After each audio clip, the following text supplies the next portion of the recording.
Hey mods, if you can hear me, you can let people in if they want to come in. But I'll message one of them. Okay. Oh, there we go. There we go. Thank you, Smug. Philippines and what's the country? It's the country that looks like a Vietnam? dog. I forgot Vietnam? it. No, not Vietnam. I said Vietnam. It's right next to Indonesia. Like there's Thailand? there's tensions between them. Thailand? No, it's not Taiwan, but there's tensions between them. Why? Because of controversial island claims within the South China Sea. So we got these various geopolitical aspects to it. As to like the racial tones that you're citing, it's more of the cultural arc, not necessarily based on someone being born darker of skin. It's about the culture of being affluent or not. Where Asians with lighter skin tone were seen as being more affluent because you didn't have to go out and work outside in the sun and get a tan. Okay, hon. Before we go like deeper, that is predicated on that though, but it's not like. Yeah. Before we go deeper into that, because it sounds like you're having an interesting topic. Yes, can we get some cameras on? Cameras on, people. Lights, camera, action. For the people at home, they love to see your beautiful faces. Yes, thank you all. Yes, cameras on. Thank you so much. Okay, switching over. All right, this is beautiful. This is beautiful. Thank you all for being here. Thank you for coming through. And being part of the open panel. Now, you guys seem to be talking about something quite interesting. I'd love to, yeah. What are you guys talking about? So we were talking about the relationship between the different relationships, because we were stemming off the conversation of opportunity zones and who can profit there. And I brought up the fact that Black people can't profit there, but you'll see that other communities can profit there, because at the same time, the dollar there is going a long way elsewhere. It's not staying in America. And we were talking about the Asian community specifically. So like China, South Korea, maybe Japan, but Japan's just down bad right now. It's getting better. But and then we were talking about versus the Philippines and Vietnam and places of such. Inter-Asian racism within Asia. And that's why I brought up the premise that those areas tend to have darker skinned Asians, and like he said, to inter-Asian racism, I called them, they're the Black people of Asia. Now, I'm not saying that there aren't dark skinned Asians in China, Korea, and Japan. It's just that the regions as a whole, we have different issues with the Black American community. Oh man, don't get me canceled again. It's weird without any of our Asian brothers and sisters here on the panel to talk about whatever the fuck this is. But okay. So sorry, I'm gonna sneeze fucking again. But guys, thank you for being here. Thank you for being here, Azzy, Gambit, Lorden. Hey buddy, nice to have you around. Smug. We have a new friend here. Muhammad, is it? Mohammed, by the way. Hey, nice to meet you. Nice meeting you too. Yeah, and of course the last person is Fab. Thanks for coming through again. All right, so yes, I don't know. Like, first of all, do we have any Asian people of Asian ethnicity in the audience who would like to join? Exclamation point open in chat. To talk about, yeah, exactly. Thank you, Smug. We would love to have your opinion on whatever this is. Like, I feel like, I don't know. This is a good idea. I mean, well, this is what I'm saying. Like, I just don't like. So he's saying there's more nuance than that the Philippines isn't profiting off of Black opportunity zones versus South Korea and China. So I'm saying, did I say that right? So I'm saying that Philippines aren't making as much profit as South Korea and China out of Black opportunity zone, out of Black communities. Do we have any stats on this? I can pull it up. We don't care about data. Oh, Gavin. We can pull up data. But I'm generally saying there's a reason why. In fact, there was a discussion on another panel called I don't know if it's like civility, but it's like the Skin Deep panel where they have those discussions of like the relationships between the African American community and the Asian community. and they're saying that in certain Asian communities, they'll just ignore like black people. There's heavy racism amongst the Asian community, especially towards black Africans. It's different between black Africans and black Americans. Well, they'll see that there's value in us, and that's what I'm saying. There's an inherent value in us because we're in America. We have access to American dollars. They're taking our American dollars and they're funneling it back to their home, and it's going a longer way. You mean? Oh, you mean because of the exchange rate? Is that what you're saying? Yeah, the exchange rate. Yeah, but lots of if you're an immigrant, and of course not all of our Asian brothers and sisters are immigrants, but like yeah, if you're especially if you have ties back to another country, a lot of people do that. Right? Like yeah. So, but then it's towards the context of whether we. And then I brought up the Philippines because the relationships between the African American community and the Filipino community is different. Okay. Because generally there's a lot more intermarriage between Filipinos and African Americans. Okay. Yes. Is this yes. I think it is reasonable but you know why? Oh, yeah. Because of 60 plus years of US fucking. Well, first we colonized the fucking Philippines for 50 fucking years. Between the early 20th century to the end of World War II. So there was that section. And then also having a military presence there. And then, as another point, is generally speaking, is the utilization of the military to gain citizenship status, which is a completely valid way. And that's a big means that Filipino citizens who are trying to become Americans, they utilize. And so naturally it makes sense, for especially if you look like at our parents' generation, back when there was multiple fucking U.S. bases throughout the Philippines, it makes sense that that our parents, who would be more likely to have been married to Filipinos than, for example, if you look at people like younger generations now, like more millennial sailors, we'll see this. I would make the hard bet that we'd see less of those Black and Filipino marriages just because of. We're no longer there, and you no longer have that continual proximity to those people. Okay. Would you agree, Fair enough. Azzy? Yeah, that's fair. Yeah. I can and you were saying so Prime, you were talking about the data on Afro-Filipino relationships. Well, Sure. You can tie a lot of Filipino roots to Kenya, Madagascar, Nigeria, and there's a few other places because in history there was a fleet of, I think it was Chinese fleet. They call it Zhenghe's fleet. One of their boats shipwrecked in Africa, and they married the locals. That was like a few centuries, a long time ago.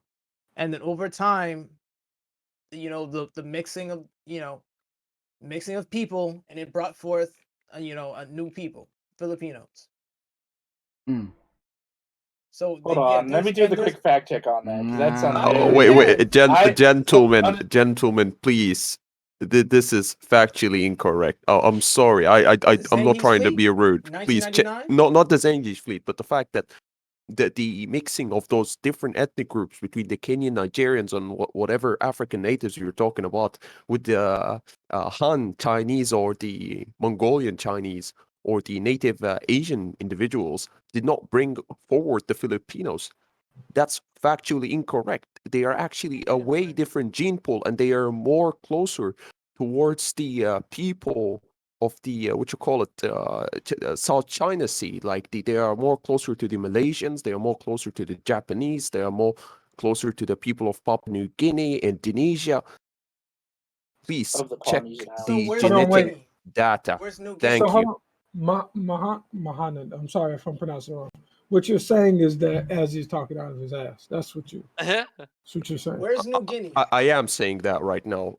I'm not trying to be offensive. No, you can be offensive. That's fine. You can be offensive. That's okay. That's no problem. I love it. That's all right. But yeah, I might be talking about. I'm generally looking. I'm doing real time research while trying to. Don't. Just don't do that. Just don't do that. Yeah. I literally just did a quick Google search. So the Zhenghe, the dude wasn't born until 1371. we've known that there's been evidence of the Filipino people being within the Philippines since about 22,000 BC.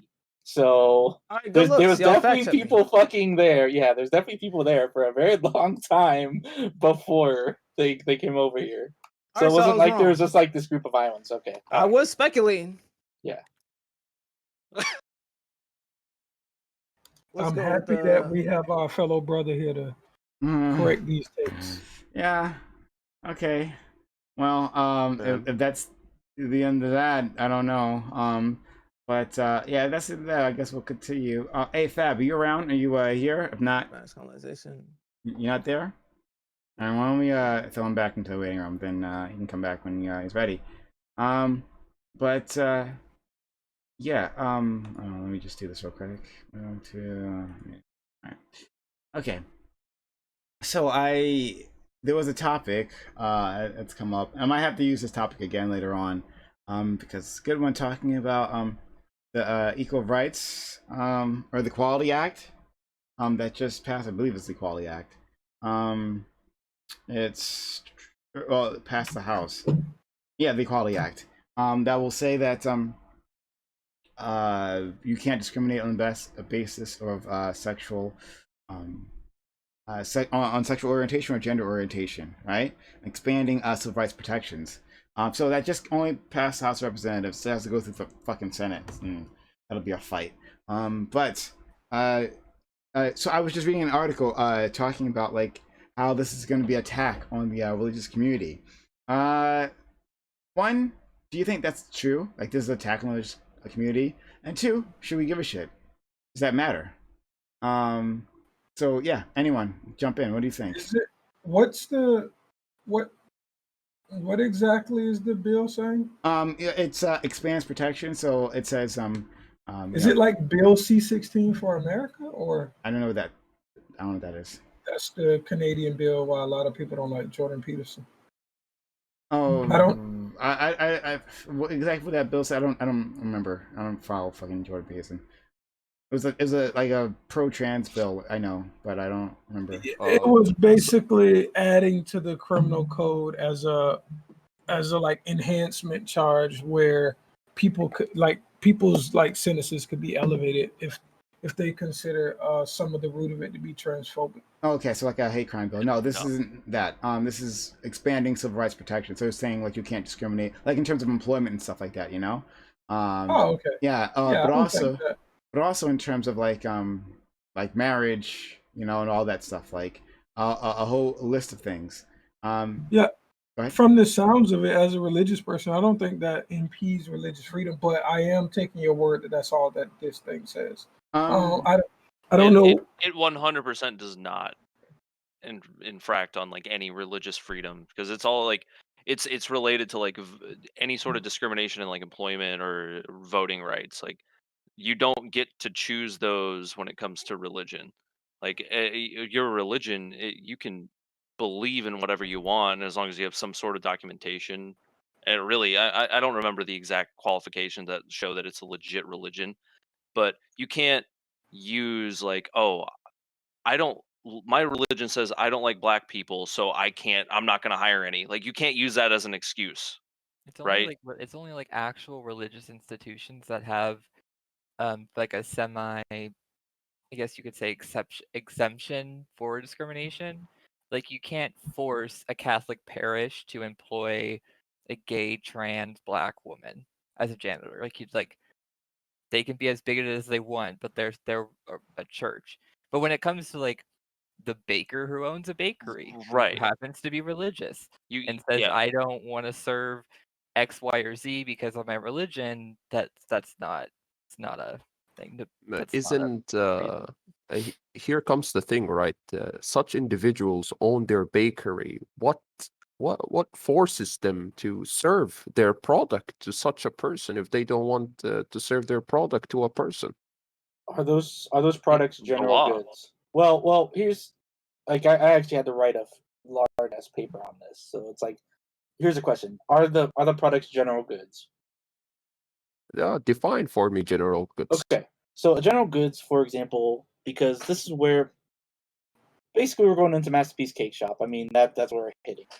So we have general goods and then we have artistic goods. Artistic goods are something that otherwise you have to like quote unquote like put some of yourself into, like your emotions or feelings to make this artistic design.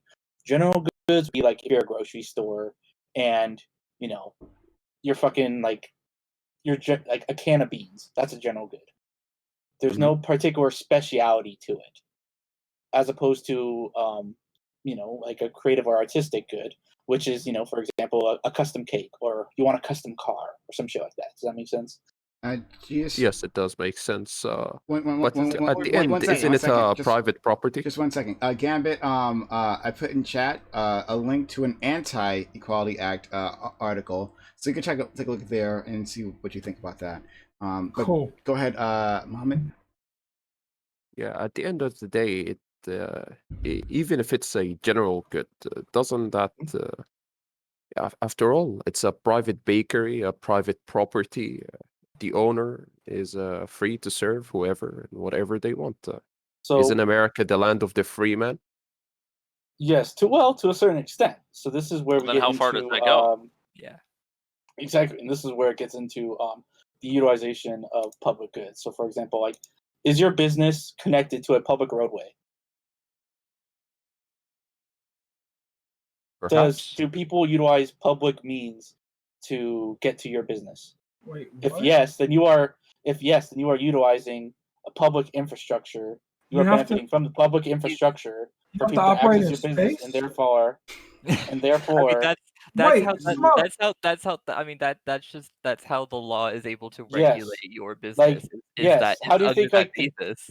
Exactly, like Gambit, like that's how like even though it just makes no sense, because it's like then literally everything can be, and no one has. Yeah, like you said, the only person who would be able to not be regulated is someone who has a McDonald's at the International Space Station. Like that's the only person who would not be able to be regulated. This is why wait. Like yeah, you can. I mean, you can look up the. I can't remember the court case. No, Smug. I'm asking you a question though. Do you think that makes sense? Yes, it does. 100% does. Okay. Because you are utilizing. If you are utilizing public access roads to benefit your business, or you are benefiting in some form from the government, you should abide by the government's laws necessarily. Oh wait, maybe I missed some of the conversation. Okay. Yeah. I thought you were saying, sorry. Yeah, I thought you were saying something else. I probably missed.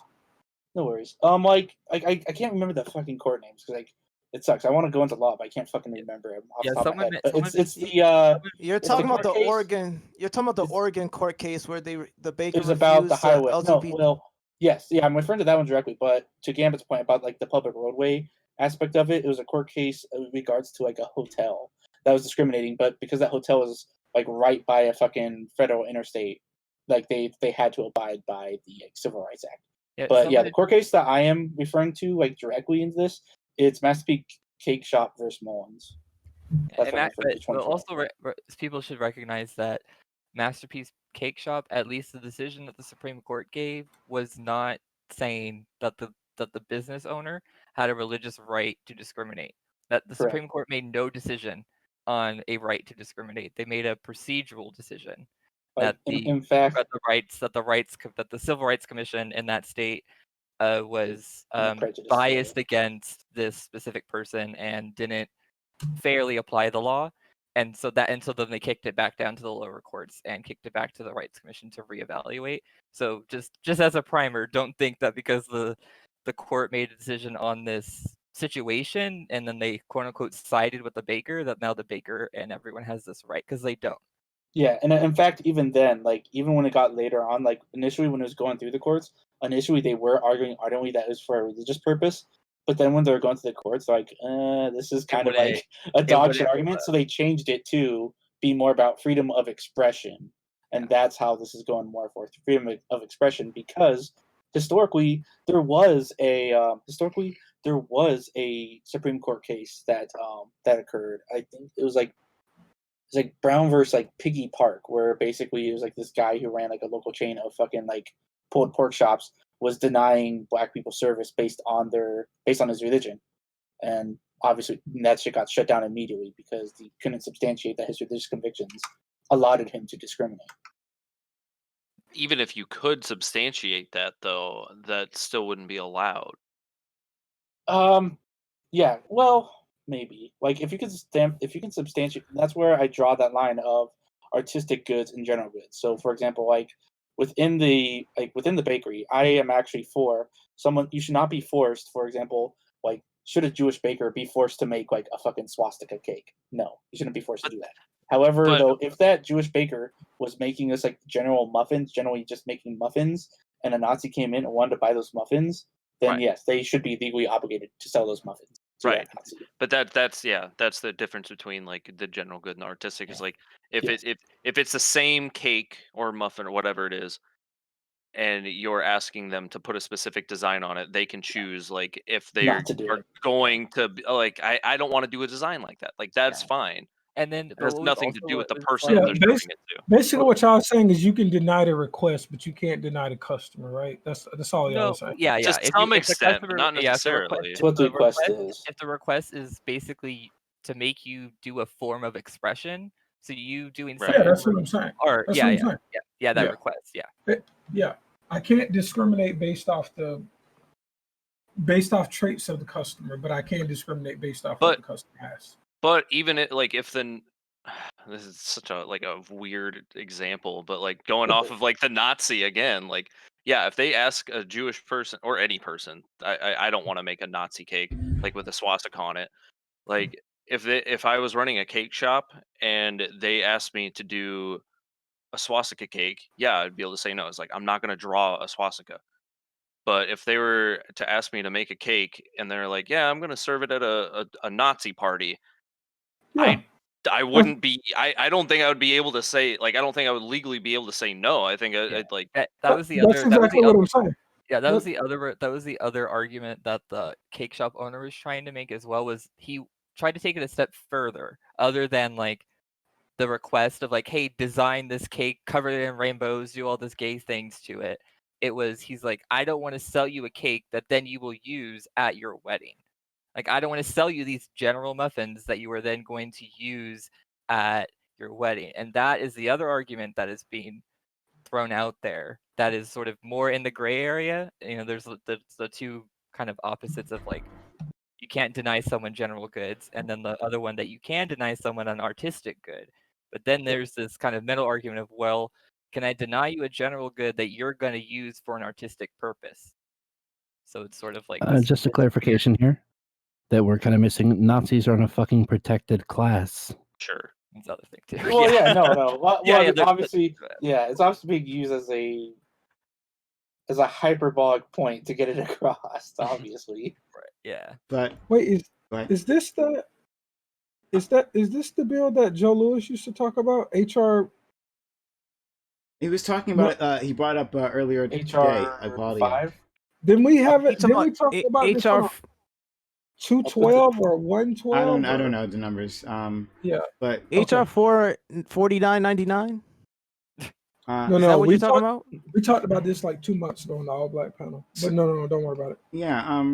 But okay. So part of this, and I'm reading that article that I sent you, because I managed to get my way through it, the whole thing. But it closes off the legal pathway to challenge for like religious people to challenge these things on religious grounds. So those religious exceptions are basically getting closed through the Equality Act, right?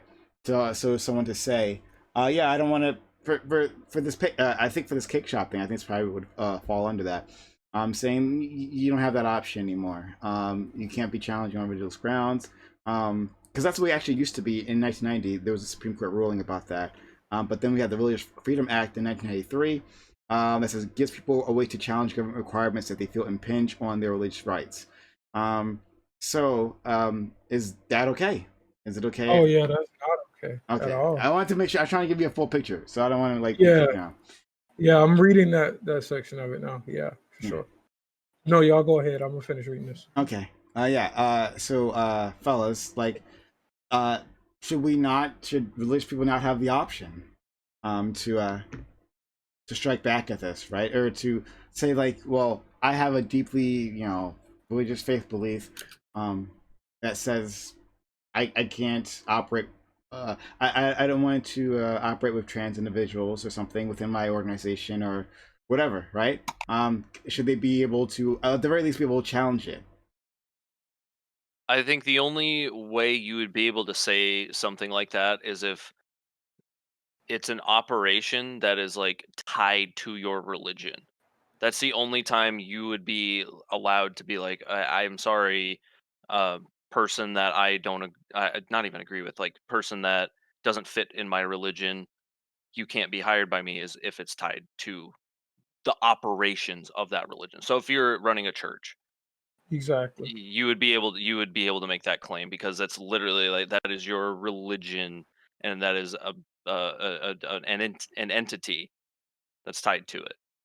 But you Yeah. can't just be like, oh, this is a glorp bakery, so I can't, in glorpians we don't hire these types of people, so you're not allowed to work here. You can't do Yeah. that. So Prime, reading that was a all black panel with me, Joe, and Fanatic a long time ago, and we were talking about how religious churches could be forced to have like transgender teachers and blah blah blah, right? This law is that pathway to that. So I completely disagree. Like I love my trans friends, blah blah blah, but I think that religious institutions should have the right to protect their like the messaging that they want, especially on like the grounds of like their churches and blah blah blah. Yeah, for sure. Okay, Yeah, so you all right? So Gambit, he knew before he opened his mouth that we was about to have a fight. But but okay. No, thank you for that. I'll don't worry. We and I are gonna go at it in a second. Let me make sure everyone else is heard. King of William, thanks for coming through. What do you think about all this? My pleasure. I think it's a complex topic, so I just wanted to come in and hear where people were and react to it. But I generally think that they should be serving the cake, and that I mean, in terms of how it's only complicated in terms of how I would argue with a conservative religious person about why they ought to serve the cake. That is something that I would find it'll be difficult to explain to Gambit.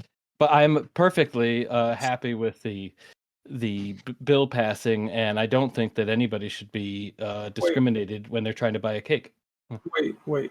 You said it's gonna be hard to explain to me. What is this Yeah. asshat take? Why do you think it's gonna be hard? Well, to maybe explain? I don't. It doesn't matter. I think it's hard to explain because basically people will. It's like saying the United States is a Christian country, right? In a sense it's true, right? But Well, it's the not people. true. I would say it's not true.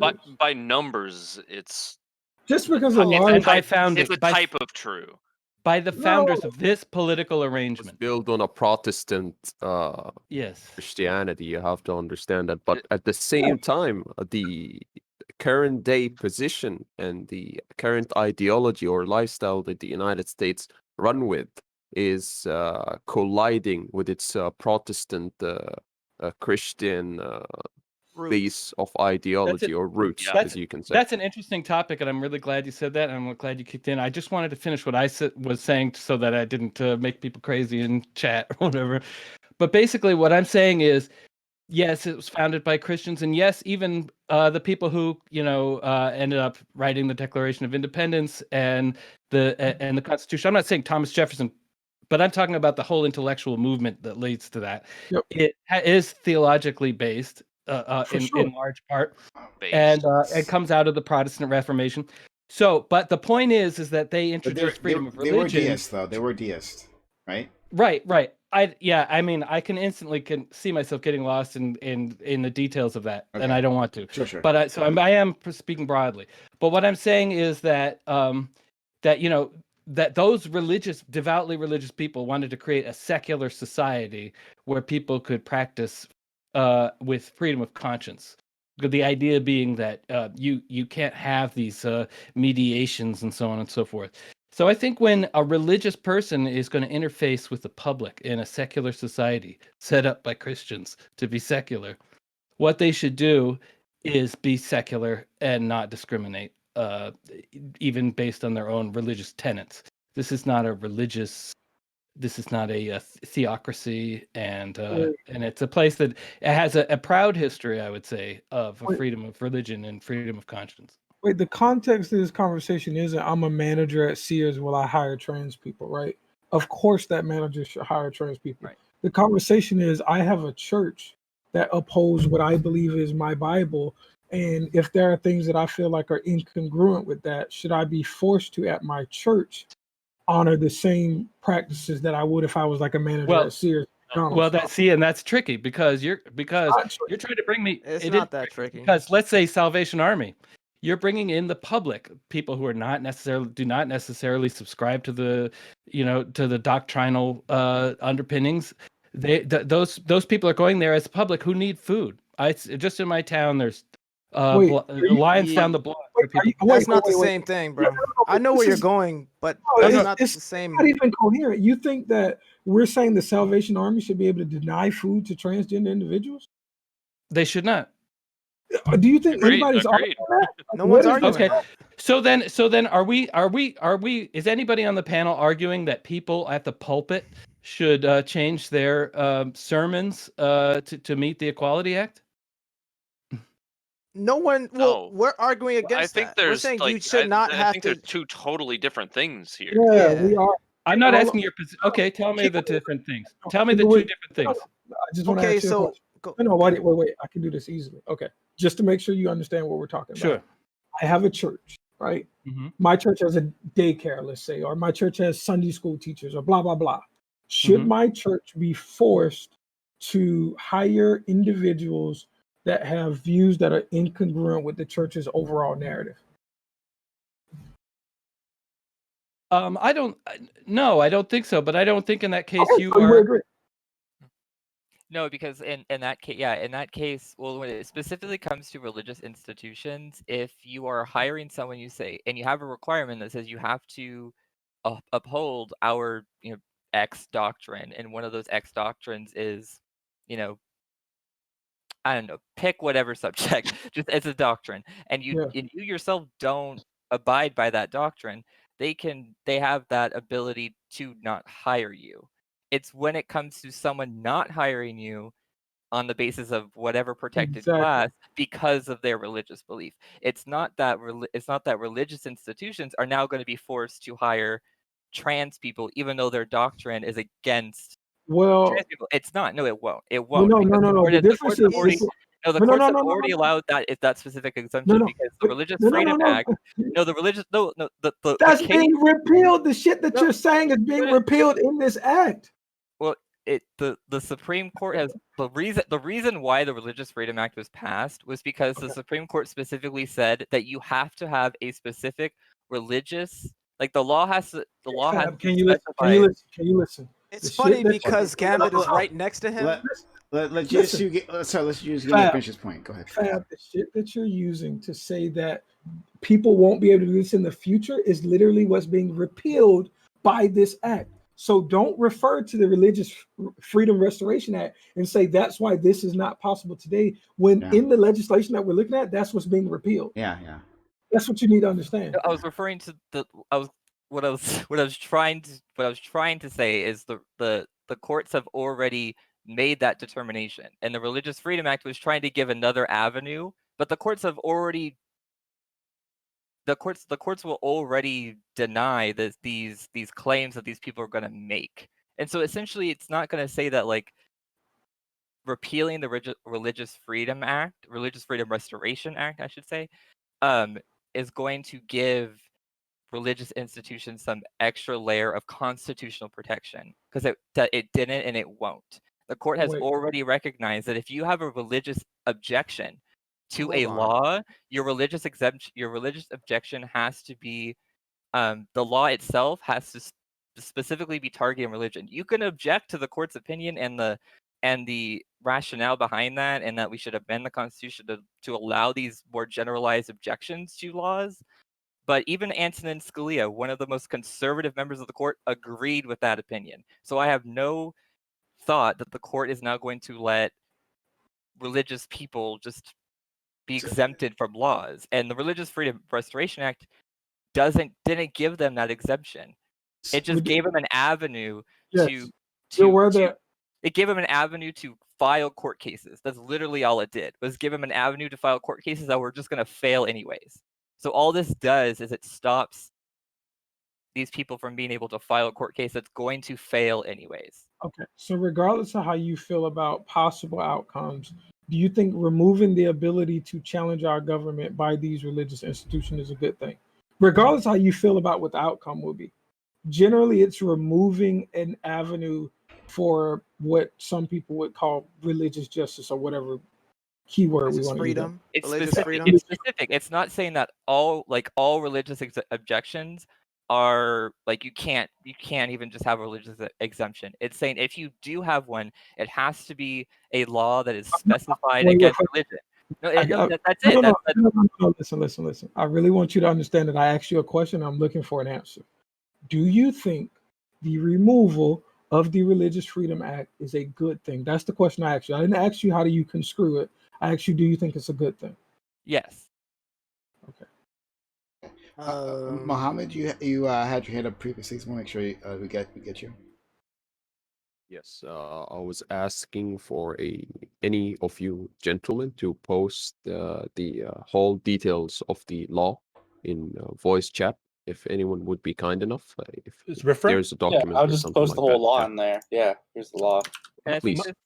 My understanding is RFRA. So I could be wrong, but I've studied cases where RFRA was involved, and there's this case where essentially the court had to deal with a law in question which incidentally impaired or hurt the expression of religious views, even though it wasn't the explicit purpose to do so.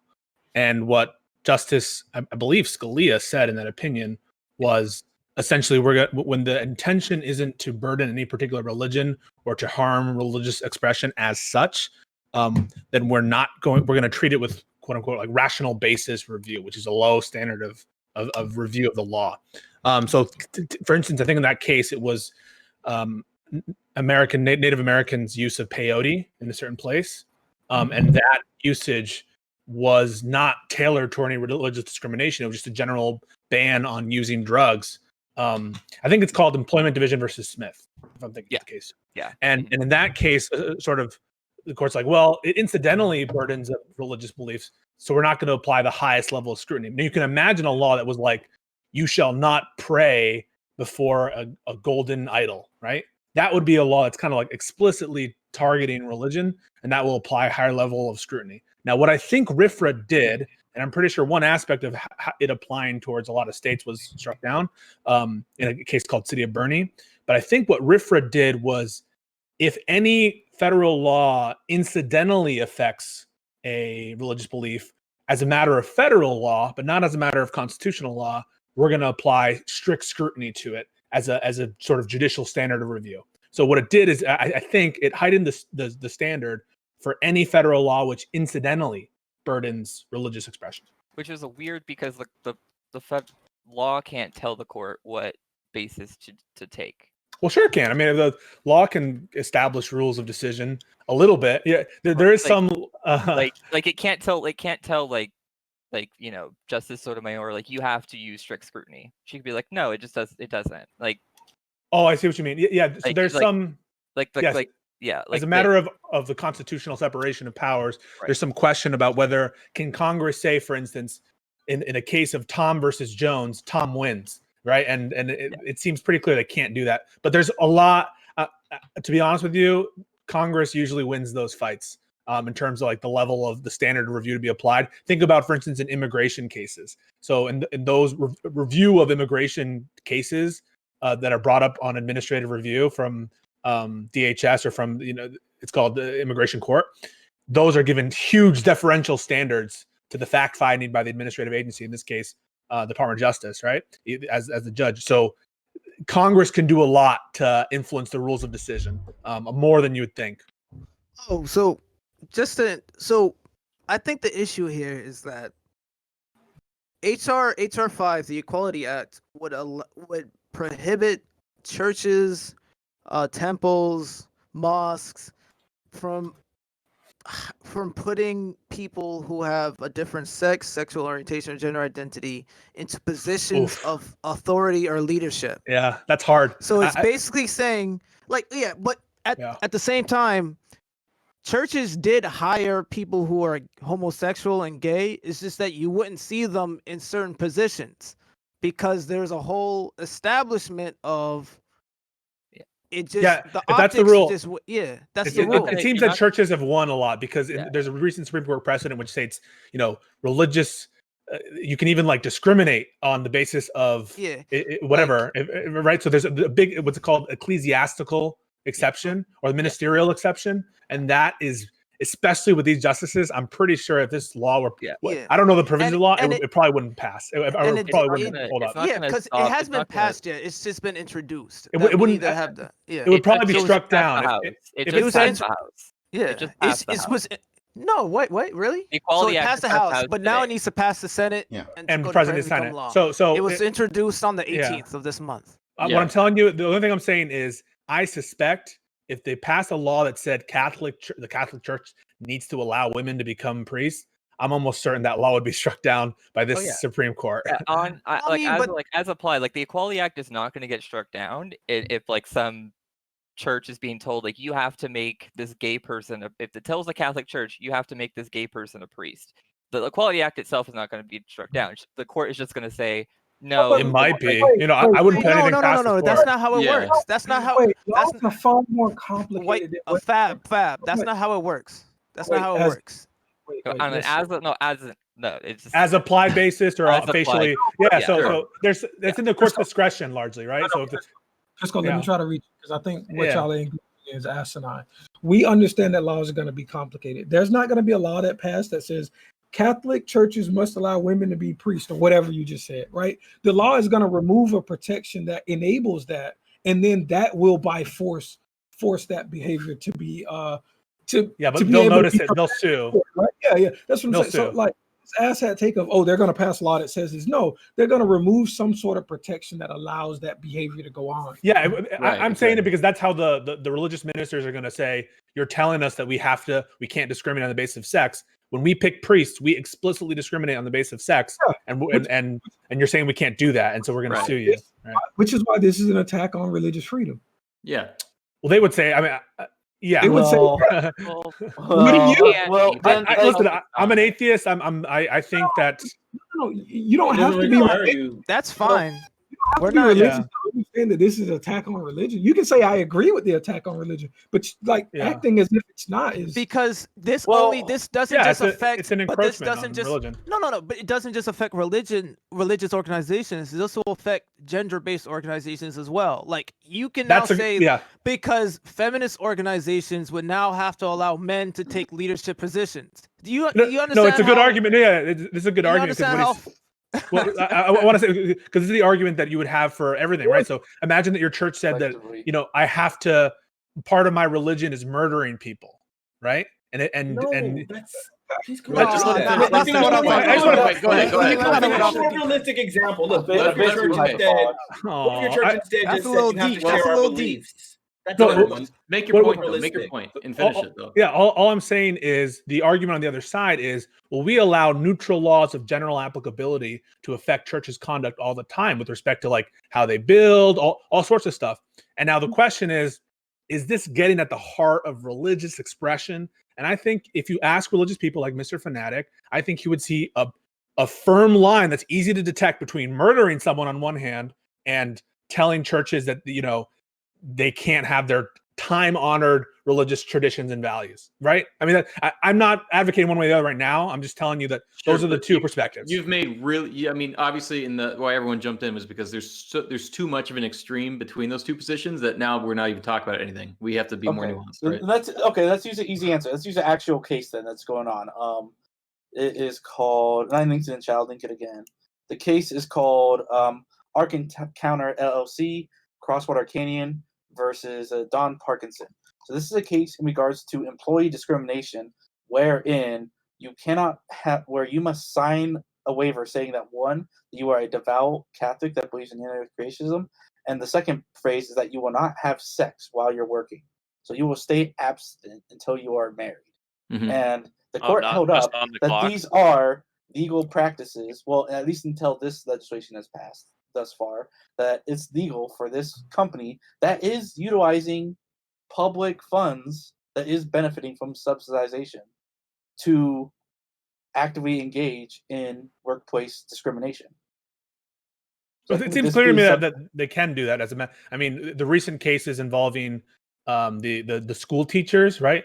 They were essentially, we said, because these are ministers of the church, that the churches can discriminate even if they're like dying of cancer or something. I mean, you have the right to discriminate on those ministers. But I think Pisco. But I think the Yeah. quantifiable difference, though, is this is a company that is actively engaging in receiving public funds. Yeah, I hate that. Being part of being a public, but from my understanding is that necessarily like that would make it be considered like as part of a otherwise considered a public accommodation, and thereby have to abide by federal and state laws in regards to employment practices. Yeah. The moment any religious organization starts taking public funding, they lose a lot of those religious objections of, oh well, what we're doing is on the basis of our doctrine. It's like, you can do that, but you're not going to get my taxpayer dollar if you want to do that. You can't use my taxpayer money as a part of your organization if you wish to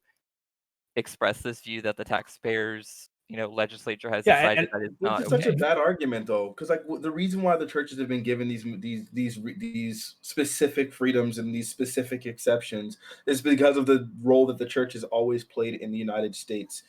So like all of a sudden, it's not like all the other charitable giving and things like that, and the women's shelters and the home shelters and the food drives and all those things are going to just magically appear somewhere else. The reason why the church has always been given that sort of leeway and tax exemption status, even though they're receiving whatever and being subsidized, is specifically because of the role that the church has always played in the community. So then all of a sudden, trying to force a church to abandon all of its beliefs, specifically with regard to its church functions, non-harmful, I'm sorry, not all of its beliefs, trying to force them to abandon specific beliefs that aren't harmful. I think it just sounds a little bit absurd. So it's harmful and not forcing them. It's not forcing them, though. It's just presenting them with the choice. In order to receive the fund. It's presenting them with the choice. Yeah. Do you want to keep receiving this public funding, or do you want to continue doing things how you do? Like don't be vague.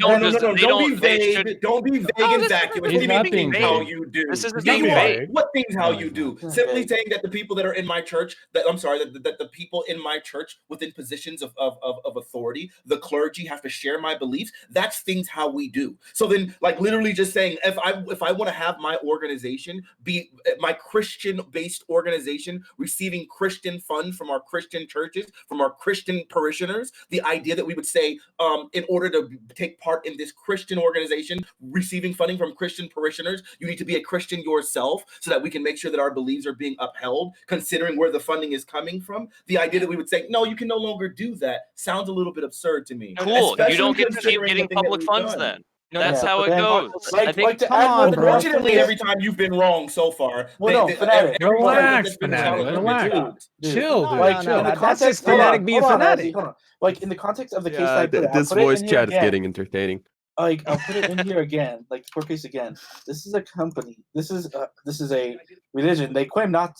Well, they obviously claim not to be religion, but literally, it's a theme park that is directly to promote young Earth creationism and to perpetuate that idea with the direct intent to convince people to sway into that religion or to further affirm people's beliefs. Yeah. So, do you think something like that operates as a means to obtain money while actively fucking getting public funds should be able to still, with those quantifiers, should still be able to force their employees they're getting government funds? Force their I don't agree with them getting government funds in the first place. They shouldn't get government funds. And there are limits on what they can get. That was their second lawsuit. That was okay. So then, because they're actively Congress shall make no law.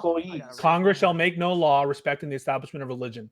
So it's an establishment of religion to favor one religion over the other by giving them funds. Or so they shouldn't be getting funds. They all get funds. No. They all get funds. No. All religions get funds. There is no from the government. Okay, I'm making a normative claim. They get tax exemption status. I'm making a normative claim. They shouldn't get those benefits. It's not because their religion. It's not solely because their religion. Because any non-for-profit, not for profit, any government protected government protected organization should be eligible to get funds, despite them being religious. I don't agree. Well, then get rid of all our social programs. No, I think there's a distinction. There's a First Amendment that says that calls out religion. It says it also protects free expression, so that's why they get some exceptions, right? That's why we can't say to the Catholic Church you have to have women, or that. Well, I guess that's what we'll be litigating. But the government cannot have an establishment of religion. And that doesn't just mean adopting an official religion. That means giving tax preference to a religion, giving tax dollars to religion. And I think it should be applied more strictly. I think the courts have really been lackadaisical on it. But here's we've been doing that for literally since the establishment of this country, pretty much. I'm not talking about what we've done in the past or what we are doing now. I'm saying as a normative matter, I think that they shouldn't. And by the way, it's not as lopsided as the courts have struck down certain transfers and expenditures related to church-related expenses from the governments. So it's not the case that it's all on the church's side. But even regardless of that, I think as a normative matter, they shouldn't get all that expenditure because the First Amendment says they shouldn't. Sense. But that doesn't make any sense because they have to go through the process of getting I keep messing up the 503 or 50. I'm making a normative statement about religious. If they have to, yeah, you are. You're talking about like tax, like the forms that they have to fill out. That's what I'm saying. Your statement is dangerous because it doesn't only. If you're going to say that against religious organizations, it's going to open the Pandora's box against no, it's all not. Other. I can draw a line. Wait. No. If you're a religious organization, you shouldn't get tax dollars. Now, I'm not talking. If you're a gender-based organization or African American or white or Latino or based organization, guess what? The Constitution doesn't say. Constitution doesn't say Congress shall make no law respecting a certain philosophy on race. It says Congress shall make no law respecting the establishment of religion. But the conversation, it's not about establishing religion. You don't need a law to establish religion. It's basically saying that in a religious space, we're not going to allow you to uphold your traditions. We're not going to allow you to uphold things it's a negative right that are valuable to your religion. It's like, and I can make a parallel. If I'm in a black organization, right, and I have funds dedicated that I've built, that I've raised, that I get from the government, and I'm using that in the terms of a scholarship. If I designate those scholarships for only African American and underprivileged people, and then a white person comes along and says this isn't right, I should have access to that too. It actually could be an equal protection violation. But there's if you get public funds, and so just so you know, in the context that this is brought up is affirmative action and schools that receive public dollars.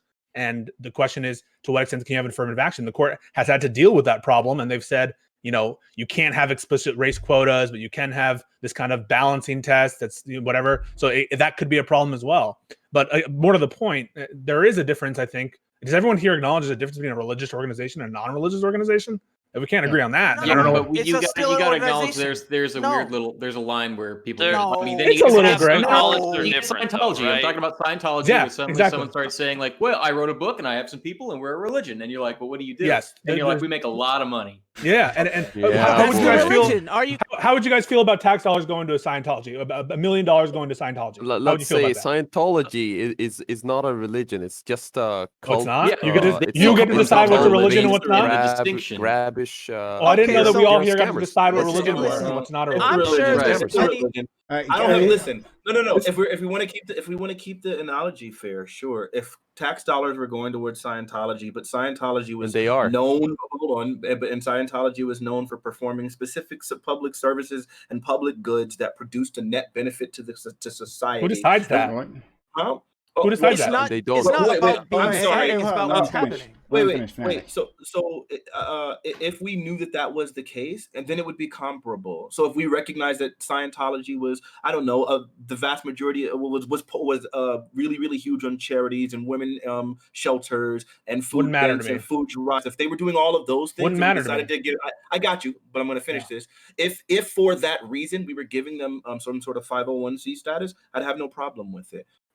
The same reason why I wouldn't have a problem with them giving it to any other 501c. Like it's not, if 501c isn't reserved specifically for religious places, it's reserved for there's a difference. Yeah. So I wasn't talking explicitly about tax favorability status, so I do think that should be revoked. But before we even get to that's a harder question. The easier question is, should they get explicit tax funds? And then somewhere you can say, like, what's the difference between having tax exempt and having funds explicitly given to them? But if you believe there's a distinction, they can if they're performing a specific service. I think they can. I think they can. I think it's against the Constitution. Why can Planned Parenthood? They're not a religious organization. Again, hold on. The question I'm asking you is, what is the distinction between why Planned Parenthood should be able to receive funding and a religious service? What's the distinction? Why? Because there's this thing called the Establishment Clause that says Congress shall make no law respecting the establishment of religion. That's clearly not what that is. That's clearly not what that means. That's clearly not what that means. Which is why, for literally over 200 years, it's never been enforced or interpreted that way by the Supreme Court. It actually has been. Wait, it actually has been. We gotta do a quick pause here. Wait, so are you positing that Planned Parenthood and established religion are the same thing? No, Lord have mercy. Okay, then mind clarifying that then, because that's the argument you're making. The question that I asked is, what is the distinction? I'm telling you, what is the distinction that would disqualify any religious organizations or nonprofit organizations? I'm telling you the distinction. They are religious. I'm telling you the distinction. So, and you're saying that's not how it's been interpreted. It has been. The one case where why do we allow it now? Why does it happen all the time? In the ways in which it happens aren't the way you think. They happen in certain tax schools can use the state credits. You can give credits for kids to go to religious schools, but it's never these lump sum transfers. Where Congress just signs an appropriations bill that says the Catholic Church gets $10 million. It's just because we think you do good work. PPP loans. PPP loans. Again, so you can use that in the auspices of public interest in something, right? But it, again, like, there is case law stopping Congress and other governments, not just Congress, state governments, from explicitly giving funds to particular religions, especially if they're discriminating based on, But it's not because they're religion. It is because they're religion. No, it's not. It is heavily. It is 100% because they're religion. There's so many other variables going on. No, but like within the case that I posted, literally the place in which this theme park was built on was sold far below market value by the local government there. Why? Because it was a religious area. Those are hard cases. Because if you look, it's a very, very religious demographic in that area, and it was purported as such, and so they were able to otherwise get a unfair advantage because they're a religious institution. So Pisco, it looks like PPP loans did go to churches. Do you? You can find like hard cases where is an establishment of religion for government to give funds to all organizations to help them out, right? And the same thing with the tax exempt status, right? That's one of those cases that's a little more tricky. Let's not weasel away from what I said, right? It's not a weasel. The PPP loans apparently did go to churches, right? No, of course, yeah. I mean, so that means there are benefits. That means that this whole "thou shalt not make a law." God, you're not listening to me, Gambit. The government can violate the First Amendment. That doesn't mean that the First Amendment. Are we saying that the government's never broken the law before? Yeah, the government. Hang on. What we're saying is that your interpretation is clearly interpretation is clearly wrong. If Fanatic, you don't even understand my interpretation. Gambit, I want to respond to Gambit. Please go. Please. Okay, a religious institution relies on roads to get to its facility. That must be an expenditure. Therefore, roads are unconstitutional. Do you think that that's my belief? That any benefit derived from the government is not allowed under the Establishment Clause? Know that you asked me a question, right? All right, so I want to be able to answer. Okay. Yeah. There's a difference between direct payments to a church and them benefiting from being a part of the U.S. society. So no, I don't think that dumb straw man you just threw out is your agreement. But you specifically said that you don't think money should be allowed to go to churches, which is why I asked you about PPP loans being given directly to churches. Can you actually answer my question rather than make some stupid ass straw man? No. It's not a straw man to say that there are hard cases related. Related to. let's throw that away. Can you answer my question? Yeah, of course there's a distinction, and there's a compelling government purpose in this case that would override, right? The compelling government purpose overriding the strict scrutiny of the religious analysis, right? Because no right in the Constitution is free from being infringed for a compelling purpose that's narrowly tailored. And yeah, if a PPE loan is to stop the spread of a deadly virus, of course it would be okay to give money to these facilities, even if notwithstanding the fact that they're religious. So of course. So what's the difference between the PPE and then a non? What's the difference between that and the then lack a of a normal compelling context? purpose? The lack of a compelling government purpose that's narrowly That's tailored. exactly my point. So no. I addressed this for him. That's good. I'm glad that you brought that up. The lack of compelling government purpose, because typically that's what happens whenever we want to start doing these kind of things. For example, when we had newly emancipated slaves, the government funded a lot of money for the newly emancipated slaves. This was typically through churches and other religious institutions. Obviously, George Bush, he unveiled his old big old freaking religious expansion when it came to receiving funding specifically from whatever. They made specific clause for religious provisions that ended up passing through executive orders from President Bush that allowed them to send money directly to churches. So this thing has happened God knows how many times. These things were challenged. These things were never struck down by the Supreme Court. What things? Which is why the two things that I just mentioned. One, Thomas Jefferson and whenever it came to newly emancipated slaves, their money going through churches, they were funneling money directly through churches. When it came to religious schools and religious organizations, specifically for helping to like habilitate and establish newly emancipated slaves in the country. In the 19th century, you're talking about, right?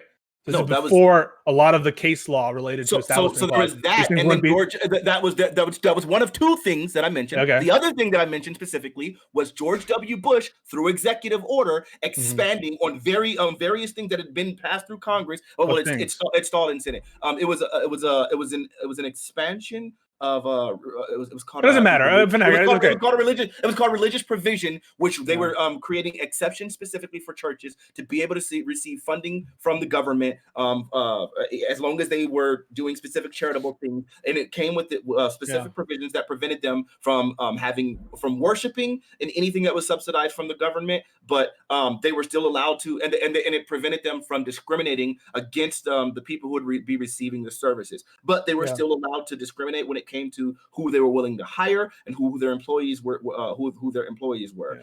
But this thing has passed. These things were never challenged by the Supreme Court. They're still in effect today. So it has happened. It's continued to happen. We saw the PPE loans. So there's all sorts of precedents for this. So the idea that just because the Congress shall pass no laws regarding the establishment of religion, if you're trying to make that an interpretation that says that the government can't give any funding to religion, then obviously we have historical precedent that completely disagrees with you, that has always been upheld by the Supreme Court. I want to react calmly. Okay, so this is why I'm going to react calmly.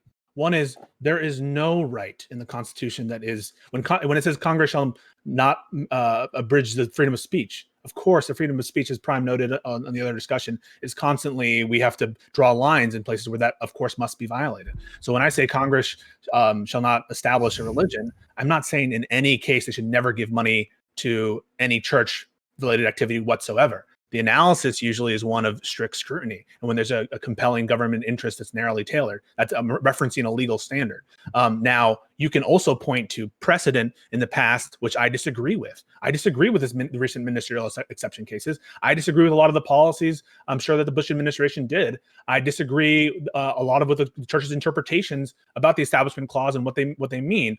But that doesn't take away from the fact that there are limits in the Constitution that prevent government expenditures related to church-related activities. They're not hard lines that can never be crossed under any circumstances, as with anything that can be crossed sometimes. But that's what I'm trying to advocate for here is a harder line, and I think it's been too easily trod across. And I just want to say, that I agree with I agree with Pisco, and the reason why his viewpoint is compelling is because it is a normative claim, and because it does break with past history of discrimination and people trampling on the Establishment Clause. And so I think it's an appropriate. Often people sort of banish normative claims, but I think they're important because when you're talking, unless you're trying to actually deal with all the complexities of the law and legislation, so forth. But if you're just out there in the public, it's important to think about, is this right, and to have a normative position on it. And I agree with that as a religious person. and I'm no less religious than you are. But we have the president, right? So, Pisco, you love case law, right? So Yeah. I'm pretty sure you're probably aware of Bowen versus Kendrick, right? Like, No, I'm sure I read it at one point in my constitutional law class or Just religion. because a Yeah, precedent exists I don't know. doesn't mean that he has to agree to it. No. Doesn't Okay, I mean he has get to you. No, agree I'm not to it. saying. If you give me the facts, maybe I'll remember He didn't it. say he agreed. Okay, he just asked him if he was aware. Right. So If you give me the facts, I might be aware. I'm not sure. I got you. Basically, it's just a case that basically from that is where we've gotten our precedent that allowed the government. That was one of the cases where the Supreme Court upheld the country's ability to fund a religious-based organization. To date, literally to date, there has never, ever been a case in which the Supreme Court has like struck down the ability for the government to give any of it. It's never ever happened in the history of the Supreme Court. That's number one. Number two, I think Employment Division versus Smith. I just read in 2004 that 10% of all government funding was going to religious institution. So again, all I'm arguing, and I get what you're saying. You're saying you think this shouldn't happen, and that's fine that you think that. I'm really glad that the government isn't based on your opinion, and I'm very glad that we have a Supreme Court that recognizes the benefits afforded to us by churches and the pivotal role that they've played in our country, such that people with really unfounded and unfair opinions like yours can be completely dismissed, and it will never happen. Thank God for our Supreme Court. Thank God for the United States, and thank God that we have educated, intelligent individuals that recognize the benefit of being able to provide these things when the vast majority of charitable organizations in this country happen to be religious. Your understanding of the court's rationale is clearly flawed here, because the rationale isn't that churches are the best thing ever and they're irreplaceable in terms of their public service. The rationale has to do with government infringement on religious expression. You brought up the what clause was that? The Establishment Clause? Yeah. Where it's First saying Amendment. where the Congress can't establish a state religion, and it also can't infringe upon free expression of religion. Yeah. Okay, but I just want to let you know. I want to let you know, Pisco, that based upon your statement, I can use that same argument against non-religious organizations. How could you ever apply specifically gender-based organizations? How could you apply the Establishment and Free Expression Clause to a gender-based organization? Because the thing we're talking about, HR 5, is basically saying you can't discriminate on gender, sex, or sexual orientation. It's going to apply to gender-based organizations as well, which is it doesn't have to be religious. That's what I'm saying. RIP so this is why I was trying to get you. No, but you're not. I was trying to get you. No. Don't backtrack now, because I was trying to let you know from the very beginning that your ideals will not only apply to religious organizations. Yes, you have some type of problem with, or not even problem. You have some type of angst against religious organizations. You don't want them to get government money. But I'm saying that very angst is going to be turned against non-religious organizations, because in the very clause itself, it's going to say gender, sex, and sexual orientation. So this is why I'm not being inconsistent, right? What I was talking about that law, what I'm saying is that, and what I'm suggesting is that religious organizations are going to levy a free exercise clause claim against those that law for violating their rights. That Fanatic probably would agree with. It's in the clause. It's in the Establishment Clause. And I'm telling. No. A free exercise. There's two clauses. Free exercise of religion. Okay, so not the Establishment Clause, right? And I'm telling you, they'll probably win that claim. That's the Establishment Clause. That's the Establishment. No. There's the Establishment Clause. There's Free exercise clause, right? So they're together, but they're separate concepts, right? And so what I'm telling you is it's probably a slam dunk. This law as applied to churches will probably, and Fanatic's absolutely right with respect to free exercise clause, at least with related to case history. It seems clear to me that law would be struck down as applied to churches.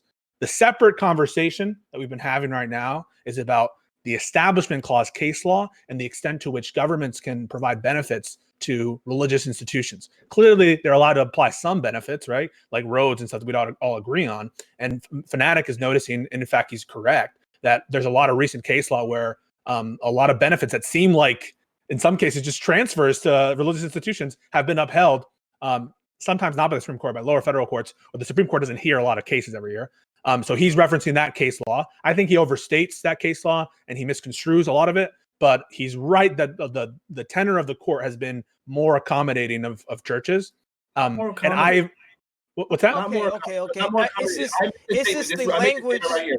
The Supreme Court has never struck down a government-funded, faith-based social program, despite all of the challenge. It's literally never, ever happened. That's what I'm making. The Supreme Court wouldn't have to, right? If it never reaches the Supreme Court. We had Bradfield versus Roberts, 1899, Bowen versus Kindred, 1988, Agassini versus Felton, 1997. There's so many cases. Pisco said one. Hold on, Fanatic. Pisco said one case, something versus. Well, no, that was a free exercise case. That's not an establishment of religion case. But in Smith, I believe they do reference case law in which the establishment clause is referenced, and I can provide to you cases in which. In what context? Name the case. I'll look it up right now while you talk. Please name the case. I don't know. I'll look it up.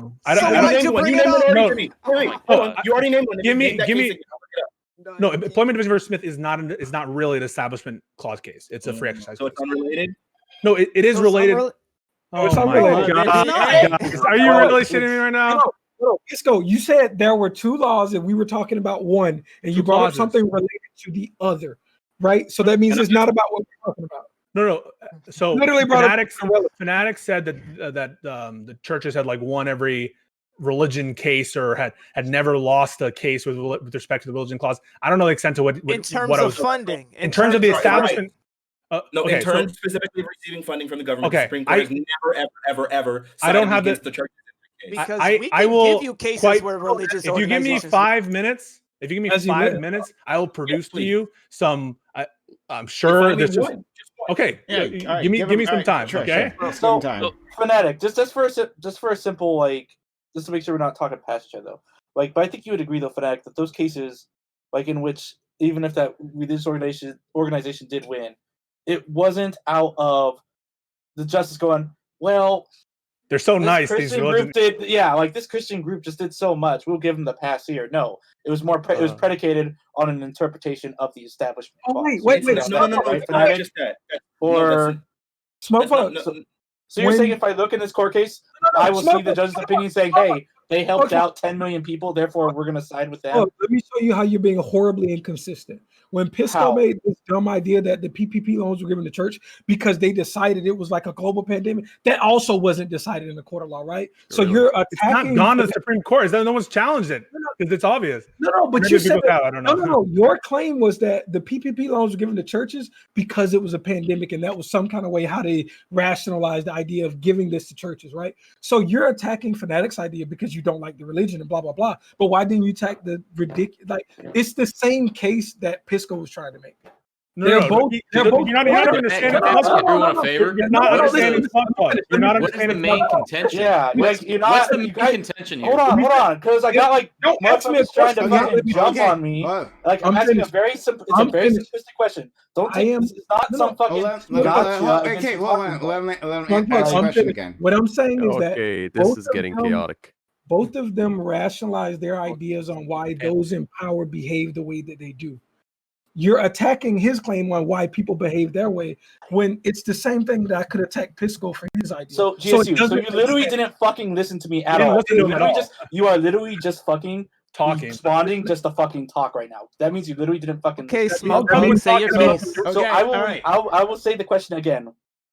Fanatic, in the cases that you cited though, would you agree though that the justifications in those cases are not what you were representing them to be? As in, the justices aren't going, hey, we side with these, we are voting in favor of these religious establishments in these cases because they help X amount of people, as opposed to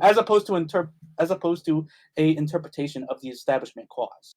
As a legal basis. I would not say that that's the case. I'm not misrepresenting it that way. There is actual literal. Hold on. There is literal verbalized precedent for it. So specifically, I'll find the verbiage for you after I'm done talking here. But they literally verbalize it that if there was a specific good happening, this is a paraphrase.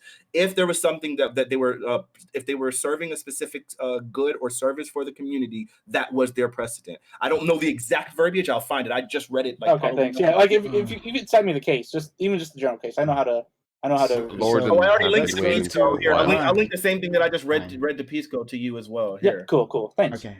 So Found a case for you. I'll give it to you in a second. We'll go to Alorda and then Kobe.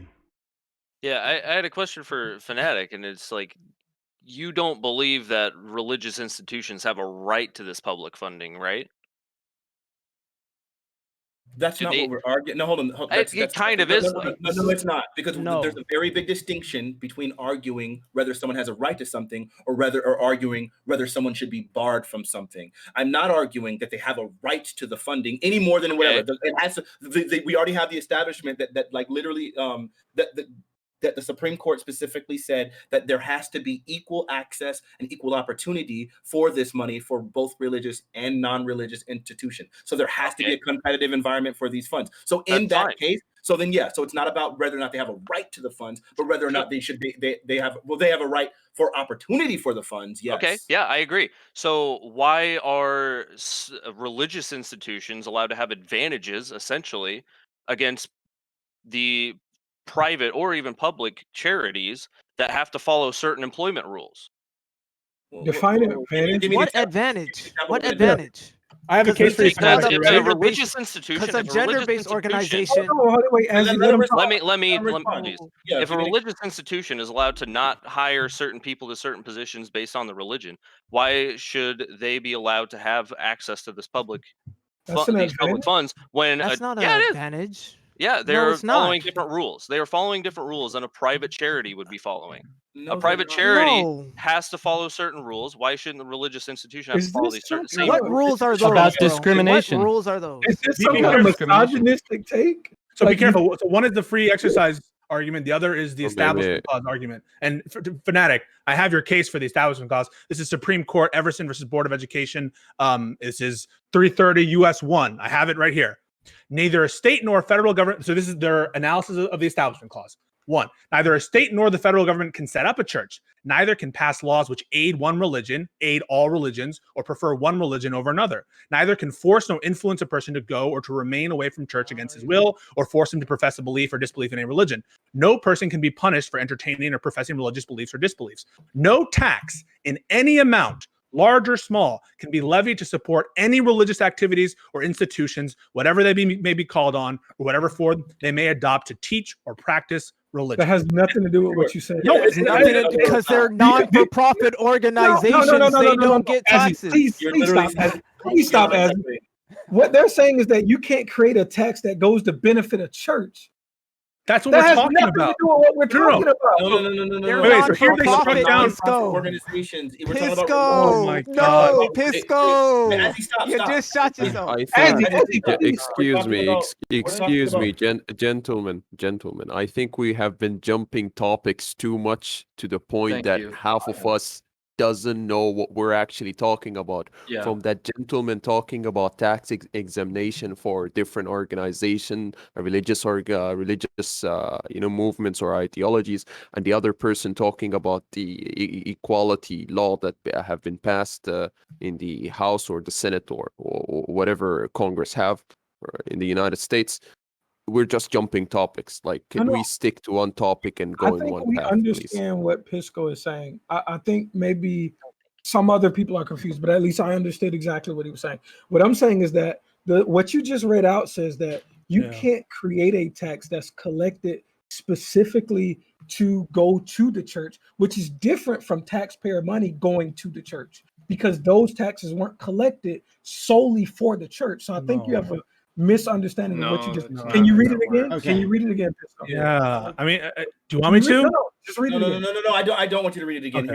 Here's why. Because clearly, what has been established, like you're literally moving the goalpost to an entirely different conversation. So specifically, I found the exact verbiage here. It says the court accepts as a sufficient secular purpose. Relying on the Lemons test as modified by Agostini versus Felton, the court accepts as a sufficient secular purpose combating social and economic problems. So that's specifically what's required. I needed to find the exact. That's so in that specific case. not just any church can be doing this. It's not just being a church. You have to be solving a specific social and economic purpose. And so this social and economic purpose would be in the case of something like, I don't know, maybe if you're a charity, a woman's shelter, a food bank, all of these things. That's where these fundings are allowed to go. And the other thing was that the money that the government, it has to be neutral, and that is that non-religious as well as religious organizations are equally eligible to compete for funding, and beneficiaries are offered genuine choices about where to go for assistance. These are the distinctions that are made that have been upheld by the Supreme Court literally every time. Okay. So I want Pisco to respond, then Kobe has been waiting quite patiently. Okay, you're absolutely right. That those considerations are what must be brought to bear in any establishment clause case. What you're failing to realize, though, is before you can't just give lump sum transfers to religious institutions as such, because they generally do things related to like charity. There has to be right.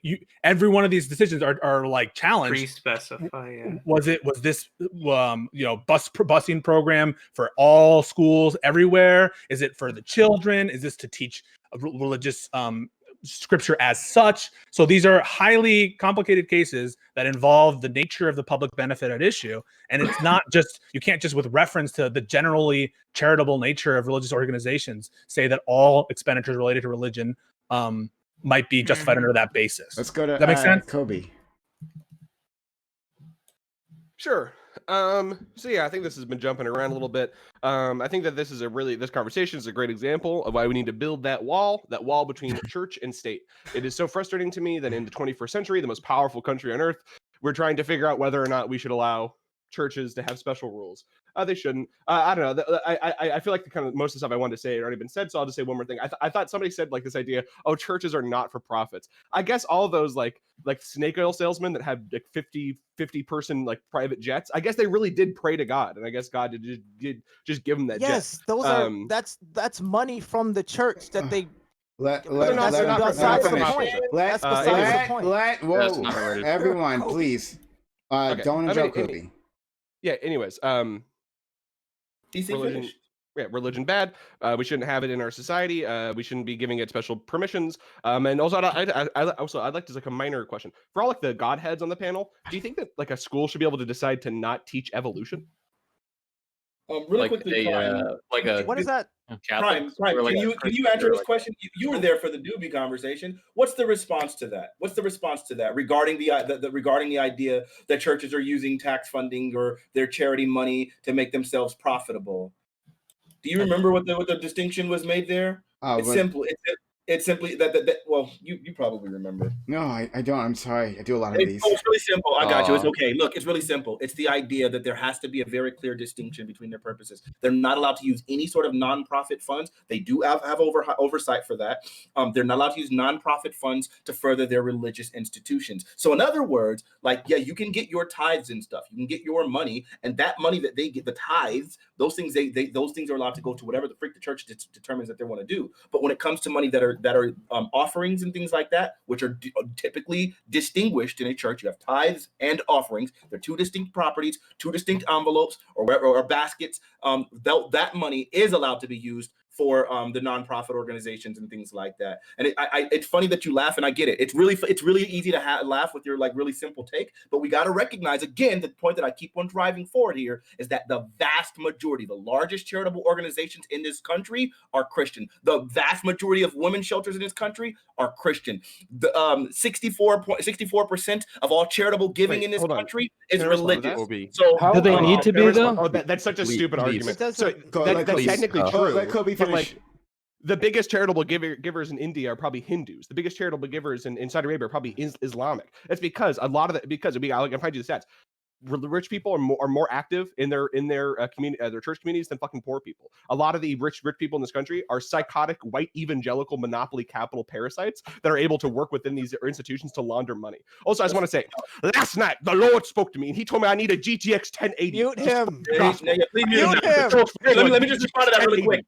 So you just said something that's 100% wrong. So what we've actually recognized is that there is an increase in church attendance and charitable giving amongst the poor. We noticed that we noticed that the more wealthier individuals, when you went to church, or we noticed that the more wealthy an individual is, the least likely he is to actually attend church services. There is actually an anti-corollary effect between church attendance and wealth. So that's just not true whatsoever. Just link that shit, and I'll be able to. You'll prove me wrong. You link me something. I would. You make a false claim. You link me yours first. So okay, I'll love to. Pisco's got to leave soon, so I want to make sure. Then don't worry, I will go back to all the rest of you. But Pisco's got to leave soon.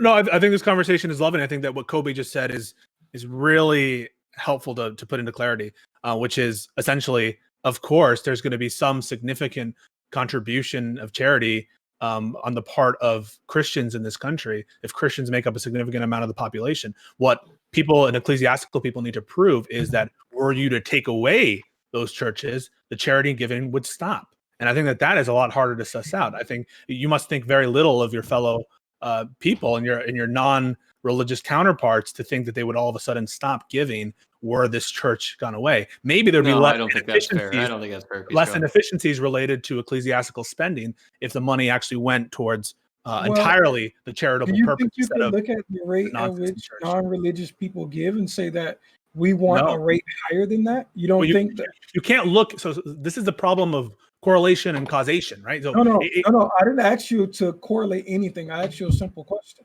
So I'm responding to your question. I'm responding. So GSU Gambit, when you say things, there are ideas in what you're saying. And when I respond in an abstract way, I'm getting at the meat of your ideas. I'm not dodging it. So when you say like we want to have people at the same rate who give at who are religious, what I'm saying to you, that's not what I asked. Why I bring up. Okay, what did you ask me? You said like, don't we want people to give up at the rate that religious people are giving? Right? Isn't that a rate to look at? You didn't say that? Okay. No, listen. Okay. Religious people look at the rate. Right. We can look at the rate that non-religious people give, right? And it could be reasonable to assume that if you strip away religion, maybe people will give at that rate. Okay, so that's why I'm talking about correlation causation, right? Well, what we're talking about correlation causation is because that's precisely what you're not supposed to do logically, is imply causation from a correlation. Are more or less likely to spend because of their religion. Okay, what do you say? Okay, I got you. I just wanted to say it's like you're saying like, well, religious people are charitable, and then would they stop being charitable without their religions, and that's a lack of faith in them. But I don't think so. I don't think those two things. I think I think people are religious almost as like a function because there's religions all over the world and all throughout human history. Yeah. And I think charitability and religion are both functions of humanity. And the idea that you're going to like remove one and then the other is gone, that's true. I do think they'd still be charitable, but I do think they would also be religious. I don't think you can get rid of the religious aspect of humanity. But the idea is with the charitable, are they causally linked? If you remove religion, do you remove charity? They are related. That didn't make sense. Wait, it's to remove the proselytization. Hold on, William. Wait, Sprento. So you said like some shit like it's human nature for people to be charitable, but this religion also helps them be more charitable. Like so, like I said, it's also human nature to be religious. Yeah, human nature. Not really. Because idolization, even atheism. In a way, is a religion. Here we go. Don't go into that. I'm not gonna go into it because you guys like to idolize. Don't go into the rabbit hole. It's a terrible. Don't go into the rabbit hole. But like the whole point is why I have this is because undergraduate takes. GSU Gambit, go ahead. Sure. Yeah, Prime. I want to ask Pisco a simple question. Okay, there are a lot of religious people that give what's called tithes and offering, like what Fanatic laid out, right? And they give this every week or every month or whatever their church meetup cycle is, right? Yeah. If you were to remove the religion, do you think those people would find do you think those people would all find another organization that gives them what religion gives them and start to donate every week or every month?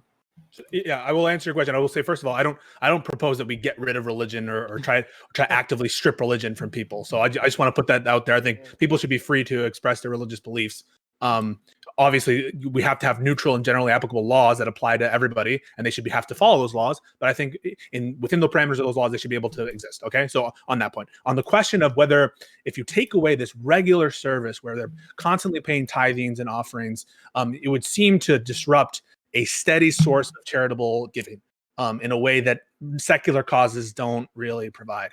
I reject that. I think that there are plenty of people who, secular people, who donate regularly to charities, and also the burden of proof is on you to convince me that were I to take that away, that all of a sudden that's what I'm trying. That's the question I was asking. Yeah, right? But this is how you prove it, Pisco. Are we going to keep on shifting the burden of proof? Well, That's all I'm going to say right now. Wait, Pisco. It's not. It's like your argument is literally could be applied to anything. We could be like, well, like if we just take away governments, you can't tell me people wouldn't be organized. It's like, well, you'd have to prove it to me, and it's like, well, then you just take away any institution. And be like, well, prove to me things won't work better. What about in terms of government?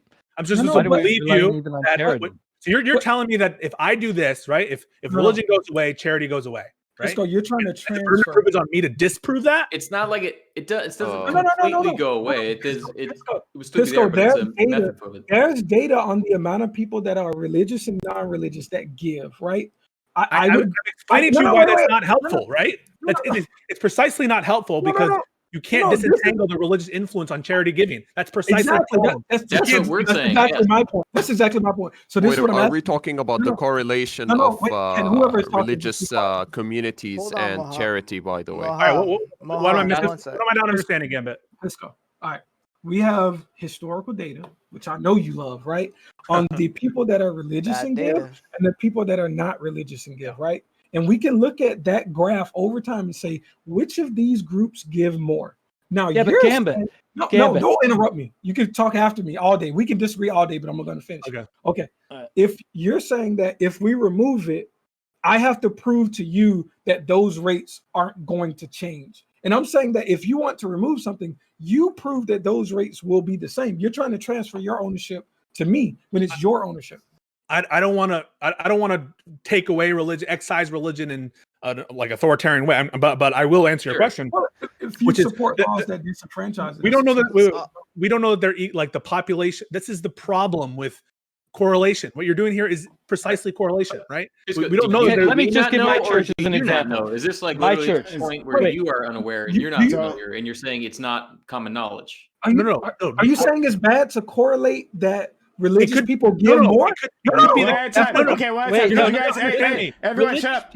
Everyone, please shut up, because he can only respond to one thing at a time. So, Pisco, respond to one thing. Yes. So you're looking at those rates, and this is why I'm telling you why you can't rely on them, right? Because it could be the case that charitably givers who are heavy charitable givers tend to be religious, right? And that would skew your results such that you couldn't determine that the median giver was of any particular persuasion. It just could be the case that the high propensity givers happen to be religious, and that would skew your data and suggest that these aren't equal populations, that you can't. No, it wouldn't. That would inform your data. That would skew it. That would be the way it is. No. This was a sleight of hand. We're not talking about amount. We're talking about amount of people that participate. We're not talking about the amount of funding that's generated. Those are two different claims, right? So what are you saying, that religious people do more? Do you think religious people give more than non-religious people? I'm not saying the amount. I don't know that. You know that. I don't know. I mean, even your argument is incorrect, because you're saying like, what if there was a large number, or what if there was a small number of people who are religious who gave more than everyone else? That would skew the data. And it's like, no, that would just inform the data that religion. Here's the thing, you guys, and here's I heard this enough. We've been in a circle. I want to say this. In a church, okay, people give and tithe and so on and so forth because it's theologically important for them to do so. Okay. If the church is not taking federal money anymore in order to provide charity services for poor people, then those people will find another way to give or find something to give. Now, the other part of it is that the church is acting, and I remember Elizabeth Bruenig wrote about this, actually. She was talking to, religious people who run these charitable organizations, and they're overwhelmed. And that's because, the federal government is not responding to the needs of the population. And so it's natural for this happens a lot where conservatives create problems to which the only answers are conservative, right? And what they have done is they have said that a religion is so important and that welfare is a perverse incentive. And so, and then the problem always is with the churches is whether you're going to get proselytized to, or whether you're going to get discriminated against. And that's what we're talking about. So it goes back to what was said by Lord a long time ago, which is that if they're going to get federal money, then they have to not discriminate. Hey, Pisco. So if I was able to tell you that religious people are 25% more likely to donate money and they were 23 points more likely to volunteer time, would you say that a correlation that religion is influencing people to give more? I would call that an asshat take. So that's a correlation, right? I mean, if I agree that it's a correlation. Do you think it's a false correlation? Is what I'm asking. It's not. No, it's a correct correlation, but it's not. It doesn't imply that religion causes it, right? I have to say that this is like a basic fallacy, right? To assume that things operate in the same, just because something has a tendency to correlate with something else doesn't mean that if you take that out, it's not. So the common example you can't say they're not related. You can't make that argument either. I can't say they're not related, but who has the burden here? I'm not making the claim. You're the one telling us. You're making the positive claim that religion necessarily cause. You're making the causal claim. No. We are simply making the correlational claim. We're telling you it's correlative. Hold on. Your end is positing that religion, that being religious necessarily causes that charity. Pisco, question. Are there religious practices that influence directly members of that organization giving money to charitable causes? Perhaps. In Islam, I know in Islam there's a jizya, right? You know that they have offerings and tithes, right?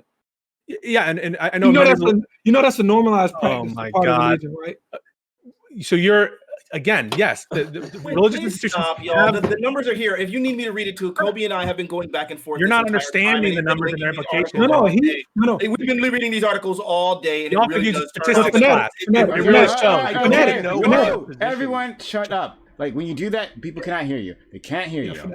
I have to go, but in conclusion, I love you all. I mean, this is a great argument to have. I think. Wait! Don't go yet. I need your input on one thing really quickly. Yeah. Can you give me your input on what's it? Bordenkircher versus Hayes. Bordenkircher versus Hayes. Oh my God, give me the facts. I know that case. That's it's the case that allows the prosecutor to because the prosecutor charged someone with the sentence and he said that he would give him if he didn't accept a plea. Oh yeah. And whether or not discretion. Yeah, whether or not that was proper prosecutorial, and I think in that case, the guy lost, right? And the guy went to Bordenkircher versus Hayes. Yeah, it's a horrible case. Prosecutors have a huge amount of discretion and power to overwhelm with these plea bargain arrangements. On the other hand, and it's a lot of influence. I think the guy went to jail for the rest of his life for stealing like a check or something that was really bad.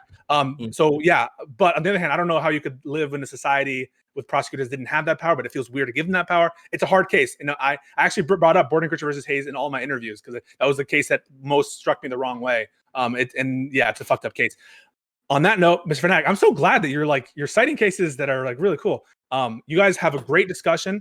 Y'all need a stats class because this correlation shit can't go on. I took a stats class, and I'm saying that your causation argument, but I'm saying your Pisco is right. Pico, go ahead and run it because you're gonna fall flat on your causation argument. Because if you're saying we shouldn't give religious organizations government money, even though it's in law, Fanatic brought up that if a religious organization is in the function of using that government money in charitable donation to charitable acts, and they're properly using it in that function, if we stop giving them that money, you're conflating the charity argument. So you're conflating the charity argument with the establishment clause argument.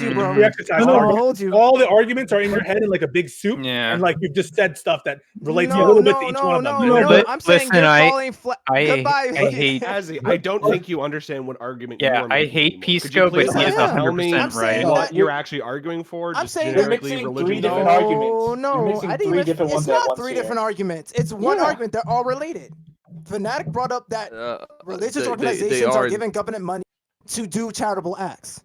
He's saying in that function they're allowed to do charitable acts. And we already established that there's a causation of charitable acts and church funds. If you take away church funds, it's gonna be harder for them to make donations. Therefore, you're going to see a causation drop. You are positing causal. You're positing. We already established that. As a cause. No, we didn't. No, That's you not are at all. arguing correlation. No, because hold on, Smug Putt, because I got you here. Christ. You said we're arguing against the correlation of whether or not non-religious organizations are going you're to fucking gaslighting me. donations. What's the difference You're between gaslighting correlation me, and bro. causation? Do you know what that is? What's the difference? What's correlation? What's causation? He doesn't know. He doesn't know. No, don't say he doesn't know, Kobe. Don't ask. Oh, sorry, he's gone. He's gone. Like, He's froze. I thought he didn't respond. Come on now. No. Like, got him. Oh, never mind. Yeah. I didn't know. I thought he just didn't respond. I thought he just I ran out of the dialogue tree. That hot like, take. This isn't necessarily an atheist meme though. But like this is out of actual curiosity though. Like for like GSU and for Fanatic though. Like from my understanding, like a lot of like church books are closed, and there isn't this transparency aspect. So hold on, one second. Destiny, thank you for the raid. That's awfully kind of you. Thank you for the 1,400 person raid. Holy shit. Yeah, that's really kind of you. Thank you so much. I don't know, exclamation point, or I'll shout out Destiny. Not that it like fucking matters. You all know who he is. So but yeah, thank you. That was really, really kind of you. Thank you, Steven. To everyone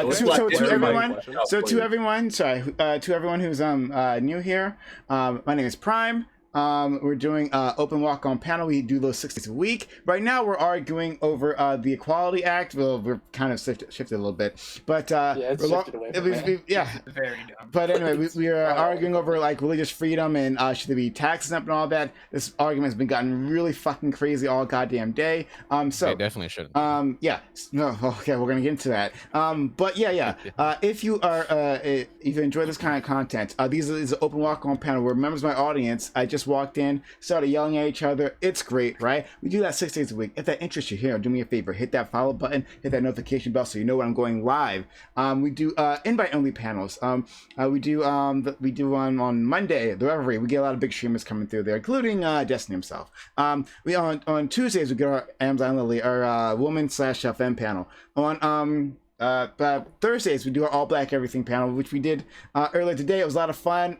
Shame you missed out. Don't miss out again. A lot of fun. We got real chill panels and real exciting panels, and panels full of assholes. We got them all. And then on Saturday we have our Primetime Royale. Our Primetime Royale is similar to the Raj Royale that you've used to see previously, but now it's back with more political spin. It's a lot of fun, really cool. Check it out. But first, what you have to do is you have to hit that follow button, then hit that notification bell so you know when I'm going live. Okay. So we want you to be a part of that. If you've missed out on this content previously, on all the fun, then don't do it again. Now is the time. Thank you so much, everyone who've come in and followed me already. But yeah, I'm so happy to have you here. And again, thank you, Destiny, for being so kind. All right. Kobe. I mean, no, it was Smug Putt, right? He was asking. I actually just want to ask a clarifying question, but Smug Putt can go first. Yeah, so like effectively, like we're making these claims of like it seems like you guys are making definitive claims, like as if you have 100% knowledge of like where these finances are going and how they're being funneling through the system. However, though, like, do you have any like sources that like show like the transparency of these churches beyond just taking their word for it? Because like from what I've seen from I've tried to look at it, and the only source I can find is a. No. What are you actually asking though? I'm asking when you're making this affirmative claim of like, oh, these tithes go here, and people's other that separate donation specifically is then going into these particular projects, for example, or like you are making affirmative claims that like when a church or a religious organization is given this money, that it is actually going to these places that they say it's going. And like I'm just clarifying if you guys are acknowledging that that's not necessarily information that we can't know for sure, because most of these organizations are closed. We get you. Okay, this would be my stance, and you can hate it, but I don't care. I think that these churches have to submit to the IRS, and I think as long as they aren't being investigated by the IRS, the idea that us on Twitch are going to say that these churches are or are not doing things are doing things inconsistent with whatever their IRS tax policy is, I think you can make that claim all day. I don't care that you make that claim though. Okay, I mean, if you don't care if they make a claim or not, okay, then no. Yeah, I don't. Yeah, I know. I'm just saying, it's okay. I got you. There's no point going into it. Smug. Here, I got you. It's really simple. Okay. It's really simple. So here's the tax exempt criteria for religious organizations. They have to have these characteristics. Okay, the organization must organize and operate exclusively for the pursuit of one or more charitable purposes recognized by the IRS. The organization's net earnings must not serve to enrich private individuals or shareholders beyond reasonable compensation for services rendered. Lobbying cannot make up a substantial part of the organization's activities. The organization cannot intervene in political campaigns, and the organization's purpose and actions cannot be illegal or violate fundamental public policy. But that's okay. But fanatic. Exactly those points, though, right? We see that like there's violations of all the time. Like we see churches actively ignore that, actively be involved in politics, right? Even the fucking souls to the polls. I mean, that's them being involved in politics, right? But like, this is a thing that happens. Sorry, why do we have 16 people on my screen now? Sorry. As he was brought back in. Sure. Don't have 16 people on my screen. Let's bring it down to 15. This is the. And there was the other thing you said. I'm sorry. Enriching individuals. What about the gospel of the money gospel? What is it called? The prosperity gospel. Yeah. Right. Sure. So do we understand? Unless there's a difference in how those things are set up, maybe I don't understand that. But if those are churches like there's a pretty else, easily definable difference. Okay, please. Yeah. So it's not easily definable difference, right? So the income, it depends on the income that you're receiving, right? So in order for you to get your 501c, you have to actually function as a nonprofit organization. Now, the churches actually have two separate functions, two distinct functions. They have one thing which is their goal to proselytize and grow and perform a religious function exclusively. That is the role of the church. But then also embedded within these churches are typically nonprofit organizations that take the form of food banks, food drives, or any of those kind of services, shelters, and so on and so forth. As we already recognize, the vast majority of all of those services happen to be religious in this country. So with that being said, if they're receiving funding for the government, none of the funding received for the government, as exemplified in the Supreme Court cases that I mentioned earlier, can be used to further their church worship. They cannot be used for church. They can't be used for proselytization. They have to be used specifically for the charitable function that the IRS already recognizes. These funds have to be distinguished, which is why these churches have to actually they have to mention these two different things. They have to have a separate tithes and a separate offerings. That's why those two things. Okay. Now, wait. You had Prime asked us a question. I also want to expand on this a little bit because this is another thing that people don't understand. That blows my mind. Okay. There are some preachers in the prosperity gospel that also are private business owners, and they have things like they sell commentaries and they sell this and they sell that. Those things makes large amounts of money, and they don't redistribute those funds as us Christians would want, but it's not against their constitutional right to make money. So some of their money may come from the church, but some of their money may come from private businesses and services that they give. That stuff is taxed just like me and your income are taxed, and they become wealthy off those type of things. When you look at it from the when you look at it from the outside, you say, "Oh wait, this is a church doing something," but this is actually a person operating with a private business and making money and paying taxes. So there's two aspects to this: everything that Fanatic said, and there's also people can have private businesses and they can sell Christian paraphernalia and everything else, and they can make money from that, and that money belongs to them. And if they enrich themselves with it, then they do. We would hope as Christians that they would help the church and blah, blah, blah, but there's no law that makes them do that. And if they don't discriminate in that way, that's why they can buy just all types of stuff. So then maybe this is my ignorance, because I've been out of religion for a while then where is the actual like definitive line that just differentiates these otherwise gray zones? Because I think you would agree these are very fucking gray zones that you're making here. It's not. If I don't think this is a gray zone. All right. If I write a commentary on the Bible and I sell that commentary as a part of my business, that has nothing to do with the church. Wait, can I respond? The problem is that you're looking at this in a total vacuum. You, Gambit, or just you, the person who comes on streams. You're not Joel Osteen. You're not standing in the middle of a mega church that is paid by Texas state money, that is non-tax exempt, with all these kind of privileges, being like, you gotta buy, if you want to get in the gates of heaven, you gotta buy my commentary. It's not just a vacuum. It's just a vacuum, right? Kobe, this is simple. Can famous people own businesses? Well, I'm sorry. Say that again. I would like to say something after you guys, or I'm gonna interrupt you really quick. So here comes the thing. I have been trying to say this like about 20 minutes ago. We had a similar situation in Africa. So my name is Mohamed Assid. You might saw me in the news, BBC, Al Jazeera, whatever. I'm a Sudanese politician, the ex-leader of the Sudan Democratic Progressive Party. Nice meeting all of you. And here's the thing: in Nigeria, many of my colleagues and friends over there had met similar, I would say, similar stands with Protestant preachers in the Protestant church, where they were having a lot of money from the donations and ended up with all those private jets. I would say Lamborghinis in Nigeria. I always forget the Loroko, or the capital of Nigeria. I always tend to forget the name of it. And all those Lamborghinis, private jets, mansions, etc., etc., and the list goes on and on. And you see this form of coincidental scamming with all those preachers. And as this gentleman right there said, or I think he's right there, the man with the United Nations flag at his background. This man comes to you, sells you this book. This is a book of general surgery. Says to you, okay, this book will open for you the gate of heaven. You're required to buy it. What Jesus wants you to do. It was God, the Holy Spirit wants you to do. And people would run towards such a thing. The people there are hopeless. You're being a predator. You're predatorizing on people's hope. Yeah, this is disgusting. If you're lying, disgusting. you don't Wait, believe it. hold on. Wait, no, it's disgusting. It's disgusting. I agree with you.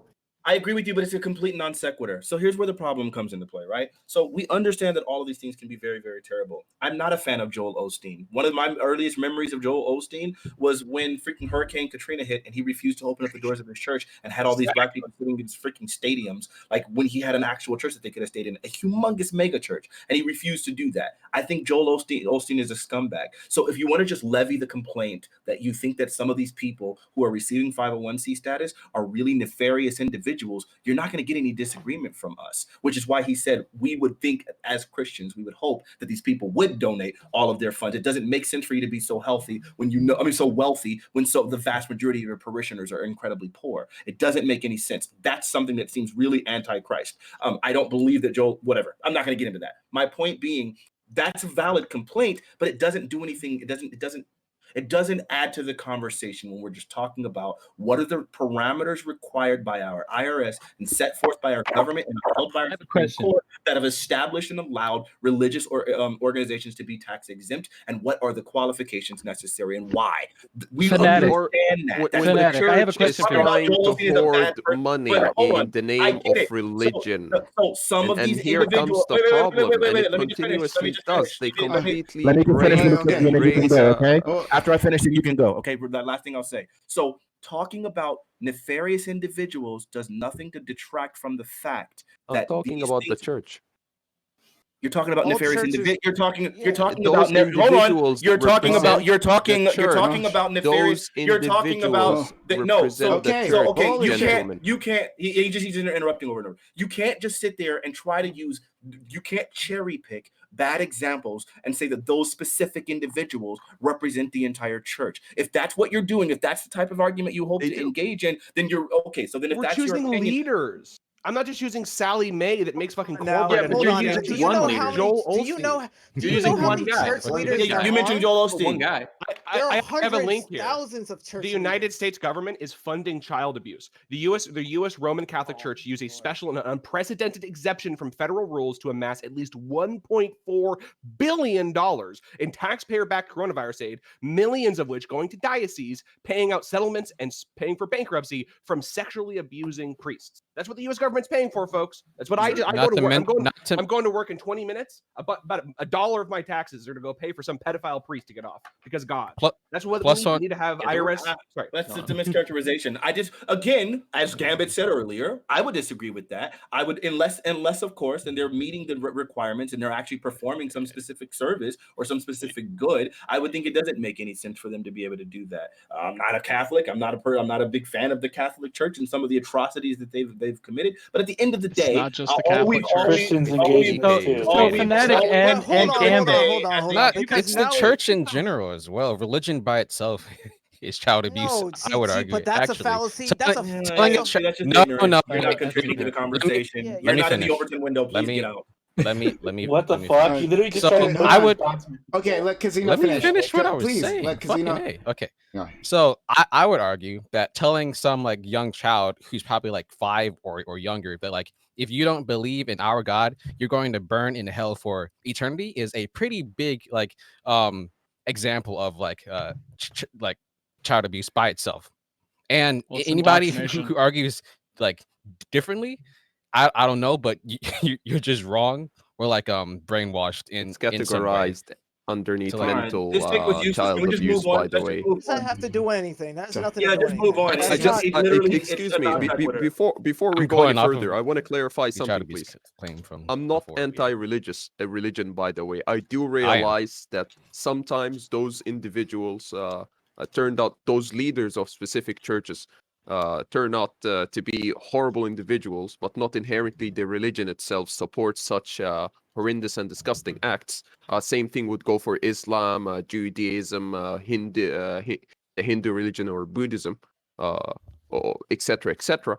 But at the end of the day, we were talking about how such organizations, even when it comes to the Islamic American Coalition or the the Jewish the Jewish or support organization in the United States, all of those organizations are getting exempted from tax in certain areas, and they are benefiting from such tax cuts to money launder money somewhere else through donations, through many corrupt individuals within such organizations. People have to understand that. Yeah, That's what I have to say. but the problem is you guys are grouping every single religious organization. So this is what this is my point. This is my point. So for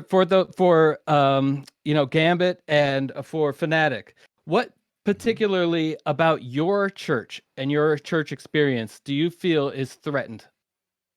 Wait. I can explain. Ooh, I already said this before. No. That's a really bad question because what we're doing right now is we're having a conversation that's specifically about a law that's going to be generally applied that should affect some sort of normative behavior. So then asking me about an individual position and about the individual application and the individual effect of me as an individual does nothing to talk about what we're saying are the normative implications of this thing. That's a completely different conversation. You're moving it to something that's ridiculous. Why would we talk about our individual experience when we're having a normative conversation? That's stupid. Stupid. Move on, please. Is it? No, of course not. Where do you think? Wait. William, sorry, I get to respond to that. William, I can indulge William, hold on. Okay. William. So William, to indulge your question, like this, I can even point to the text itself saying that there's going to be instances where you're going to have people in leadership who are going to lead people astray. Now, I'm not going to get into the specifics of it, but that's just generally saying there's going to be people who are co-opting ministry or co-opting any religious thing or any idea in general to lead people to make them believe what they want to believe. Or what they I think truly there's a lot of chicken shit bullshit. No, William, because Let I him can say the finish. Let same him thing do for it. I can say the same thing for a feminist organization who are telling you that all men are trash. You need to join Feminist our ranks. organizations aren't tax exempt, and they don't say they have the keys to the metaphysical divine reality of the world. That's Who the fucking cares problem. if there's? But no, who Ozzy, cares why if there's engage this? I'm not. But no, You're letting them move said the goalposts and No. nonsense. I said I would engage them. I said Why? I would indulge them. Why? It I wasn't don't part of the want to. conversation. Well, Listen, the goalpost listen, hasn't let even him been finish. moved. Let him We just finish. got So let me a no finish. two Scotsman. That's all. Gambit, we you got. want to take a crack at it? It does not matter what they say. It does not matter what they say. The acts that they take. We already said on this panel that there's a causation of donation that happens within religious organizations. Ooh, bars. I like how I caught Wait, that. causation of donation. You mean that Now, religious people if you give more? take away, hold on, because I'm yelling. So I'm I don't want to yell over you guys. If you take away the government funds that allows for them to make those charitable acts, you're opening the door, and I said this personally, you're opening the door for that. Now you can infringe upon non-religious as well, despite them saying we have the keys to the universe and listen to us. All churches don't say the same thing. All churches don't do the same thing. There are some churches. But you're abstracting. You're not indulging. Let him finish. You're not indulging me because you're William, let him finish. Let him finish. Let him finish. There are even some churches who don't even believe in the resurrection of Jesus Christ, which is fundamental to Christianity in itself. There are so many different types of churches and things out here. Like, but you're trying to get away from you. You're supposed to answer about you. This isn't an individual thing. This is what fanatic. I'll talk about myself. No, let me finish. All right. Everybody, let me try to reach Azzy. Listen, listen. People here that don't care about religion don't care that there's certain denominations that don't believe in Jesus. I know they're listen. You're adding. Listen. You're literally wasting the oxygen in the room that you're in. No one cares, right? They don't care at all. They don't care about religion, so they don't give a flying. This is the point. This is no, because I don't believe that, because they wouldn't keep saying these things they're saying about the God, about churches having the keys to the universe if they didn't care in first place. If they really didn't, and this is what I'm saying. No. The issue is it's a no true Scotsman fallacy. This is what I'm saying. I'm trying not to yell over people. Okay. But you gotta think. But you answer my question. So this is what I'm saying. There's a problem. Hold on, Azzy. Everyone shut up. What? Azzy, you got to get to your point. That's the problem. I got to get interrupted. But then, I know, but you get like a long stretch of time, and then someone finally jumps in. So please, right in the next 30 seconds, get to your point. King William, you cannot use an individual approach to try to justify that what we're going through is now different from what everybody else is. You can't use an individual argument for this. We're talking about religious organizations in general, despite what they say, despite what they do. We're talking about the actual laws that are occurring. The law itself. You said, I thought you were going to indulge me. Just to say what I said in like 20 seconds. You took 3 minutes to say that. That was what I said. I would have happened a lot quicker, but people is just screwing. No, that's bullshit. I have to go to work. I want to leave. The problem goodbye, Kobe. There is differences between religions, but the problem is that the government doesn't see that. The government just doesn't tax them all equally. That's the issue. And so we can have, Mima's Baptist church where they eat gumbo all day, and it's wonderful, and they give gumbo to poor people. And then at the same time, you have the Church of Scientology, which was made by a man who one time said, if you wanted to get religion, or if you wanted to get rich, make a fake religion. That's the issue. That's what we're getting at here. We can talk about how there's, actually my grandma did this great thing. Okay, that's great. We need to talk about the actual effect of these laws in reality. The actual effect of these laws. These laws are making it so pedophile priests can get off. These laws are making it so Joel Osteen can keep black people out of his church and fly big jets without having to pay for tax. This is the issue. I gotta go to work. Love you all. Hail Satan. Bye-bye. That's the point. That's the point. You guys keep using individual arguments, individual occurrences that happen with any religion to try to. As you know, somebody else. I can say as you're interrupting somebody. Yeah, please. So hold on. Dr. K has been waiting very patiently. I'd love to hear from our friend Dr. K. Please, and then we'll go back to William, who wanted to talk. And then sure. I'll get you guys. All right. I only raised my hand because they're going to reference me, so I just wanted to be able to.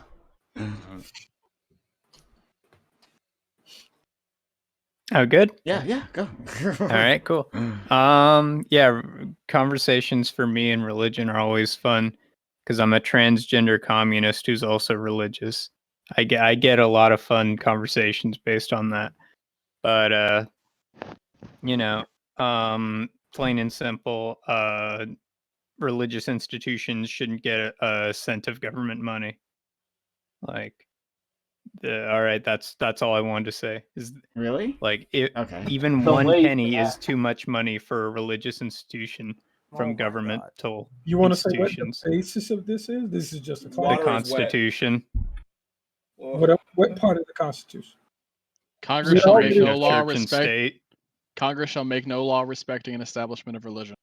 Okay, so but what That's I really guess though- maybe no, they're new to the conversation. Yeah. Okay, I get it because we already went through this and we recognized already there have been God knows how many countless examples in which the government has given taxes and not just only tax breaks but literally direct funding towards faith-based Yeah, that's organizations. bad. They shouldn't have done that. But we recognize. I get it. True. You can have your simple take. But just understand that there are clauses that have been ruled on by our Supreme Court, which is sometimes very anti-religious, but we recognize that the benefit. Yeah, the Supreme Court is wrong. They shouldn't get a cent. We recognize that the benefit given, the reason why this is a thing is because these people are performing necessary societal services that benefit large amounts of people. They're not necessary. Charities are necessary. Churches have been established and we've recognized that the vast majority of charitable organizations have been religious and have been started by churches. Hospitals. Yeah, that role should be filled by government. I would say something very important after him. Hospitals in this country were literally started by churches. We recognize that the abolitionist movement was largely religious. We recognize that the vast majority of women's shelters and everything else in this country, the vast majority of all of these organizations have been Christian, which is why the government decided to give them this provision because we recognize the role that they played in society. Now I need to say something to counter that. I need to say something to counter that. No one needs to say anything until I could just finish really. But sorry, yeah, finish your point, and then we'll move on to William, and then we'll go to Mohammed. All right? Okay. So at the end, it's cool that you can just say, I don't think it should happen, but we recognize the obvious benefit of these things, and people who follow the data recognize how worse off society would be if we didn't have all of these religious-based organizations. Okay, great. It wouldn't be that much worse. But We'll go to William, and then we'll go to Mohammed, and then Eagle Eye. I see Gavin. Don't look, buddy. I gotta let some other You said people I was after William last time. And now you look, you don't look. Say your name. No, Azzy me. That was Azzy. That wasn't me. I know. I can tell black people apart. Don't worry. All right, let's go, William. Okay, so the reason why I asked the question is because people are worried about it, and you guys are saying you're religious, and the other people are not religious, and you're religious, and you're concerned about the effect it'll have on your churches. You've mentioned your own churches, and at least I know that Gambit has. I don't remember if Azzy or Fanatic have. But you're talking about, the question is, what is the on the ground threat? Because to me, it seems like a moral panic that you're really worried, you're crushed that this perfectly ordinary thing is going to happen, or that the United States will realize its promise to have a separation of church and state, and you're doing all kinds of things around it. But that seems to be the fundamental thing. So I want to know precisely in your church what the topographic impact of this bill will be in your position, in your opinion, and why, and then we can all talk about the reality of it rather than speculating and going all over the place. We could talk about what in your church is threatened, and is that something that is valuable, and is that something that exists in tension with the Constitution of the United States? Okay, listen, I don't know, maybe you were absent for the whole first entire hour of this conversation, but one thing that can happen is a church could be required to hire people that have views that are antithetical to the church. That's a basic, easy one, right? So go. We gave you one. Go. Okay. What do you want to do now? All right. Well, okay. Oh, yeah. So that all churches, so that my church is in essence is gonna have to, it can't discriminate against somebody. How will they know that their views are antithetical? I'm trying to picture that for my church. So somebody comes to maybe they're Jewish, or maybe they're maybe they're Hindi or something like that. So they come and they want to work there. Like, how would I make a decision about them? They're being antithetical to my church and church doctrine. So I mean, I'm having a picture. So then who would? Wait, I could answer. I could try and answer. I know you're asking again, but I could try and give you an answer. But let's say someone has worked for the church, but they are not of the faith, but the church is still hiring them. They can work with them. And a position comes open, and it's to I don't know, lead a youth council or do something that is to like start a program that is supposed to help direct people in like the faith of the church, and they apply for it and they say, well, we don't want to hire you because you're not of the faith, you're of this faith. Would that be discriminatory? I mean, that should be, I mean, if you're hiring from the general public, then yes, it would be. You know, I mean, basically anybody can run a curriculum, and if they've agreed to run it, there are plenty of non-Catholic people teaching in Catholic schools. So I want to move on to Mohammed, who's been waiting patiently, and then Eagle Eye. Here's the thing. I don't remember who specifically said that churches started a lot of the charity work, hospitals, schools. You're actually right about that. In the United States, they were the individuals who, widely generalized and had it in a more common ground. They made such schools and hospitals, etc., and more charitable work, general and common around the United States. But time and time had passed where you realized that people had integrated such services as their human rights, according to the United Nations, according to multiple interregional organizations, the WHO, the UNICEF. Many organizations right now that belong towards the United Nations find out that such things are just, it sounds. It's human rights. Are you just trying to say that churches started charities, but now they've been like essentially either supplanted or they've been incorporated? They've been outpaced, yeah. No, they're not. No, they haven't. You're just lying. There's no data to suggest that. Fanatic. Let me just say, like, right now they are just a big scandal. They are a large, big scandal. That's what I'm trying to.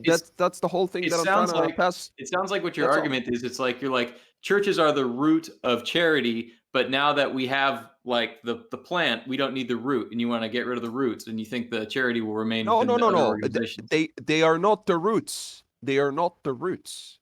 Here's the thing. You said it was. They started. They started the idea, but someone else carried and improved on the idea. Hold on, because I can stop you right there. It's like saying because white women and Asians and gay people it helped out civil rights, that they took the idea and all of a sudden made it better. That argument is that's not a good argument. No, even worse than that. That's a non sequitur. Well, screw that. You're comparing two different things. No. Even worse. By the way. You're just being factually incorrect. So they haven't been outpaced. Still in this country in 2021, the vast majority of donation and charitable givens, the vast majority of women's shelters, the vast majority of food banks, all of those things are still religious. They haven't been outpaced. Yeah, that's bad. Secular is still not whatever. I don't care if you feel it's bad. If you're in your feelings and want to feel like it's bad, it literally doesn't mean anything to me. What I'm talking about is objective data. Objective fact is I never said objective. Thank you. You're straw man. I'll finish. And you're being very emotional. I'll finish. After I finish, then you can go. Objective fact is that all of the objective. Finish your point. Yeah, go ahead. Yeah, he won't let me talk. Objective fact is that all of these things happen to be religious. So I'm not saying. Now you might want to say, Dr. K, well, it shouldn't be, and it's fine. When we get to a point where the secular world finds some sort of impetus to precipitate that sort of giving, then at that point, I'm willing to entertain that argument. Hold on. God, you're a man, baby. I got you. I love it. When we get to that point, I'm willing to entertain the argument that maybe we can start abolishing religion, and maybe the secular world is, and maybe the secular world, maybe if I can finish, and maybe the secular world will be a suitable replacement. But since we're not in that place now, simply saying, well, it shouldn't be, does nothing to the actual conversation. Hold on. Okay, so I've been waiting. In Sweden, for like 3 minutes. Let me say something. Jesus Christ, hold on, please. Go ahead. Whoa, a lot of people have been waiting. Eagle Eye Val has been waiting even longer. Hold on. Eagle Eye Val has been waiting longer. The longest. Eagle Eye. What? So, we're saying that religious institutions need to be tax exempt so that they can continue to make charitable donations? What's stopping them from continuing? That's not the argument. Yeah. So then, all right, what's stopping them from being able to make this stuff if we tax them? Like what? No, we're saying it'll be inhibited. You are inhibiting upon the actions of the church to make those donations. We said that from jump. Okay. Why? Yeah, why?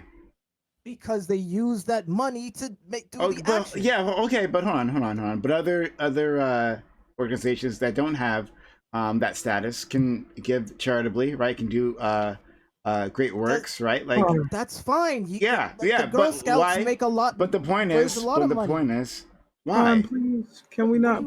But the church needs the handicap, though. Hold on. Not what? Let him finish. Gambit. Ozzy.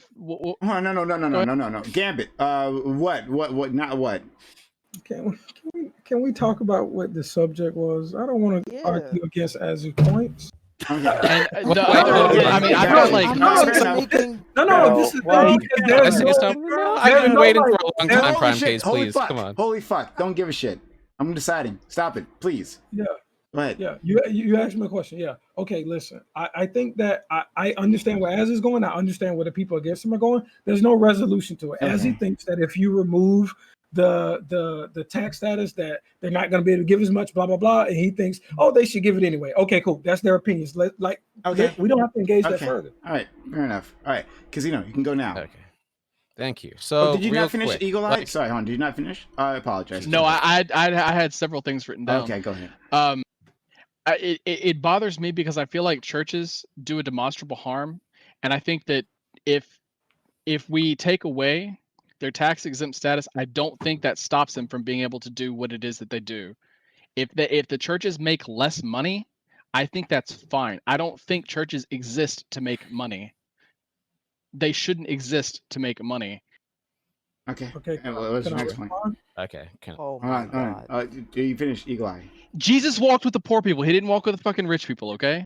He still told you to pay your taxes. Did you finish your point, Eagle Eye? So churches don't pay taxes. What the fuck? Eagle Eye. Jesus literally doesn't pay taxes. Yeah. Go. Okay. All right. Go ahead. The church does not represent Jesus. So hey, shut the fuck up, please. I want to say something. God damn. Okay. So this whole argument about churches needing to be tax exempt to pay charity towards like other poor people or whatever, like, can we like completely skip that and talk about how like if our country was like slightly better with like actually helping poor people, that we wouldn't need charity in the fucking first place? Why are we talking about like why are we relying on churches or like random people to give like 5% or like 10% of the money that they have to help poor people when the government could do that way better with like one or two like laws, right? The government is doing it. Social Security. It's not doing it well enough. Social Security in New York. What do you think Social Security Social is? Security? Wait, hold on. Social Security. What do you think what is the function of Social Security? To keep old people retirement from being for old homeless. people. Where does the money come from? How does Social Security help pay like the bills for like the single mom who has like 3 kids working 2 jobs? You dumb fuck. What are you trying to say here? What is wrong with you? What the fuck? Wait, bro, you're not that smart either, my guy. Because listen, you understand that there's different social policies, right? Like our mothers get. Why would you bring up Social Security then? Because it's a function of government to give money to a sector of society. That doesn't help the people I'm talking about. What the fuck is? Gambit really thinks he got known there. I don't know what's going on. No. Social Security helps all the poor people somehow. Holy fuck! Like, do you think it helps some poor people? It helps very few of them. Wait, do you think your dumbass question was, does the government do anything to help poor people? He gave you one example. He didn't say that helped everyone on planet Earth. He gave you one example of Social Security helps poor old people, right? Okay. I'm gonna restate my statement one more time, and we can go over welfare, this again. Bro. What's welfare? If the government was better at like redistributing wealth from like this entire country to the less able right now, we wouldn't need charity from individuals at all in order to help these poor people. We are like right. Hold on, let me finish. Right now, we're talking about like the completely wrong topic. Like why like we shouldn't rely on churches at all for this type of shit. We're not It's just relying on completely wrong. churches. We're Yes, not yes, we relying. are. Yes, No, we you're literally begging are the right now, but question. okay. You're highly begging the question of whether or not we actually rely on. We don't rely on churches. Churches We are just literally do. facilitating their religious obligation to do it. Why It's do not like these we're- people? Why do these people go to food banks at all if we don't rely? You just to- you're like there's on them? poverty and the government should solve my it. point Why is- would we go to the grocery store to get groceries? like this What are you is talking this about? is All right, everybody, let's do this one at a time, please. These people wouldn't need to go to the fucking Guys. food banks from the churches if the government was doing. Zeno,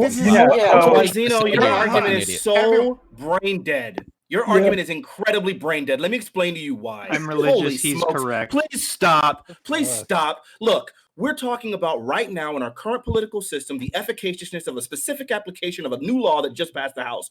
Don't move this conversation to, well, let's imagine a universe in which this is no longer the case, in which everything is rainbows and butterflies, and our government is doing everything that we want it to do, and then let's talk about the efficaciousness then. That's all stupid. Hopefully that's the direction we're headed. Bullshit is this? What are you trying to say here? Finish. No one is arguing about whether or not this is the perfect system. What we're arguing about is, given the current political climate, given the current political system, the efficaciousness and applicability of the law, and whether or not it's going to have harmful effects. Please don't distort the conversation by talking about your wistful fanciful inside of your freaking head about what can happen when the universe is perfect and our government is doing a freaking job. This is strong. This is strong. There are a lot of people talking, and stop it now. Holy shit. Hold on. Okay, don't worry. I can mute every single one of you if you need me to. Then I can just like call on one person or another, right? Okay, great. Thank you. All right, Casino, finish whatever the fucking point you're making. We're gonna move the fuck on. Can I respond to it? Fine. Okay. Fine. So We'll go to. Hold on a second. We'll go to GS Camp. We'll go Radif. Then who else hasn't gotten a chance to talk? All right, GSU Gambit and Radif. Go ahead. Wait, what? I said finish. I literally just said finish your fucking point. Go ahead. Wasn't finished. I was talking about your fucking point. Holy shit. Okay. What do you understand about that? So what that guy just said, I'm not looking at the chat right now, but Mr. Fanatic, that's straw man bullshit 100%. I wasn't talking about a fucking utopia at all. I'm just saying with like a few better laws with like wealth, like redistribution. Welfare? Yes, welfare. Well, yes, welfare. That exists. Oh my! Just because it exists right now in this fucking country does not mean, just because we have welfare in like some shape or form does not mean that it's good enough for everybody. You fucking idiot!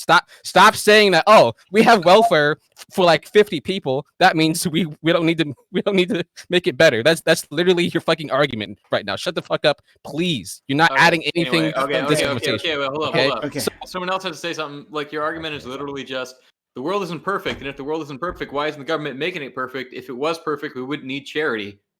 I'm not talking about fucking perfect. That's it. I'm not talking.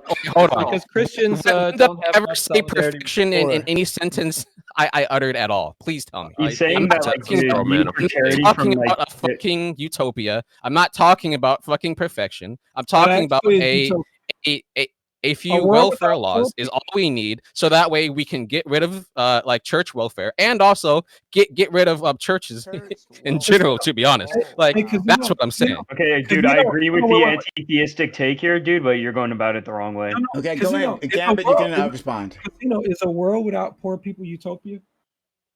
What?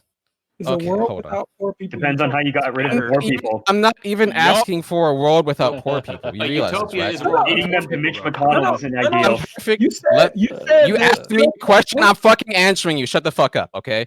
I'm I don't care if we have poor people. I care about what kind of lives these poor people are having. So we can have poor people who like still have housing, still have food, still get free education and these things. If If poor people like still have their basic needs met, I don't care if they're poor. Okay, I just want people's basic needs to be met. Okay, that's all I'm asking for. It's not a fucking utopia to ask for shit like that. Holy fuck. All right, I gotta go. I gotta leave. I gotta leave. I just want to say really quickly before I leave. Right, I agree with what's his name, Casino. Water is very wet. I mean, if you were going to be presenting the most banal statements of all time, I mean, we can do that. But in any case, listen, really quickly, I just want to say it's really easy to have these kind of positions when you want to start talking about like the how unnecessary the church is, because a lot of people haven't been in positions where they're so utterly reliant on a church, right?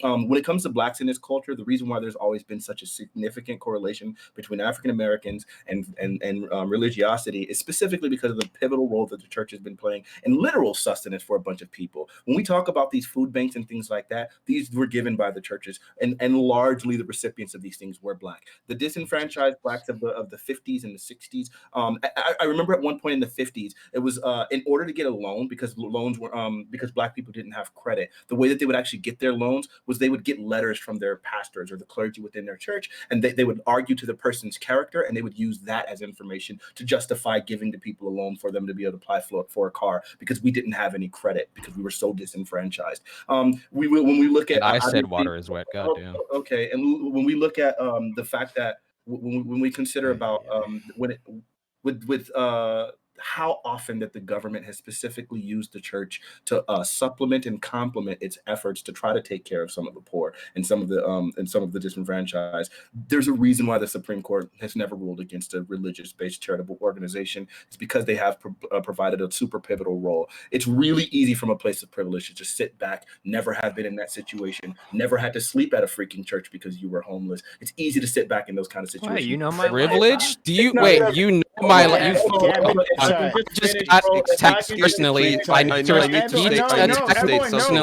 respond. Okay, don't worry. You attacked me personally. I don't care. I don't give a shit. Like, I'll decide. Holy crap. All right, don't worry. I can mute you, though. It's good.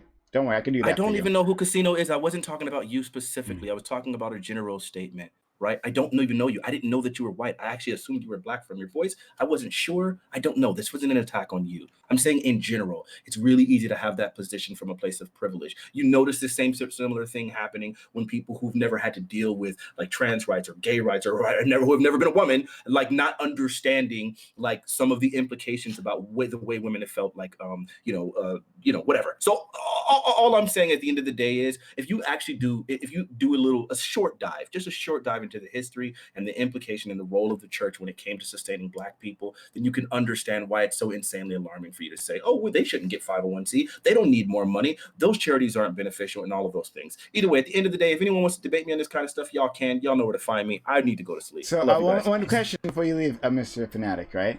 Sure. Is your family like startled every time you come on my panel? Like, do they know because like your voice like goes to 11? Just peaks out. Like, no, listen. I am one of 9. Okay, I come from a family of 9. I have 4 older brothers, 2 older sisters, 2 parents.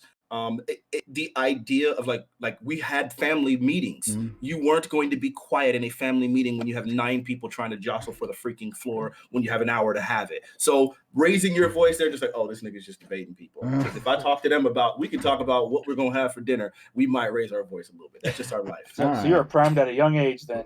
I sure was.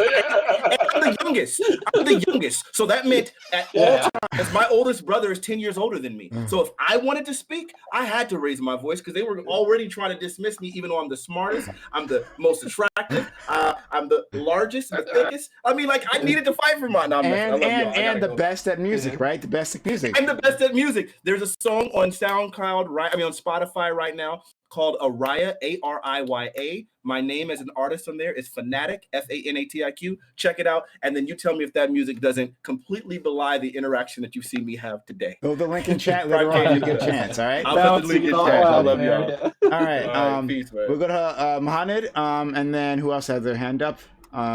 Me. No, me? Oh, Sevatar. We'll go to Sevatar. Oh, sorry. Okay. Sevatar. I was trying to finish. Okay, all right. Oh, you can go G. Yeah, all right. We'll finish up with GSU, and then we'll go to Mohammed, and then we'll go to Sevatar. I just had a spicy take for people like Casino. I'm going to unmute him.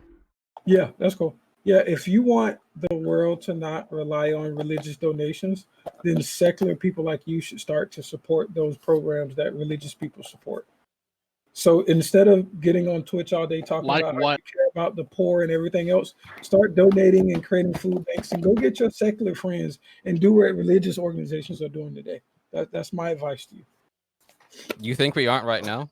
Okay, Muhammad's Not turn. at the same rate. Okay, Oh, so really? I'm Do just you want to go over these? He was Casino, talking to Casino. me. Let me respond. Holy shit! Yeah, I was talking to him. Let him respond.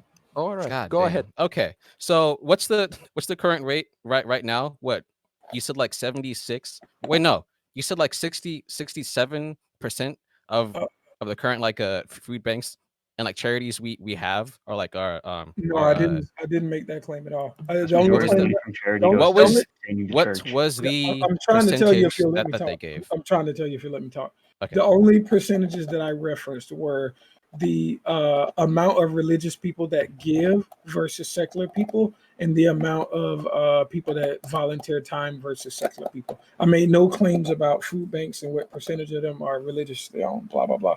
What were the percentages, if you don't mind me asking? The actual percentages. 91 to 66, 67 to 44. Wait, for what? For which? For Respectively, donating the and two then things I just for made. volunteering. Donating and volunteer time. Donating and volunteer. Yeah, you asked, you said something like we shouldn't rely on these faith-based organizations, and you want the government to do it, and the government's not doing it. The faith-based organizations are doing it, so maybe you should start. No, they ain't doing it Okay. either, though. So let's go to Mohammed. like Hold on. one- oh, sorry. Mohammed has been waiting quite a long time. Then we'll go to Sevatar. So And then there Dr. K. was an attack on secularism and atheism in general. And myself, I'm a deist, by the way. I believe in a higher power. But I want to talk about the Kingdom of Sverige, if anyone heard of it, the Great Sweden. We have a great welfare program, by the way, and it's not paid by any religious charity or church. The government pays for it. You from people having high tax. For some reason, I did ping or mention that gentleman in voice chat, VC chat, but he never answered. We have a great, a great welfare program, and the church doesn't have anything to do with it.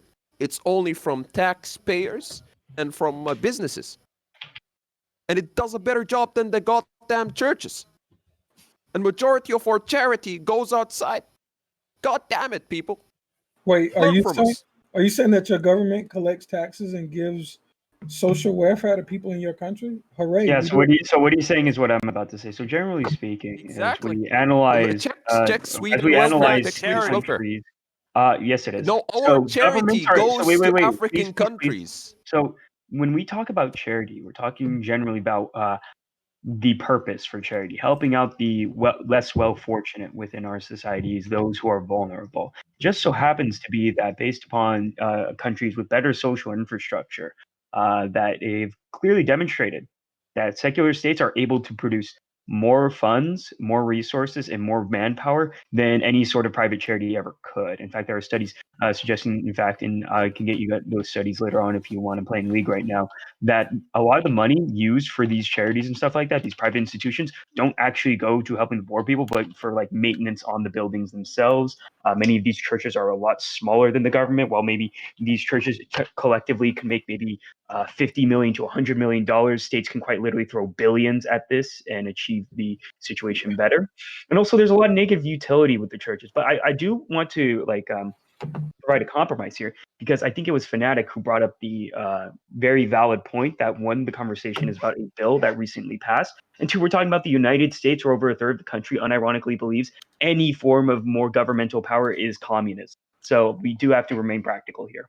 Go ahead. So wait, can I ask some? Go ahead. You respond, and I'll go to Dr. K. And Yeah, I want to I ask wanna- you, Chris, if he wants to say something. But all right, go I ahead. want to know if I'm being unfair. Your argument is that the government can collect more in taxes than churches can collect in donations. Wow. No, my argument is that it seems to be the They do.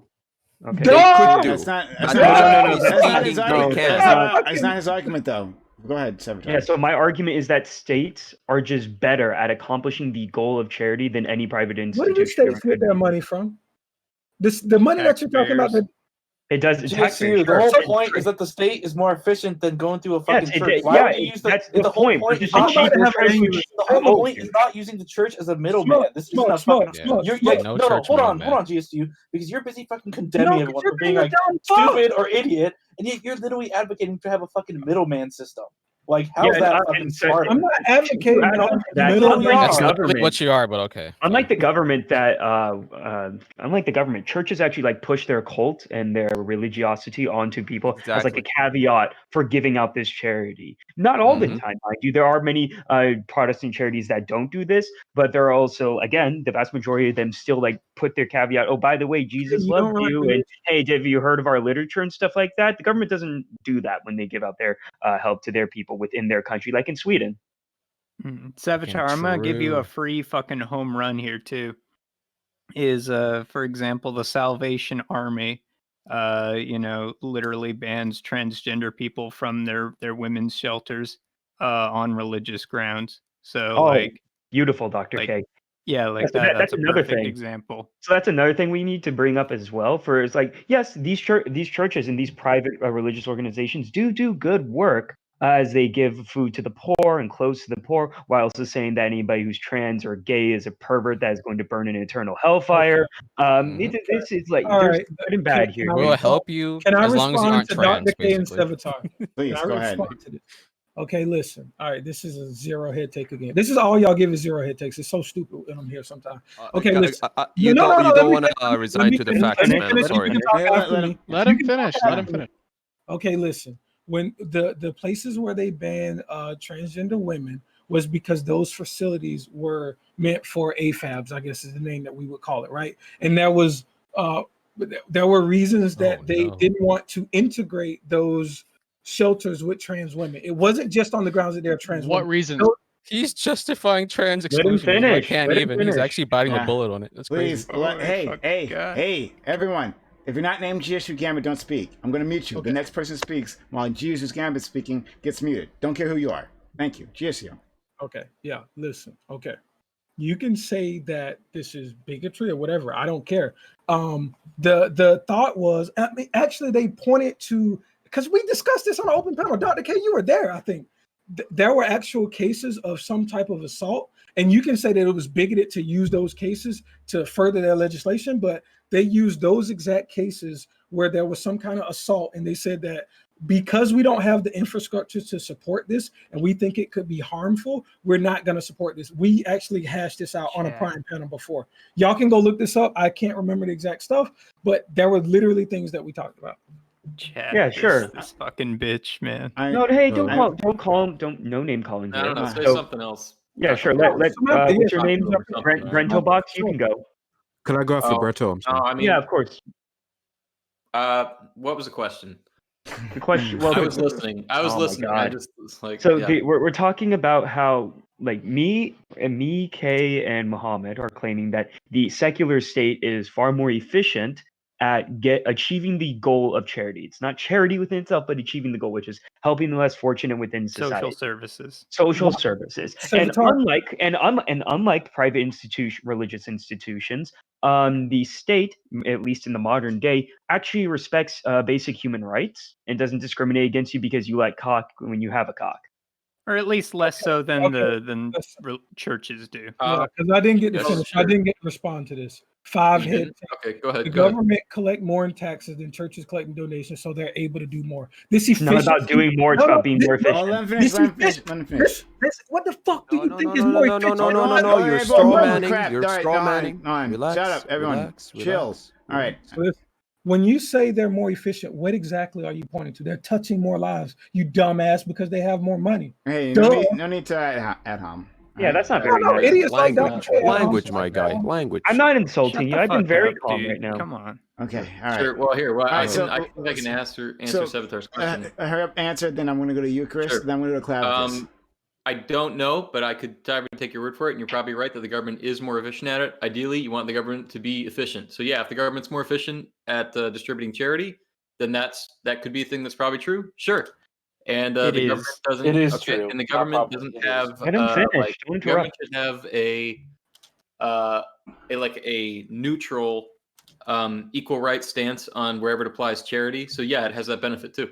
Yep, that's true. Okay, great. So we'll go to you, Chris, then we'll go to Clavicus. I have notes from a while back, so I'm going to try to make this as fast as I can. So, I mean, considering that the government can't even pass a $15 minimum wage right now, I don't think we're getting rid of the need for private charity anytime soon. So I think we should stop acting like that's a real possibility. So that brings us back to the issue of who donates and why, who makes up the bulk of the charity, going back to the correlation causation bickering earlier. And so the argument there, I feel like, is whether or not religious belief or church membership has some causal relationship to charitable giving. We know that people with strong religious beliefs donate more money. We know that donations to religious organizations, at least in the US, make up the majority of our charitable donations. So the question is whether or not that's a causal relationship or whether it's a spurious correlation. Unfortunately, that's not something we can randomly test because I can't come and take away Gambit's religious belief and see if he donates less money once I take it away. So then we just have an issue of competing causal explanations, and you're going to have to work really hard to convince me, I think, that there's a causal explanation that's more persuasive than strongly believing in a religion that commands you to give away your riches to the poor tends to lead you to donate more riches to the poor. So I don't know. That makes sense to me. And that, well, okay. So second, I don't understand why we're acting like churches are like kind of this magic category, right? Because in terms of whether or not they are tax exempt, they fit into the same category as other charities under 501c3. The only difference is that they are default exempt rather than having to apply. And that's because, I don't know, we don't want the IRS deciding what's a real religion and what's a fake religion. I mean, maybe you guys are cool with that. I don't know, but it's not just a church issue. So I feel like what a lot of you guys are talking about with corruption and inefficiency, that's a 501c3 issue. That's a nonprofit issue. I don't think that we need to. I don't think we need to jump to let's tax churches, but leave the Clinton Foundation how about alone, this? right? How about this? No, Eucharist. Okay, and I wish I had thought this before when Fanatic was here. But.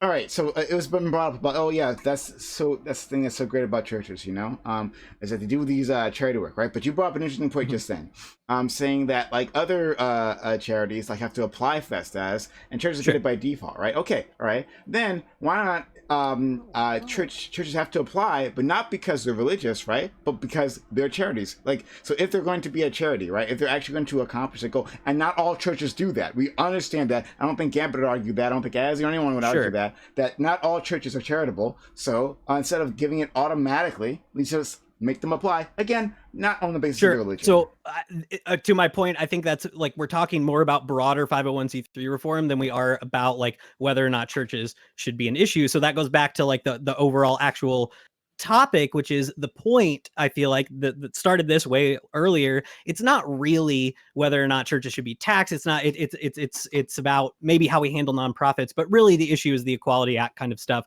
of whether or not we continue to carve out religious exemptions for certain types of discrimination. So I know like a lot of you guys aren't religious, but what's really at stake here is what was being brought up earlier is like, can a church be punished for discriminating on the basis of religion if they only want to hire a pastor who teaches what their church believes? And if they do that, and then we eliminate these religious exemptions that y'all seem in favor of eliminating, then they're not going to be able to do that. Whether or not that's fine and good, I don't know. We can fight about that, but we're way afield of that question. And I had a question for Dr. K. So how do you functionally prohibit a charitable organization, a religious charitable organization, from taking government funding? Like, what makes an organization religious? Is it having religious officers, a religious mission statement? Like, where do you draw the line of like, oops, sorry, you're too religious, you can't get any government funding to help poor people now? Like, I just would like an answer for that. Go ahead, Dr. K, and then we'll go to Clavicus. I mean, we literally have a registry of churches, right? And like people who... But it's not just churches, right? We have religious hospitals. We have Catholic hospitals. We have it like it's like, where do we draw the line of a religious organization that shouldn't get government funding? Should the Catholic hospital in my town not get government funding? No, it shouldn't. Okay, well, like, wild. Oh my! It should be nationalized. Yeah, because that really leaves us exposed, right? Because the government, we've been relying on these. So, for example, the Salvation Army again, or no, it actually wasn't the Salvation Army, but there was like this Christian surgeon who essentially left a trans person to die on the operating table for religious reasons. So, like, yeah, they don't get funding. They were killing black people too. Wait. It's different from saying this doctor should be prosecuted to the fullest extent of the law. Yeah, no, he didn't get in trouble. He was on religious grounds. Yeah, so the issue what Dr. K is bringing up is you ought not be allowed to discriminate against a group of people if they're like a protected class, and or you're not allowed to discriminate against trans people or gay people because your holy book says that they're sinners and deserve eternal hellfire. No, I just believe really strongly in separation of church and state. Yeah. Same thing. But let's go to Clavicus, then we'll go to Mohamed and then Marx. Can I ask Dr. K for a source? I just want to read what happened in that case. Yeah, me too. Yeah, I just want to read it. I'm not saying that you're lying. Quick. Yeah, give me a second to come get that. No, go ahead with the conversation. Okay, sure. Okay, then Clavicus, Mohamed, Marx. Okay, so in regard to like the causation versus correlation stuff, that kind of reminds me of something that popped into my studies. One of my actuarial things, they were talking about like no amount of stats and data is going to supersede experience and common sense. There are some things that you're not going to be able to prove statistically, and that's kind of what Eucharist was talking about. And sometimes it's okay to rely on common sense and experience to come to conclusions about things. You just can't say that statistically you can show a causal link. That's all that distinction is. You can't show it statistically, but you can still come to the conclusion because you have a brain and you can think. One thing what I actually got on here for though was I was looking at like the World Giving Index scores, and I think somebody was saying something about how like Sweden has like more charity, or they do better when it comes to charity, maybe even like volunteering or something like that. But the United States rates like way higher than Sweden does on that index. Australia is like incredibly high, but even Australia has in Australia per capita? It's a percentage of the population. Percentage of the population. So basically per capita. So so what they're rating on, it looks like here. Hold on, let me post it in the chat because I'm citing something. Post it on the chat, please.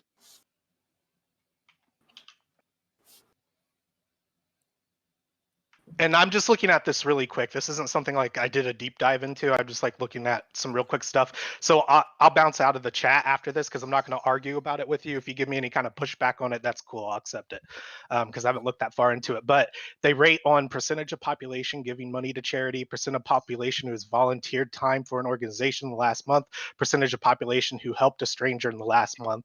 And then there's like a score or whatever of like an average of the previous columns for the World Giving Index score.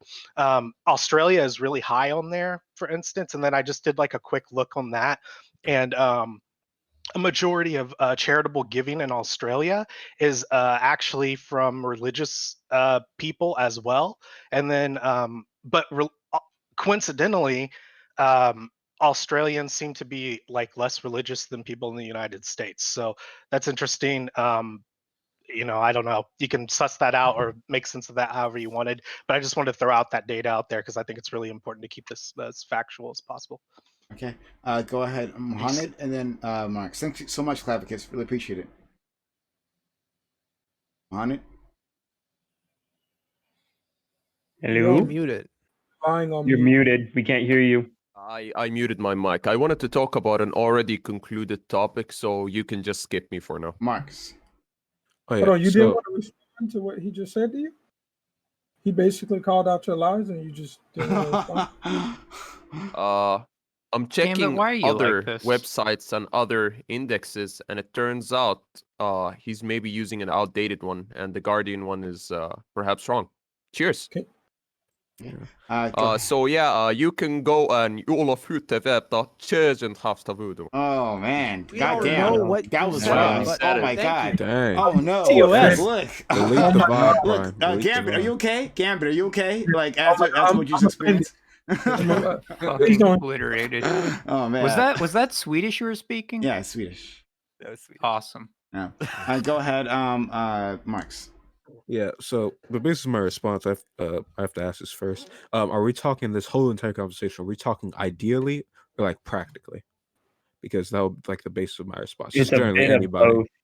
Pragmatically, that's what they're talking bit about. of- Pragmatically. A bit about okay, so I'm kind of gonna kind of echo what Eucharist says. So I obviously agree with social safety nets because obviously private, just the government is way better at providing the basic needs for people other than private organizations just because they have more money. But if we're looking in the here and now, it is a fact that religious institutions and private institutions do provide a lot of basic needs for the majority of our population.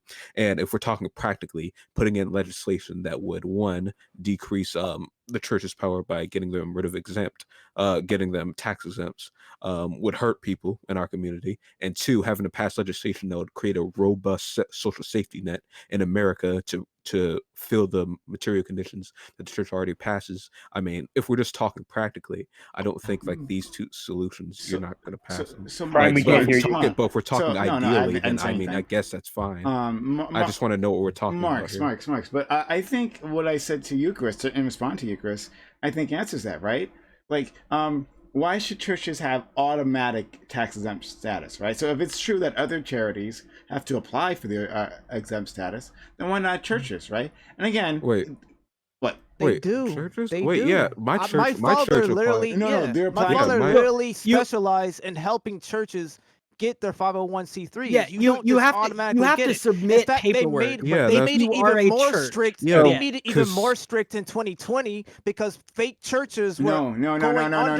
Yes, hold on. Holy shit! You don't understand what the fuck I'm talking about. I'm not responding to that. No, they're getting their status. Unless I'm incorrect on this, and you can correct me on that. They're getting their status because they are churches. That's not what I'm saying. They're getting the status because they apply. No, listen. Oh my God! boy, Holy Jesus. shit! Holy They shit! apply Listen, hold on. because they're I'll say it churches, slowly. they I'll get say it so- slowly, so you get it. Yes, I get it. As a church, right, you can apply and get that status based on your religious affiliation, right? Like your religious organization. So, okay, you've applied, you get it, right? Instead of that, right? Like, why don't you just make it on their basis of their charity, right? So a church would have to actually prove. Because it's true for everybody, Prime. Anybody can apply to have a 501c.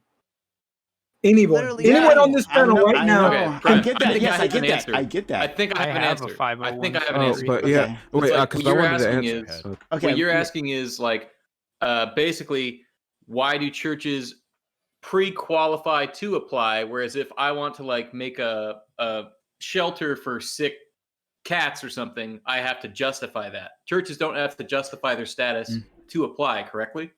As far as I understand. So I'm looking at the IRS guide for church status. So there are tax exempt status things that everybody has to meet. Organization must be organized exclusively for religious, educational, scientific, or charitable purposes. Things about net earnings, etc. And then automatic exemption for churches. Churches that meet these requirements of IRS Section 501c3 are automatically considered tax exempt and are not required to apply for and obtain recognition of tax exempt status from the IRS. So if you meet those things, you are automatically tax exempt. You don't have to prove that. Now they might come beat down your door and say you don't meet these things, and then you're going to need help proving that you do. But I'm just looking at it on irs.gov. I can put it in the chat. Oh, that please do. All right. Well, see, with that, why not simply make it based on their charity work, right? So if they actually are doing charity work, I mean, look at fucking Scientology, right? Like, are they known for their fucking charities? Scientology, right? Like, so instead, and then we have the prosperity gospel churches and all those other things, right? Like, so instead, the Catholic right? Church. Yeah, the Catholic. Well, I mean, but the Catholic Church actually does a lot. Catholic Church actually does a lot, right? Yeah, like protects child molesters. They do that too. But I mean, in terms of like doing charitable work, I mean, they're amazing at it, right? Like they're amazing at that. Yeah. I mean, they are. No, look, I'll call it like it is, right? But like beyond, I don't like them. But why not just have it focus on their charity status, right? So like, if you are actually doing the job of a charity, right, or doing large charitable donations, or however you want to cut it, right, then you get the tax exempt status. Then there's no argument there. There's no argument because it's a charity operating like a charity. It's inherent. Go ahead. Gambit. Respond to that. Gambit. Hold on. Prime, because no 501c on earth is vetted that way. You can start your 501c. There's not a charitability index that you have to meet in order to keep your 501c. Just like Fanatic said earlier, which is what Eucharist just read, there are certain stipulations that churches have to meet because they're like Got you. They're common in society. The reason why what you're saying doesn't exist because no one is held to that account. Okay. My 501c. Why not hold churches to that account? They should be held to higher standard. No one's held to that account. I don't What are you think they should. talking Okay, about? wait a second here. I don't think they should be held to a higher standard. I think they should be held at the same standard. It's just charity work. So I understand that what? churches. Wait. Please let me finish. Please let me finish. Churches have to take care of themselves along with the charity work they do, which is very, very important. It's also okay from my perspective if the church uses its own money to put on maybe like a party or just to get together for its congregation, stuff like that. That's not wrong in my eyes. I think what Prime is saying, that they should get tax exempt status, not because they're just religious, but because they have to meet these things. And you guys are bringing out, yes, they actually do have to meet these things. But if they're also a religious institution, they're automatically tax exempt. I think that's what we're getting into. Also, when it comes to Scientology, people can correct me if I'm wrong, but the reason why Scientology is kind of recognized as a religion today, it's a lot different than like other religions. They basically, or their followers, sued the fuck out of the IRS, or at least people in the IRS. Eventually, the government gave up on like keeping their ass down. That's kind of an issue there too. This is a point that someone else brought up much earlier in the panel. I do believe that the government ought to determine what is and is not a like valid religion within its own borders. I think that's perfectly reasonable in the modern That doesn't make era. any I don't. sense. Yeah, no, it does make sense. I don't care No, if you. because there's little clauses in the law that prohibits them from doing that. I Yes, think He's talking yes. ideally, though. No, he No, said no. what he's Listen, saying. listen. The government doesn't establishment recognize clause. the government doesn't necessarily recognize what's considered a good religion, nor should they. That's against so I religious freedom. can just create my own religion. You then? can. You can Yes, walk you can. outside and go get you followers can. right now. Wait. So that's why I said odd. So like right now, you can't just create your own church. You can just Those create your people own don't. religion. But that doesn't mean that those people are going to meet the tax the I IRS agree. policy. That doesn't mean that they will meet. That's not what I said. So you. Oh, sorry. So what the hell are you saying? Yeah, your audio switch. Could you repeat your last sentence, Avatar? We didn't catch it.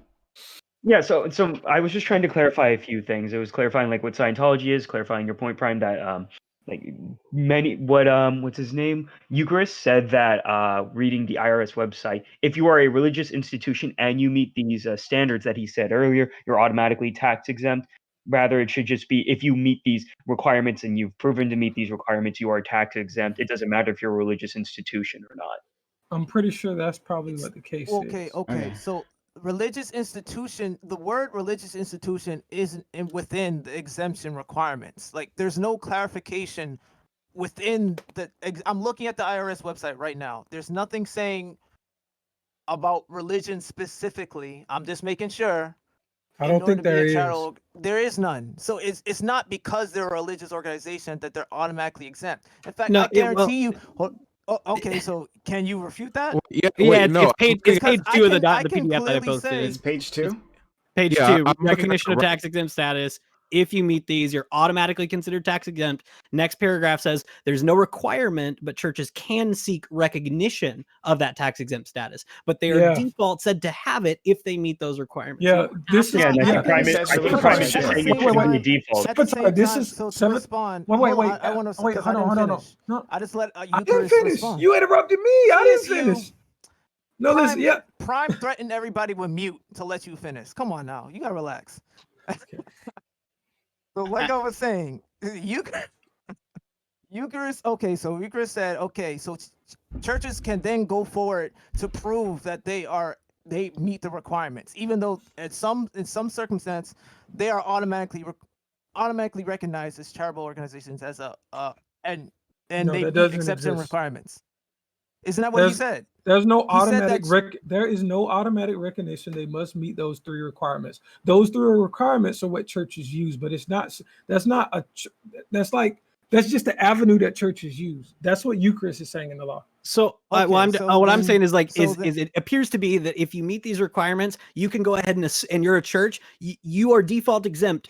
And then the IRS can come in and poke at you later and say, actually, you don't meet these requirements. So maybe they should do that with Scientology. Because you'll get audited. Yeah, exactly. Like if you don't and you get audited, and they find out that you don't meet the requirements, you're gonna end up with a big fine, if not worse, jail time. So regardless of that, right? Charitable organizations are generally, because the church gets so many donations, they have to file for 501c3, because if not, every single donation that they would receive would be taxed. Yeah, we know that. Yeah, but do you know how many donations that they receive? Yeah, I know. Yeah, we get that. Yeah, we get that. Yeah. But then it would defeat the purpose of charity. Okay, what? All right. Yes. Whatever. Okay. It So would defeat the purpose look. entirely. I don't want to. I think we've argued long enough. Can I, on can the I tax introduce exemption a, status. can I introduce a continuation of the conversation, Prime? Yes, I think please. this might be interesting. Yeah. Yeah, sure. Do you believe that do you guys believe that we should maybe pass a law where religious organizations or just charities in general can lose their tax exemption if they've committed some sort of thing? For example, I constantly bring up the Catholic Church and harp on them for the atrocities they commit about like moving child molesters to different countries to escape justice. I unironically believe the United States should go against the Catholic Church and do soft power measures to hinder what the Catholic Church has done, the crimes they've committed against the United States and the people of the world by moving child molesters around, and amongst other massive issues that they have done. I think the Catholic Church in general should just lose its tax exemption. Yeah. So okay. What about Cameron? What do you think about that? Like if you've done something wrong, right? So it's not something that'll stay with you. What do you think? A lot of our conversations regarding religion are becoming very circular. So we had that talk like 4 weeks ago or 3 weeks ago about that school, right? That had some individual that did something bad, and the whole thought process from everybody on y'all's side was because something bad happened, this entire school should be scrapped. My argument is always going to be the same as it was. If something bad happened and then something bad is continuing to happen, it's not stopping. No. The church didn't just molest one boy. The church has molested people over and over and over and over. It's not just the action. So like every organization like has bad actors, and we're gonna recognize that. But what I take issue with is that the Catholic Church just doesn't go, oh man, these are really bad actors. Let's just give them over to the police and be completely transparent about this and not use the donations from our followers to put them on a private Vatican jet, fly their ass over to a third world country where they can continue being a predator. That's what the Catholic Church does. The Catholic Church, so if I can finish, the Catholic Church will figure out that there is a predator within their congregation who's committed multiple sexual assaults, if not outright rapes against people, children, women, men, etc., etc. They will quiet it down. They will make people sign non-disclosure agreements. Then they will fly that person out to another country to escape justice. That's my issue with it. Yeah, so like it's a difference between like Gambit. Like there's a difference between something Israel does with the hold on, I'm talking. pedophiles. It's the difference between having simply bad actors, right? And like Savitar was saying, everyone has bad actors, but then there's a difference between facilitating bad actors, right? So using all that money that you've been able to keep because you're tax exempt to facilitate the bad acts, right? Like that's a criminal organization at that point, right? Okay. Yeah. It's aiding and abetting. You want me to answer your question? Okay. Sure. Any organization conducting child sex, like hiding them and all of this, they should be investigated to the fullest extent of the law, and they should all spend the rest of their lives in jail.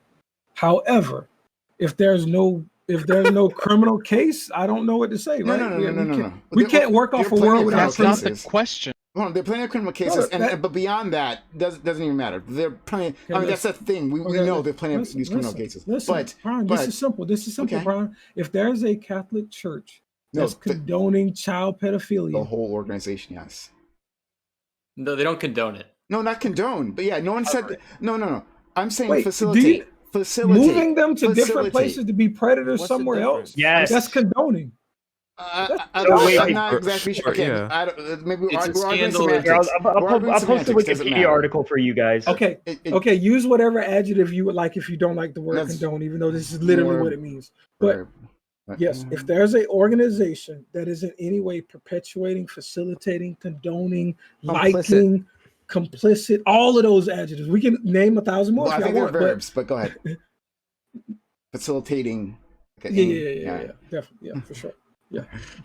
Brave. Okay, yeah. But anybody that's doing those actions should be prosecuted to the fullest extent of the law. Period. Okay. Religious or not. But you're not answering the question. You're taking care of the effect. You're taking care of the effect. You're not taking care of the cause. Yeah. Yeah. So like for my cause isn't religion for pedophilia. Wait. It happens a whole fucking lot for religious people. It's not religion. Weirdly enough. Okay, everyone, please, Gambit. You haven't answered my question. Just answer my question, please. Right? should they lose their tax exempt status. The organization, yes, individuals should be prosecuted. We all agree. No one's going to disagree with you there, right? So individuals should be prosecuted. But during that criminal investigation, if we find out that organization itself has facilitated that actual behavior, should there not be consequences for the organization? Okay.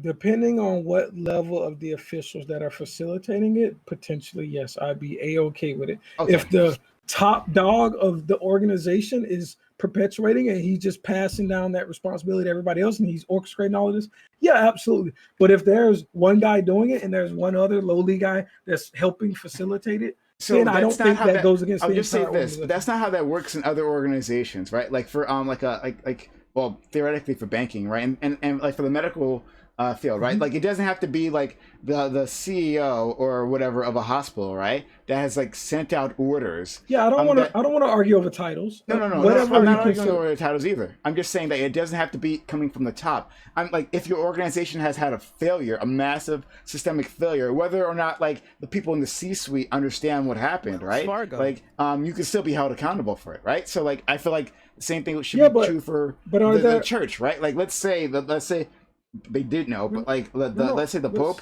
let's say the archbishops didn't know. They did know, but like let's say they didn't, and below there was failures, right, within their organization. Should there not be consequences for you not doing a good job? Like it's not like sure, but like sure you didn't know, but you were a bad steward of your organization, and so there's consequences to your organization.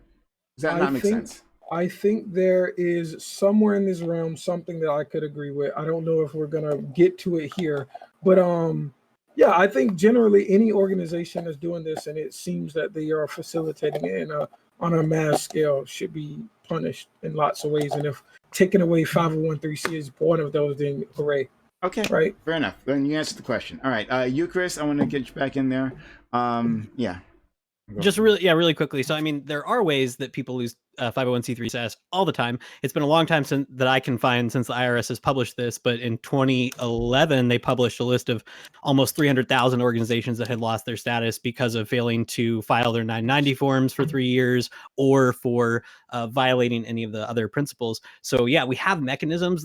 So it's private benefit, lobbying, political activity, unrelated business income, reporting obligations. These are ways that businesses or organizations can lose their tax exempt status. I think those should be enforced more. And what sounds like what you're talking about, Prime, is maybe we need another category of if you're complicit in some sort of blatant corruption. Sure. I mean, with Catholic stuff, it's a little bit hard because I would hate to think that because like members of Catholic hierarchy are causing like some pretty bad things to happen over here that like Catholic hospital in the Midwest that's doing a lot of good work for COVID loses their tax exempt status. It gets more complicated with like these hierarchical organizations. But I think what we're talking about is nonprofit reform more than anything. Like there should be more enforceable ways for punishing organizations that are doing things like lobbying as a nonprofit. So this is why I said it defeats the purpose of charity, because if you're doing anything other than charity, you are not a charitable organization. You will not get a 501c3. And if you get audited and they find out you're not doing charitable acts, you're going to lose your 501c3. Sure. Bagel, this is why I said you came in a while ago. Did you want to say something? And we can hear you typing Gambit. Bagel? Sure. I just wanted to maybe tack on a sort of underlying idea that I don't think anybody has really addressed is the idea that religion is not just Christianity, but just religion in general is like a staple of the United States. So before you can really start addressing, these policy changes, you're going to have a shift in how like the average American citizen understands religion's centrality to human existence. So like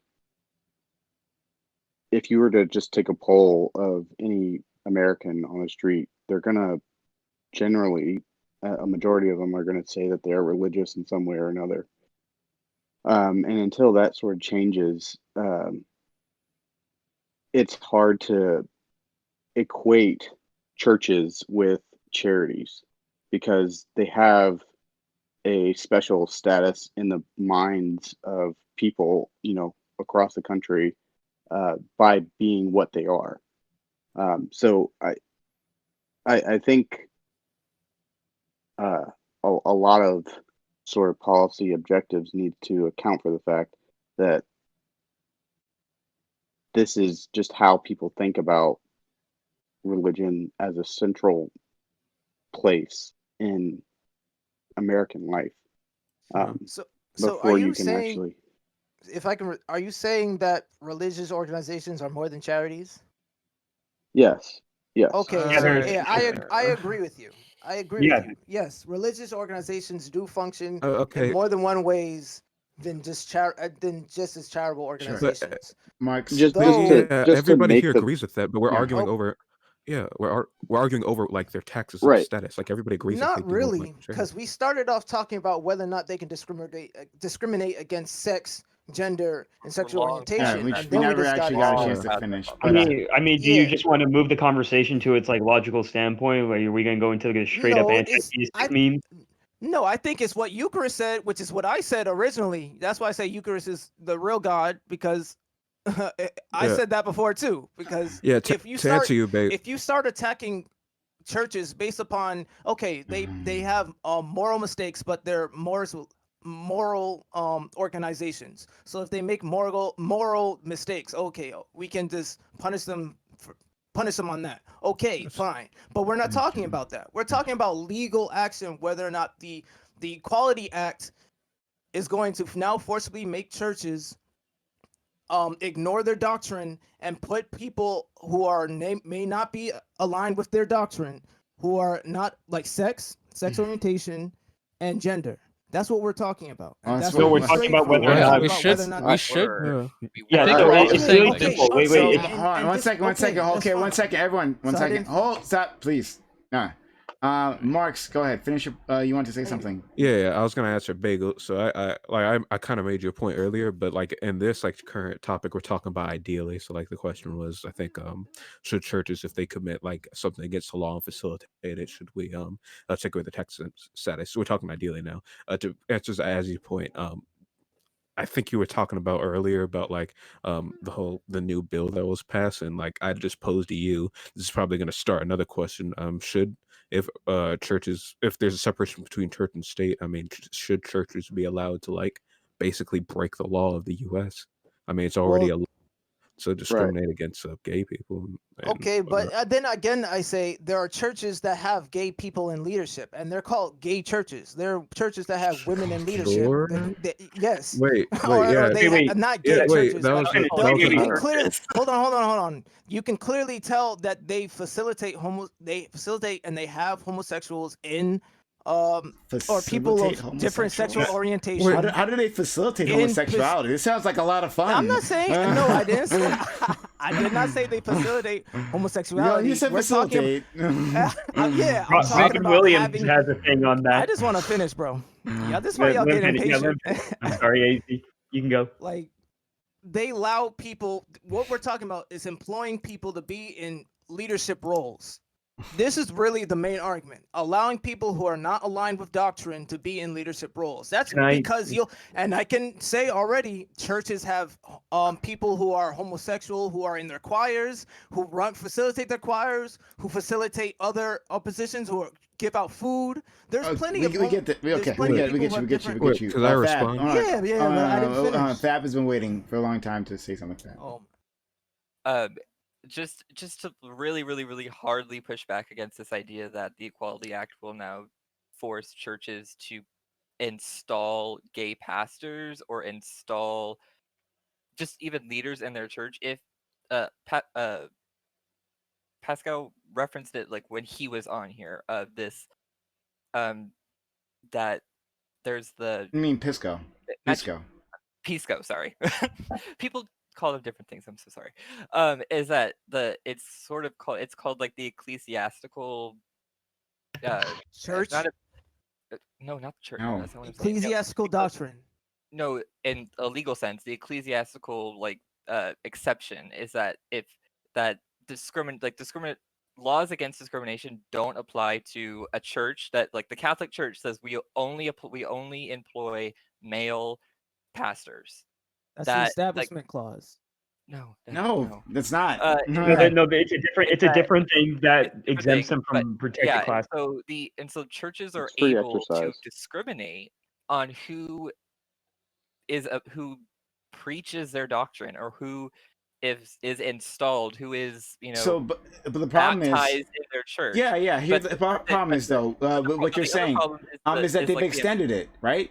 What you're saying, I know what you're talking about, right? But talking about who are like the pastors and stuff. Can I get in the queue, Prime? But yeah, sure. But they extended that exemption, right? So like when it came to like schools, if I'm not mistaken, right? When it came to schools, who can teach there? Was it that you're gay or that you don't particularly believe in the religion or something? Then they can also do that. So you're not part of the clergy, but like you're just a worker there within their organization at all, and then they can discriminate against you. That's definitely wrong. I hope Gambit would agree with me that's wrong, but I'm not sure. Well, it sort of like depends on the role in which you are in the organization. And so specifically with teachers, if you are in a Catholic school and a part of your curriculum includes that church's doctrine, then that borders on the line that person's position is one part doctrinal and one part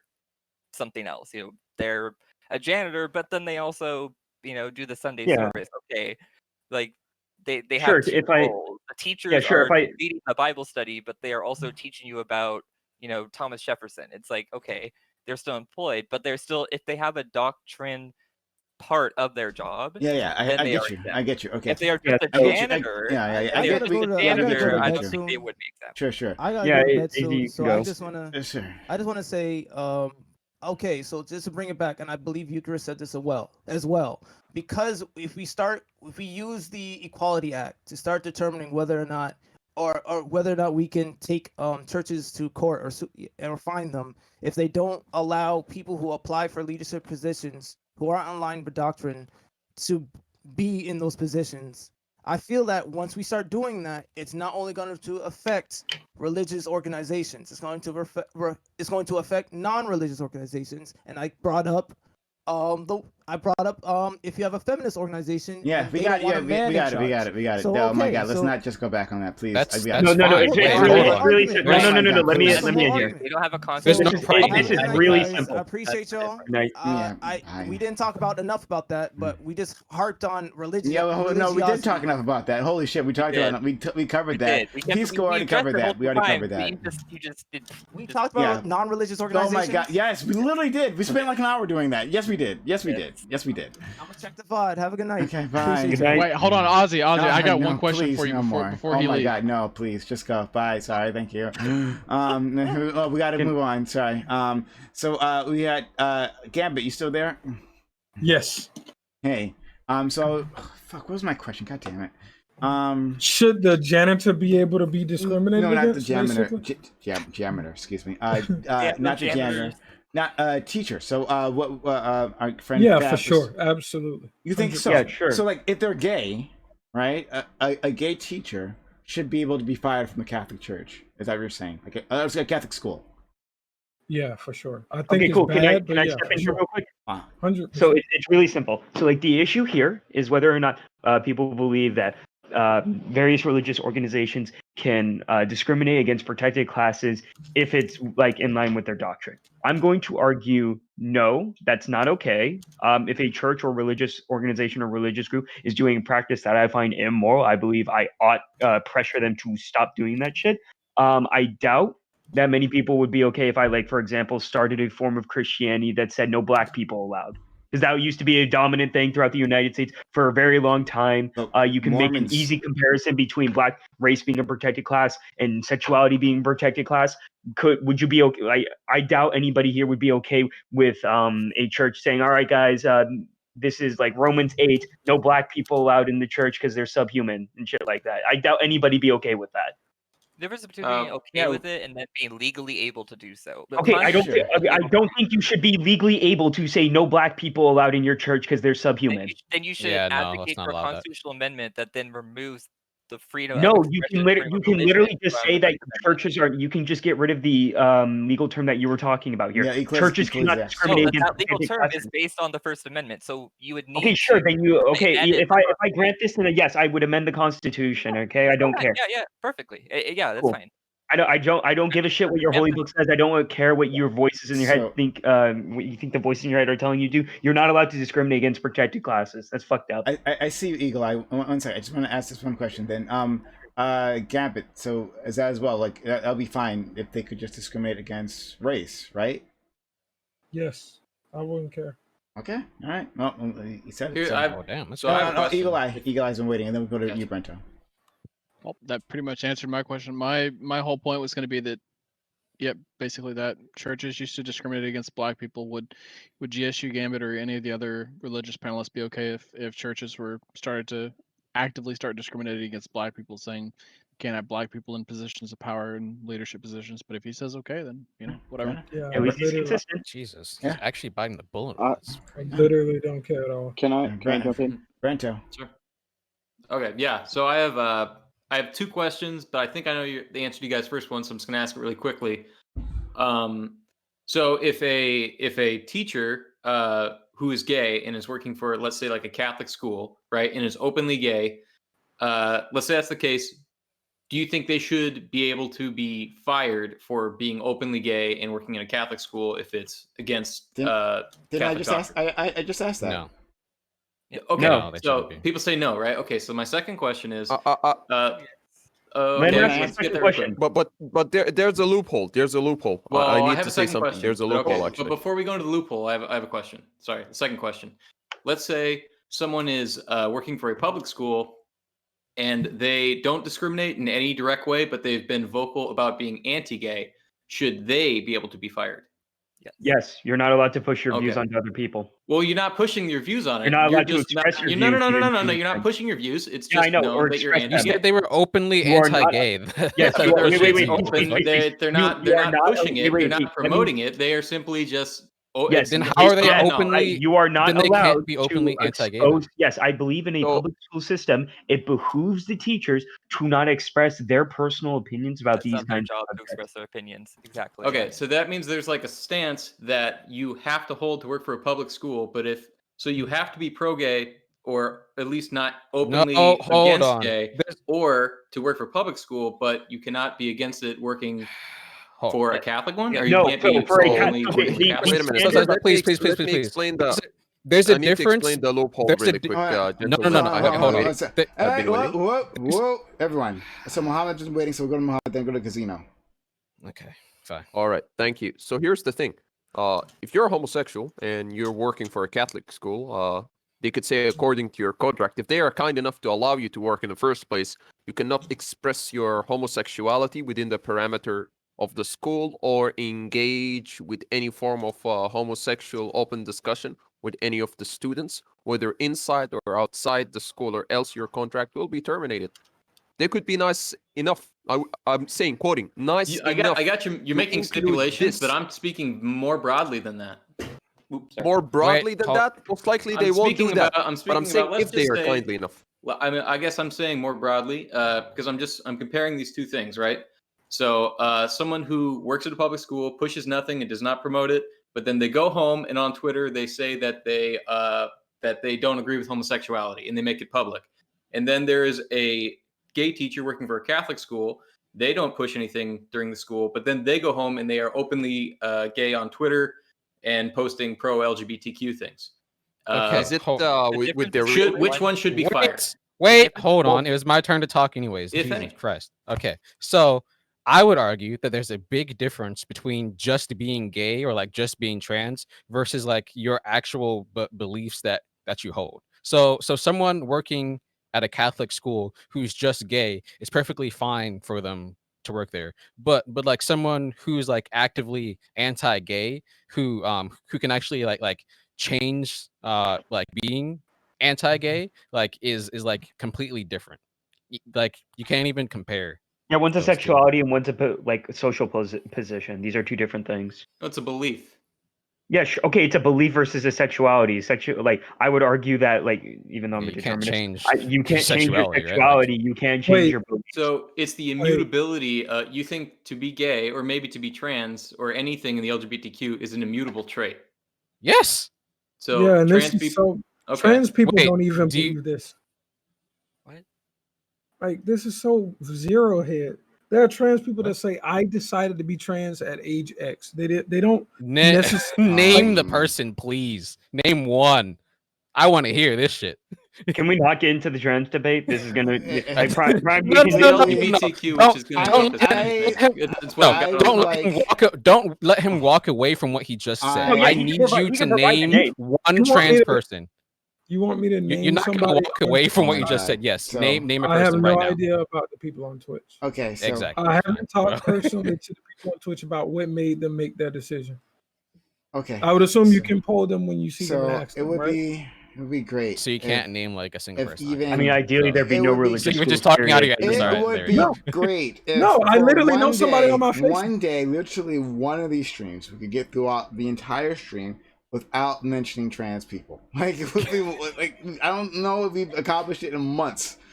months. No, but Sounds we like you're weren't- trying to we exclude. weren't Never mind. Oh, yeah, I We mean, weren't- no. The it's a conversation lefty wasn't to podcast, bring kind of up hard to do. trans people. The conversation was that sexuality is immutable, saying that people can't choose to be gay, people can't choose to do whatever they want.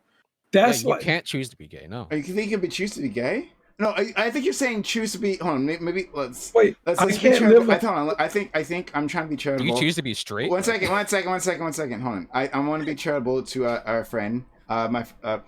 Joe, the city service, has told me I should be more charitable, so I'm going to be charitable. So I think what Gabby is saying is that choosing to engage in the activity, right? So like choosing to transition doesn't mean that a person doesn't feel like they are not the right gender, right? Like and choosing to like wait, Prime. Thank you, John, in the chat. He linked to a trans person on Twitter that says being trans can absolutely be a choice, and it doesn't make trans people any less deserving of respect. So y'all can go argue with at EX. Well, that person is wrong too. ILLIA. Okay, so that You was do my realize you can standard. still be don't argue wrong, with me. right? No, argue with Some somebody. random Twitter person doesn't Dude, prove your argument. So bro. I'm What the literally fuck? trying to. You asked for one. Yeah, You asked for somebody. You said a bar that you shouldn't Are have they said. even trans? Now this person isn't. Okay. And I he's asked gone. for a trans person. Hold on, but I think he's I gone. don't know if that person. Yeah, come on, guys. Hold on. Let's continue on with the conversation. Actually, Sub. I gotta go. Great talk, everybody. Nice. Sub to Prime, sub to Prime, sub to Prime. Yep, have a good one. Thank you so much. All right, go ahead. Thab.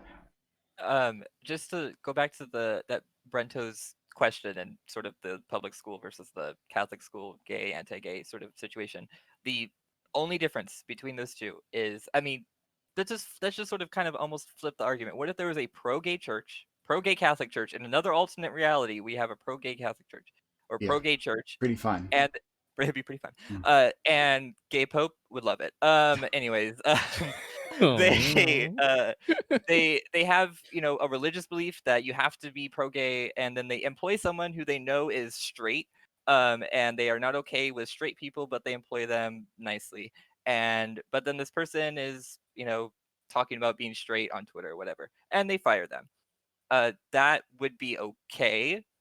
Let me rephrase that. That would be legal. Now, the question of is it okay, or do we agree with the church discriminating against people, is a completely, there's two different arguments. One is a legal argument and one is a moral argument. So no, I think we're asking whether or not the legal argument is valid by asking if it's moral. We're comparing them. We're not just stating whether or not it's possible legally. And, I mean, morally, you know, then like, morally. okay, so it's like morally, I oppose their decision. So then I wish to change the Constitution to make it legal for them to not make that decision. That is a perfectly reasonable stance to have. But I'm just sort of just getting at that point towards, like, if you morally are against it, correct? Just sort of like morally against them making that decision, then your avenue to make it, to stop them, if you wish to stop them legally, would have to be a constitutional amendment. That's my main point of just contention. It's like the only way for you to actually do that is, or get some sort of ultra liberal 5-member Supreme Court that, you know, that would last for multiple generations and never have another conservative majority to overturn that decision. Okay, I understand what you're saying to the question that I asked, right? You're saying this is how you would overturn it. This is how you would affect the government to make that change. The question was like, it's essentially when I asked the two questions, it says this person should not be fired for expressing their sexuality or their views openly outside of the workplace, and this person should be fired for expressing their views on sexuality outside of the workplace. This is a public school, and they're expressing their views on homosexuality, and they're against it outside of the workplace. And the answer that I received, generally, maybe not from everyone, but I'm going to say, was they should not be able to hold that position, or they can be fired. But a gay person working in a Catholic school expressing their sexuality outside of the workplace should not be fired. Wait, what? Wait, hold on. I think if we have a moral, of course, they're not doing it in the workplace because we're talking about schools. Right. So right. yes. If we have a moral agreement that being anti-gay is morally wrong, then we should not employ people who we find morally wrong. Right. Right. But, so yeah, but go ahead. it's sort of like almost it's hard to try and compare our actions that we take to people who are employed in a public school to actions that a church takes in a church-based school. That is the case, except for now, because of the legislation that has just passed, that has come into question, which is why the debate is occurring at all. Right. And that Yes. and the answer to that question is that church is still going to be able to do that.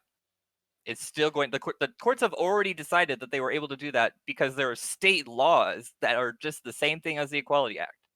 State laws saying you cannot discriminate, you cannot do this, and in those states, gay people fired from Catholic schools filed cases saying this is violating this discriminatory law saying you can't discriminate, and the courts have said churches are able to do this. Yes, that's what they Churches have said. already said that.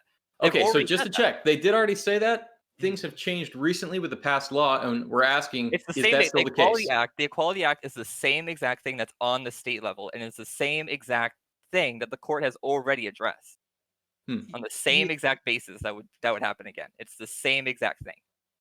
Yeah, So I just what wanted to would happen clarify. is you just have another case just reiterating it again. Like I brought up earlier the like hiring thing because somebody on the panel had said like I don't think they should be able to discriminate, but you're right, like the Equality Act as it's currently presented isn't changing the ministerial exception because that's something that came through the courts in the 70s, right? So Title VII comes through and it's immediately obvious because there are certain religious traditions that will only ordain men to their holy orders, that there's a conflict between Title VII of the Civil Rights Act and the hiring practices of these churches. And so really early on, you get cases that carve out this ministerial exception. And then it got broadened just last year. But like, but so the Equality Act is, I mean, as I understand it, is basically just taking the case that we had that said firing someone because they're gay is legally sex discrimination and extending that to all the categories in the Civil Rights Act, but the ministerial exception is still going to be there. So, Hey, Prime, sorry, I got disconnected. My router from Comcast decided to start updating, so I'm on my phone now. But so back to whatever asshat that was I was talking to. So you believe that you have the ability to say someone in the LGBT who chose to say that, like, I became transgender because of my own will to become transgender, you think that you should be able to exclude that person from the LGBT and they shouldn't be considered trans? Is that what I was hearing when I got Hold on. disconnected? First of all, okay. Here's a problem. It's one, we're relying on some random motherfucker on Twitter. So like I don't know what's happening here. And two, right? I wanted to get to you. Like I know exactly what you mean. So we're not straw manning you. Are you saying that like it's a choice to simply like engage in that, like you can be gay, right? But it's a choice whether you actually like ever kiss a man, right? Is that what you're saying? Is that where you're coming from? No, I'm saying that whether you're heterosexual, homosexual, transsexual, I don't think manifested behavior is innate, right? I think that there can be lots of what's the word that I want to use? Lots of like impulses to do things or blah blah blah. But I don't think any behavior, heterosexual, I feel the same way about people that are straight. I don't think that there are biological things that can cause like manifested behavior. But no. I think that Wait, wait, at all? be conditions that push you to want to do certain things, but I don't think that it's like I don't know the word I want to use, but yeah, you get what I'm saying. Deterministic. Wait, hold Yeah. on. So you you really think that biology has nothing to do with the actions that like humans take Like in any eating? way, shape, Did or you not form? hear what I No, said? Can you hear? that's Do you not what have he two said. ears? Okay. Do you Also, have two ears? If you can explain it, then then I'm a little lost. Then, unfortunately. Okay. he's making the point. It's a particularly in like, I know probably a lot of you aren't going to like this, but in Catholic theology and thought, the idea of sexuality being a aspect of identity on like an ontological level is not something that is coherent, and so sexuality is just an expression of human desires. So just because, you know, I happen to have heterosexual desires doesn't make me, it's not meaningful to say that I'm a heterosexual. In the same way, if I had homosexual desires, like they're Are just you desires. So what? sexuality isn't regarded as a aspect of identity. In the church? Well, And that's Or just in wrong. religions? I mean, it's controversial, but I mean that's It's not sort just of no, the it's not idea. controversial. It's wrong. There's a difference between the two, right? Like, like Yeah, I mean, if that's what you think, yeah, that's fine. I'm just saying it's not what I that's think. It's just Could you restate your last point and just like really quickly? Are you saying that heterosexuality and homosexuality, as far as they are concerned, within religions, are not matters of identity or choice? sexuality is not a matter of identity. Is what the church teaches. True. Yes, that's correct. I don't know of any of this in its relation to church. It's just manifested behavior is, to Right. me, choices that we make every day. Just like I make a choice to be heterosexual. I don't think there's anything deterministic about me being heterosexual. You make a choice to be attracted to women. No, but I make the choice to engage. Yes, that's what I said, dude. Gambit. That's literally what I said from the very beginning. That's what I said to you. I'm like, what to engage in the action? Yes, I said that. But Okay, the attraction is involuntary. Yes, exactly. Yes, yeah, great. So then you're not. So you are engaged. So if you are, let's say you're. Hold on. Hi, I want to expand because you asked me a question. Now you're making me think different things, right? So I want to expand. Am I making you gay? You're going to go on with what I just said. Not necessarily agree with that. The framing of it.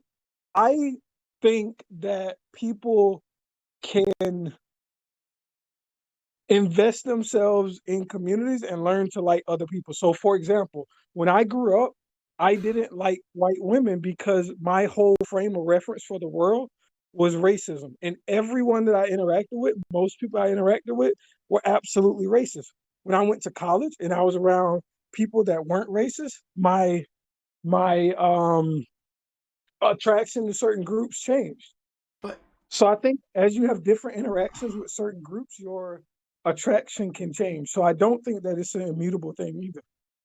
Yeah. Okay. So again, but when you were growing up, did you ever have any like dreams about like sucking dicks, or did you ever have dreams about any of that shit, or did you mostly just have dreams about girls? This is not his point. I don't So think. you can say that we have a lot of heteronormativity in our culture. Hey, can you answer the question?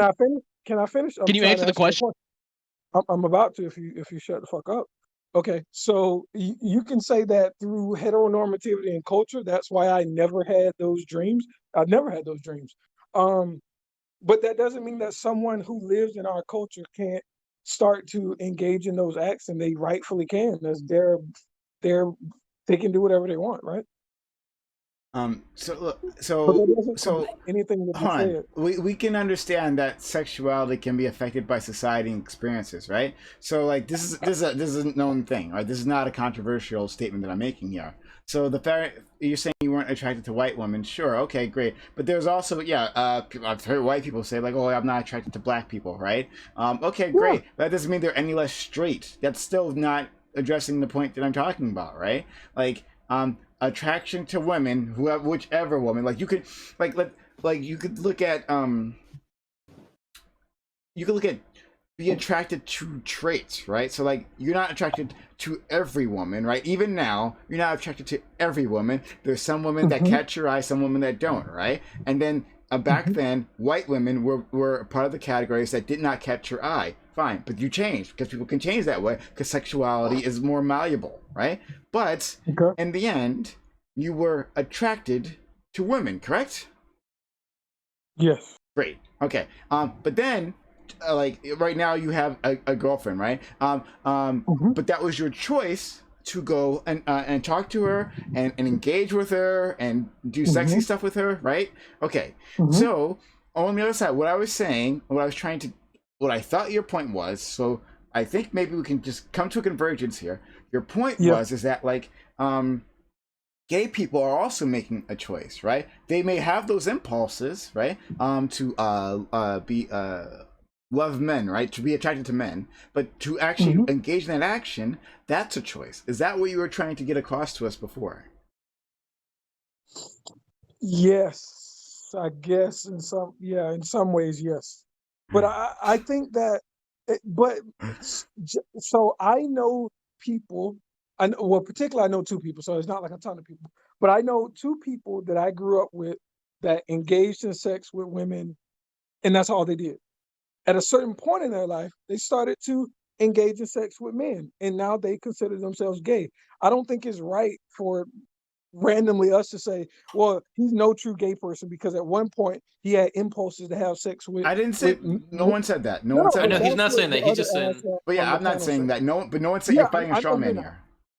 No. An asshat on the panel actually said that earlier. Okay. Oh, That I don't person know. is not two opinions on Twitter, right? That's what was said earlier. Oh, okay. Okay, fair enough. But did you have your hand up, Fab? Oh, I was just kind of pointing at myself. I'm one of those people who I'm a gay man, but have had like girlfriends in the past. But it's because like I was in the closet or like thought I was bi for 2 months, and then I was like, wait, that's not true.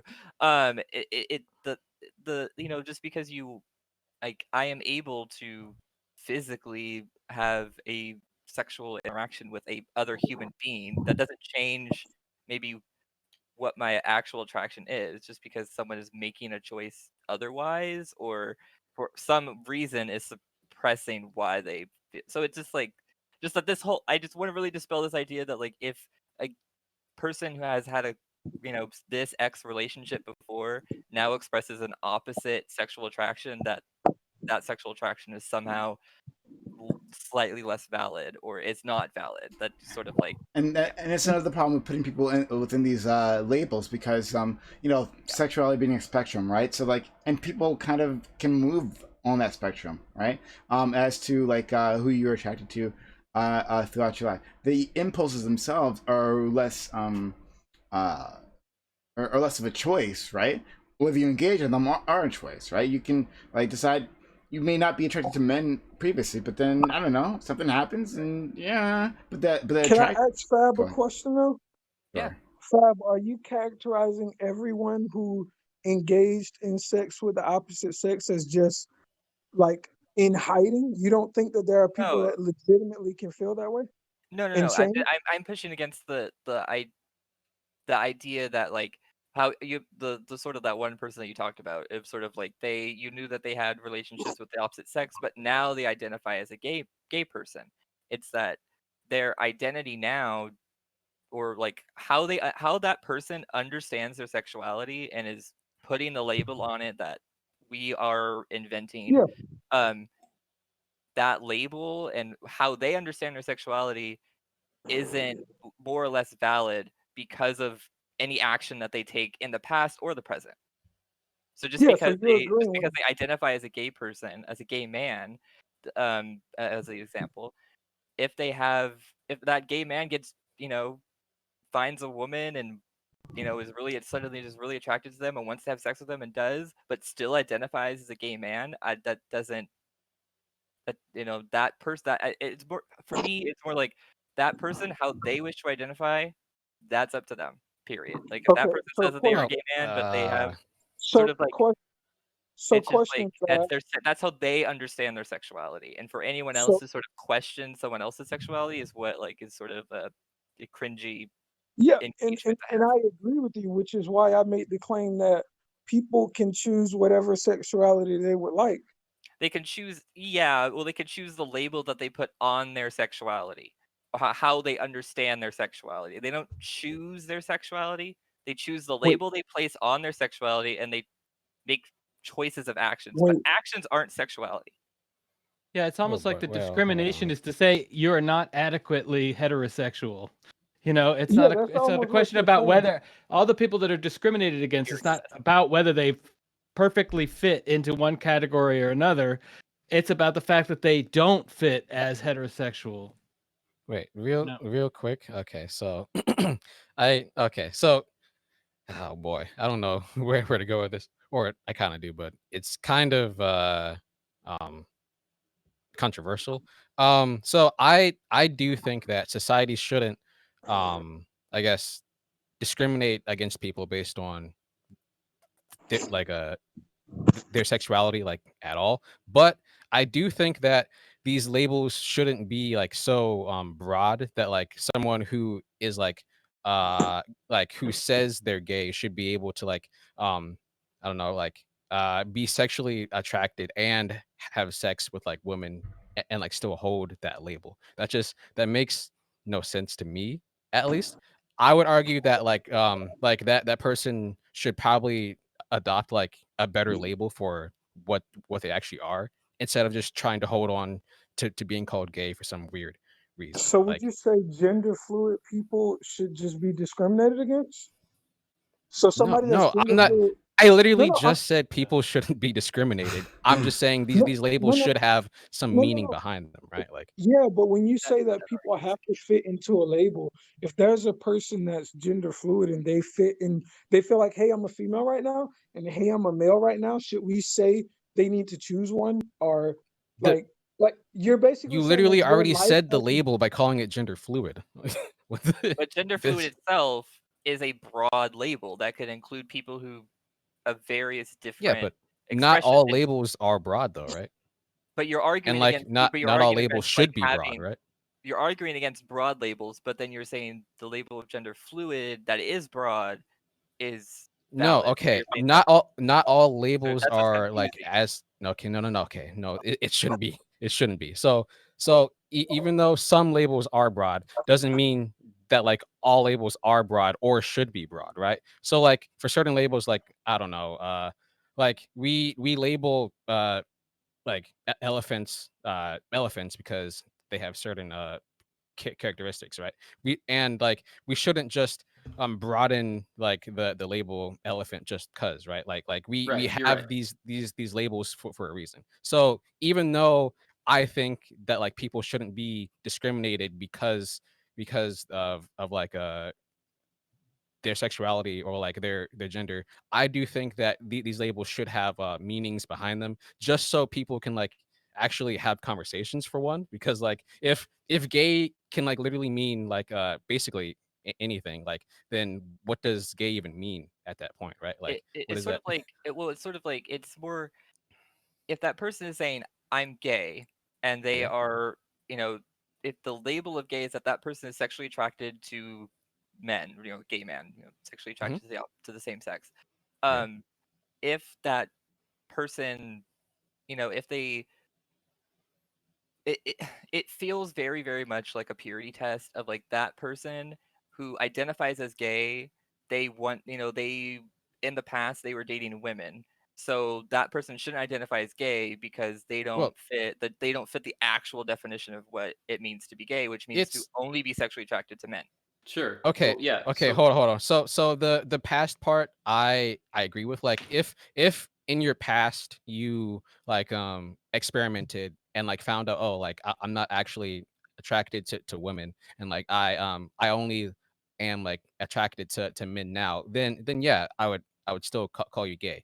But like if Call me you gay, are bro. if you like are attracted to women and like also date women and like also have sex with women, why are you scared of like calling yourself bi?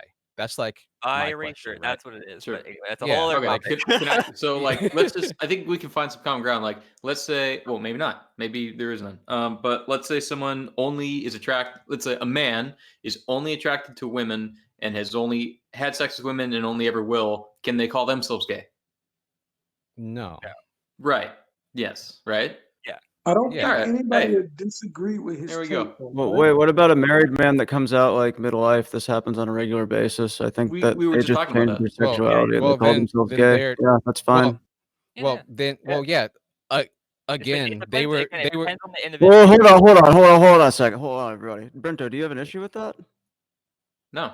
Okay, I'm just Okay, making sure. so I'm just making sure that's not the contention. Right, go ahead. the gay men who come out like who like are married but like come out as like gay later, that's perfectly fine, because like one of those things weren't being met, right? Like they probably weren't like actually sexually attracted to their wife, right? So like they were gay their whole time, but But who because are of you to say that? society standards. Why can't they just have chosen later in life to be gay? Who are you to say that? Oh, they were just confused their entire life. It had to be this other way. Well, No, if they want to choose, I'm not saying they were confused. I was talking about how like the reason why we this thing happened in the first place with like closeted gay men who were married to like women came out, it is because like if they were like actually outwardly gay during their time, they could have been killed or like lost their job, like many things, Yes, right? Like yes. there's No, yeah, no one is so like denying that that they were still happens. gay. No, They were just no, like no, trying to stay like do no well one in on their current no one on this society, right? entire panel is disagreeing with you. What I'm saying is that the opposite But scenario can also happen. we're What up, talking in Destiny? circles. Like we're super fucking talking in circles here, guys. Like, look, Hi. like, just because like you have fucking. Sorry, go ahead. Oh, I just want to chime in real quick for like a quick thing of vocabulary that might help, like, because this conversation is really confusing for everybody. Like, not that everybody's stupid, just that these topics are really confusing. For something that I learned when it comes to trans issues helps me sort through these a lot. So when you talk about a trans person, you have two different concepts. One is called gender identity, which is the thing that you innately feel you are, and then one is the gender expression. And gender expression is like a lot more into kind of like cultural norms and how you present yourself. I think that typically, although I've seen some weird pushback against it, like typically would say you don't choose your gender identity. When you say that you No, I choose your gender disagree. identity, what? I said I disagree, but keep going. Okay, well, most people would say that you don't Hold on. choose your, yeah. No, go ahead. I Maybe let him agree finish that and then you can Please, say yeah. agree or Let's, like, disagree. just let him Yeah, finish, so please. most people would say that you don't choose your gender identity because that identity is something that's kind of innate to you. Now, that's not to say that it couldn't change over time, but it's not something that like you can just like choose differently on a whim. So like if you identify right now innately, you kind of feel like you're a male or masculine. You can't just be like, oh, I want to feel like I'm female now. And then boom, you change. That gender identity is a little bit less malleable, not necessarily immutable. It might change over time, but like that's just like an innate feeling. Now your expression, the way that you choose to express yourself, that can change every single day. You might be non-binary or something, and maybe one day you decide to go out wearing a dress. Maybe another day you decide to go out wearing, you know, jeans and a t-shirt or whatever. That can change on a whim. I would compare this to like the discussion you're having on sexuality in terms of like the sexual identity that you feel inside versus the way you express yourself. The sexual identity that you might have, your sexuality, you might be gay. But maybe you're married for a variety of reasons, you know, just because, you know, maybe you're scared to come out of the closet, maybe you're in denial about your identity, et cetera, et cetera. Just because at some point you come out doesn't mean that you turned gay. It means that the way that you expressed your gayness changed. But innately, that was something that was with you for a much longer period of time. Yeah, no, Destiny, I agree with almost everything you said, but this is the question I would ask you. If there's a person who said that my gender identity has been male for the majority of my life, but now I am choosing to identify as a female, would you say that person is not true trans? So my claim is that you can choose your sexual identity. Tomorrow, The problem is that I don't think in our current understanding, I don't think we would ever say you can choose it, but we can't really make statements about other people's gender identities because those are to jerk off phenomenological, right? So these are things that we experience. It's a phenomenon that we experience, and nobody else can ever experience that for you unless there was like some maybe thing that you shoot into a person's brain to see it. So we can't really tell anybody like you were a man your whole life and now you are innately a female. That's just a personal experience. I agree with you, right? So we can say that there are different phenomenological experiences. And we can say that there are some people who feel like they can choose it, and there are some people who feel like they can't. So if we take that entire subset, we have to say that it's possible to choose your gender identity. I would fight with those people, and I would say, no, you can't choose your identity. That's just not how that works. I don't agree with that. But you agree that there's no grounds for that argument because it's a phenomenological experience, right? So yeah, but you don't typically. It's kind of like that's kind of like saying that you can change the way that you. If we look at this phenomenologically, it's like saying that you can change the way that you experience the color red. I don't believe you can. I don't think you can just change the way you have an experience. The same way that your gender or sexuality might be an experience you have. If your presupposition is that it's immutable, yeah, that's true what you just said. But if it's not, then that's not true, right?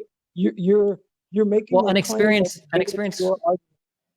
could change over time for a variety of reasons, but I don't think it's something that you can just change your experience on a whim. I don't think that's typically how we understand gender. I guess maybe it might be possible, some very niche cases that maybe somebody's brain can do that, but I think in general, I think that our feelings of the gender that we are pretty innate things that don't just change on a whim. We can't just choose to change those. If that was the case, the easiest examples that I would choose for this, if that was the case, there would be far fewer gay people and there would be far fewer trans people, because any trans person that has dysphoria would just say, oh, well, I'm just going to choose to change my gender identity to match my whatever I'm feeling dysphoria, and then boom, my problems are solved. Or any gay person that feels like horrible because their family doesn't accept them or they can't find happiness anyway, like, okay, well, I'm just going to change my innate sexuality to be straight, and now all my problems are solved.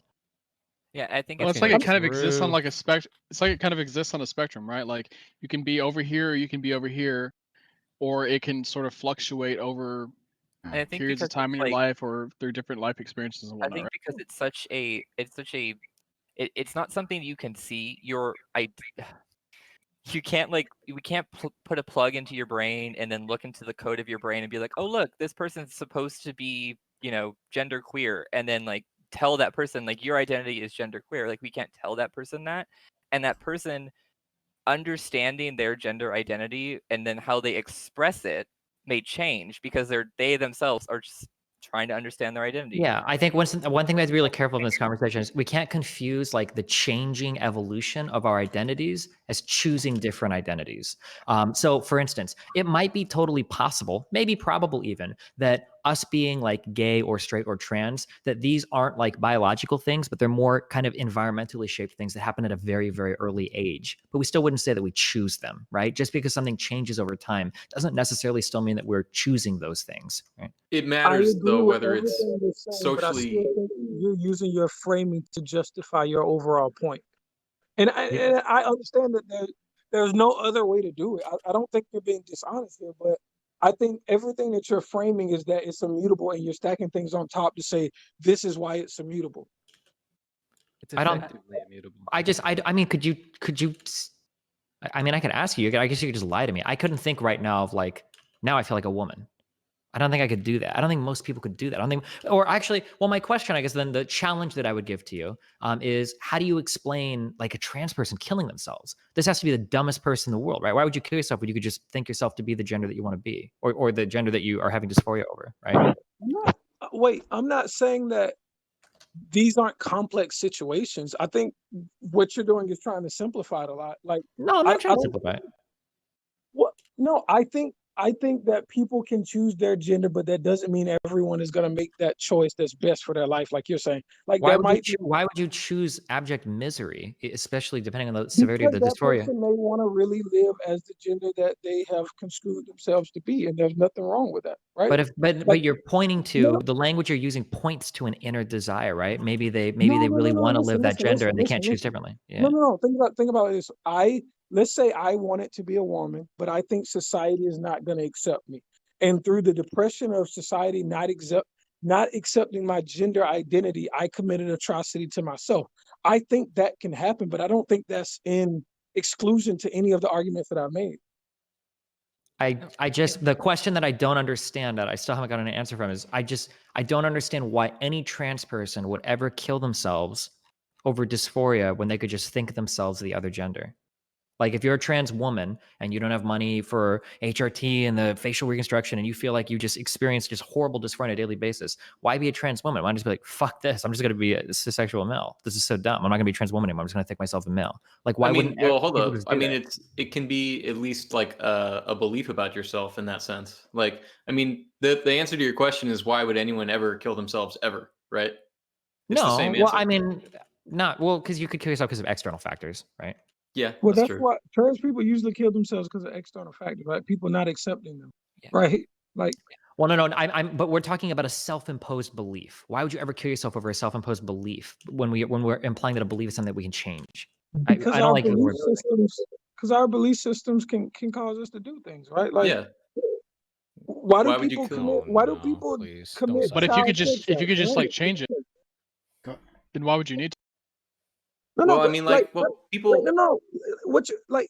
Go ahead. Let's say why do people smoke even though they understand smoking is going to cause them lung cancer and they're probably going to die from it, right? That's basically what you're asking me. Well, I don't no. know. That's a People way more have complicated. psychological- People No, have.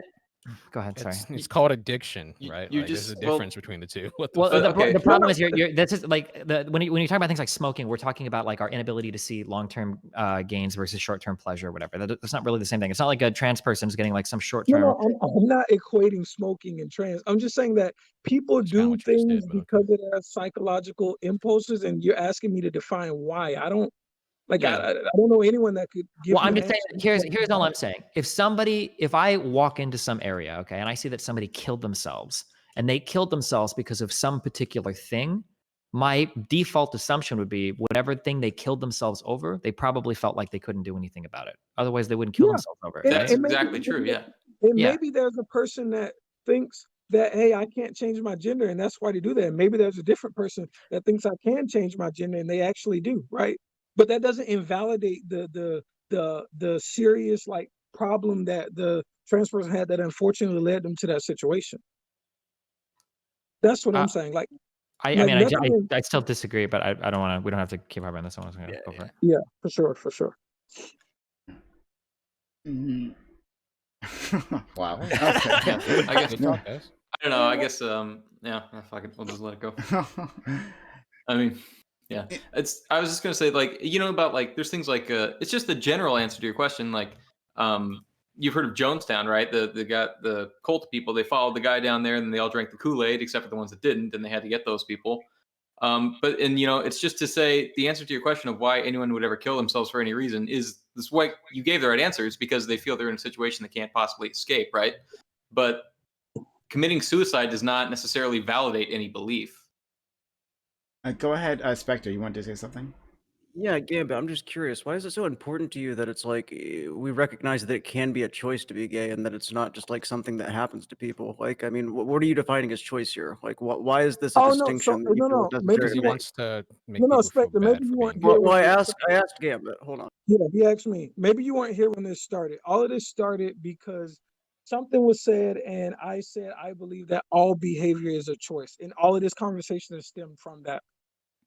So I think me being a heterosexual male is a choice. I don't think it's something that is deterministic. You think that you being a heterosexual male is a choice, and you're defining a heterosexual male as somebody who has sex with men. However, you're not saying that you choose to be attracted to men. You're saying that you choose to. Can I finish? No, Spectre. Holy shit. No. Go ahead. What? Spectre, I never said I have sex with men. What? I don't get what you No, just that's not what I'm mentioned. fucking saying, dude. That's not what I'm fucking saying. I'm saying that you're defining a heterosexual male as somebody who is having sex with women, not necessarily. You said men, Spectre. Oh my That was god. the point. Okay. That's why. That's So all. you're defining. Sorry. You're defining a heterosexual. Holy shit, dude. Okay, so no, talk. We can just talk over each other. Are you defining? Okay, one at a time. Okay, one at a time. Okay, so you Hold on, there must be a delay because I'm on my phone. Yeah. I said that a long time and I was listening to him. If I'm talking over you, it's because there's a delay. It's not because I'm trying to. Okay. Okay. Right on. I'm just asking, are we defining a, like, your definition of a heterosexual man seems to be somebody who is having sex with women. It's very action based. What most people, when they say a heterosexual man, they're talking about somebody who is attracted to women, right? So it's like you're saying, I choose to be a heterosexual man. Are you saying that you choose to be attracted to women, or are you saying that you choose to have sex with women, like, or both? Okay, good question. Wow, a lot of this goes into that conversation with RGR and Demon Mama. But okay, how do I define heterosexual man, right? I think your actions are just as important as your beliefs. And I think if they're incongruent, I don't know what to do when they're incongruent. So when they're incongruent, Go ahead. that was the whole reason for that vocabulary earlier of expression versus identity. Then we can talk. We don't have to have a congruence. There can be an incongruence between these two things. Yeah, but when you say heterosexual male, that like presupposes a lot of that, right? Like Another quick gender dichotomy. identity and gender expression are different from heterosexual male, right? Sure. So another dichotomy I can offer here for some people is there's a difference between sexuality and romanticism as well. So you can be heterosexual, or you could be heterosexual, but you could be biromantic, or like for myself. So I can be personal here. I'm bisexual. I'll have sex with them. I'll never fucking date a man. That's gross to me. Okay. So I would consider myself to be hetero-romantic, but I'm bisexual sexually. So there's like another piece of vocabulary that can help elucidate that a little too, if you think about it in those terms, separating like romantic relationships with sexual activities. Yeah, so Spectre, that's how I would answer that. So good job. I wanted to ask you about that because someone actually used Stephen. Someone brought that up because of what you said here like 2 days ago or so, saying that you like thought yourself into being bisexual. Like you reasoned yourself into bisexuality, right? How does that fit into this conversation? Sorry. Okay. I was counting my factors. I think that like I think that when I say I think myself into something, what I'm really saying is that I think about the reasons why I feel a certain way, and then I try to figure out if those reasons were real reasons, or if those reasons, like after some analysis, can be taken apart a little bit. So like an example I would say is that like I don't think my innate attractions towards different races of people changed, but until I was like 20, I think 21, I always just thought like, oh, I don't think I could ever date a black girl. I don't think so ever.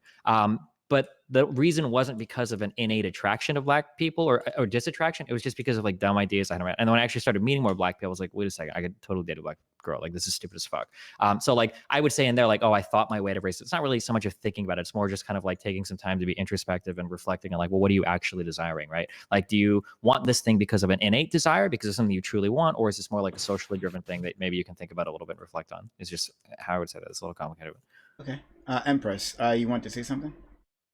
Yeah, interestingly, I'd say that's actually very similar to the experience I found myself having over the course of transition. Sort of like realizing I was realizing first I was non-binary, then realizing I was trans, and then realizing that I wanted to undergo transition. A lot of it was like sort of reconciling this kind of internal logic I'd built up with these irrational things I was thinking, despite the fact that I very clearly felt a certain way. So like I think like my entire life I've had leanings towards, being femme, right? I said I'm non-binary, but femme-leaning, right?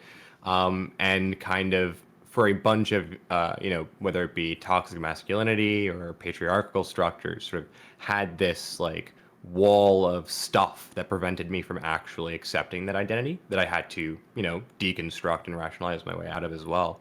So I think like the best moment I can think of is the moment that I decided that I wanted to go through medical transition and HRT. Or only HRT, because I don't want anything more than that, was when I was talking to a friend and I was like, yeah, I'm the type of person that always does stuff for me. I try and like put myself first when it comes to my emotional happiness. And I was describing how I didn't want to do HRT because of all these reasons relating to other people. And she was like, you've got cognitive dissonance there. And I was like, huh, yeah, you're right. And that kind of just like was the logical breakthrough I needed to accept that aspect of myself. And act on it. Okay. Yeah. Anyone else on this? I mean, I've said my piece on this before, we shouldn't make all labels so broad that they mean basically nothing again. All like, yeah, like we just Something. need to. Yeah, for the person saying that, because we moralize a ton of things, and people get really scared about committing themselves to some position because they think it's going to make them horrible later on. That statement is like on its face obviously true. Words have to mean something. I would agree with ContraPoints' pushback that I understand like the reasons why people want to say like trans women are women, but like on its face, it's kind of like. Like when we start to deconstruct language too much, I think we get a little bit lost in the sauce sometimes, and then we kind of miss the point of like what we're doing. So like when people can't define people as so like earlier, I think the conversation we were having was like maybe somebody's gay, but they like to have sex sometimes with women or whatever, or that's how it was kind of presented. This person is obviously not gay. We need a different word to describe this. Just The call them idea, bi, right? Yeah. Sure, yeah, or even like we can the idea that like we can make any label mean anything is a little bit silly and kind of defeats the whole purpose of language in the first place, which is to communicate a coherent idea to somebody. Right? Or maybe it's a problem with the word. The word is not, encompassing Sufficient. all the things it's supposed to. Yeah. So yeah, I wonder sometimes when people, because I heard that, I think I heard you say that in another situation referring to ContraPoints thing, and I would just say that I wonder what the real fear is about labels and mislabeling, or whether labels are misapplied. I mean, what is the utility of these words that, I mean, it maybe for legislation or something, but it seems to me like we're saying like people have to say, well, this is my identity, and you're like, are you sure that's your identity? Like we're taking a kind of a police action on people's identity. I was wondering what you thought of that. Yeah, I mean, like depending on what your identity is, there can be all sorts of things. Like I'm sure in terms of trans people or people of different sexualities, like the type of treatment you get when somebody labels you a certain thing, the way that society sees you can radically change. For Black people on the panel, whether you're mixed race or more darker skin, like that can be different treatment in communities.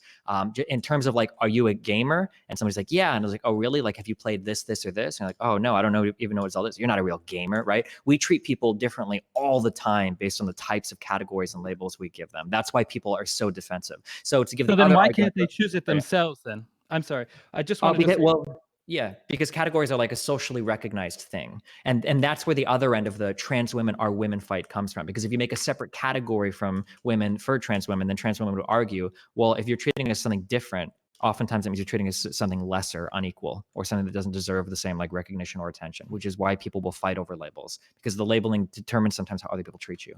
yeah, but the wisdom of the wisdom that we're challenging is the wisdom of the people who are identifying themselves as having an identity. And you're saying, well, there are all these reasons. There are these, these are social constructs, and you say you're gay or you say you're trans. You're going to have a different set of experiences in this culture, in the society. So it seems to me that makes an argument for why somebody might say, I'm gender fluid. I'm one thing. I'm this, I'm that, this is how I want to identify, because they're in a sense looking for the experience that identification gives them. Yeah, I mean, we would call, I believe, I don't know if this is controversial, but we would call those people bad actors, right? Like, so what you've identified is actually, this is kind of like the root of a lot of TERFy arguments. TERFs would say that trans women they're not actually trans women. They're just men that want to try to identify as women to come in and steal whatever advantages they can get and then threaten women's spaces. They want access to those spaces and discussions. So that would be like, please give me all the grants. Yeah, so that would be like a TERF argument for that, yeah. Well, I think the easier way to tear apart that argument is that I'm not saying you're a TERF, by the way. I was just like saying. Yeah. I just got back. I was hoping y'all were. Or for the other guy. Right, yeah. No, but I feel like we should say, hey, gender identity is this thing that people can choose, and people can be like, people can feel how they want about that. But if somebody chooses, like, there shouldn't be anybody to like gatekeep that. Now, there are certain places like sports where, and I don't want to get into the transgender sports thing, but there are certain places where I think that there's physiological differences, and I think it's a more complicated conversation. But there are places where people are just being bigoted, and we don't care about their beliefs, right? Like, I feel like okay, I'm gonna do a really personal example. If this is too racist or whatever, then tell me to fuck off, okay? I'm too curious. So let's say that you existed. Oh, that's too racist. No. Yeah. Let's say that like you went to school. You went to a huge school, okay, high school, and let's say that every single student there was white except for you, obviously, right? And then let's say that you like stood out. You're talking about college. Sure. Depending on where you live, yeah. Yeah, you're not wrong. Right? Yeah. So like, let's say that you felt like in that experience, even if people didn't blatantly say something, you feel like a little bit of kind of like an other. Like you don't really fit in. People treat you differently. And not only do you have that experience, but people also come at you with this undertone of like, I don't know why the fuck you're black. Why don't you just be white? Like literally, like why can't you just do that? Right? Like it's hard to imagine that because when it comes to something outward like race, we would assume like, okay, well, he can't just choose to be white. Like what the fuck? Like you have to meet them where they are. Like you have to accept that there's some kind of identity there that they can't just choose or change. And it's not right to punish or demonize or attack somebody for that. Like that's insane. And I think with gender identity, it's harder because it's an internal thing. And we think like, oh, well, it's a thought, you could change it. But I would argue that gender identity is like a similar type of experience where if people are just going to treat you as one thing, and then demonize you for it because you're outside the norm, which trans people are outside the norm, and then you get like otherized for it, and people are constantly coming at you like, why don't you just change it? Like, why don't you just not act this way? That experience can feel, I would argue, similar to like the white and black experience that I'm giving you. That's like the reason why people, I would imagine, would take issue with the idea of saying, well, just choose something different. Right? Why would you choose this? Yeah, I don't like my answer to this, but I think there are bigoted people, and we should call them bigots. And I don't think that makes things that I feel like are choices immutable, though.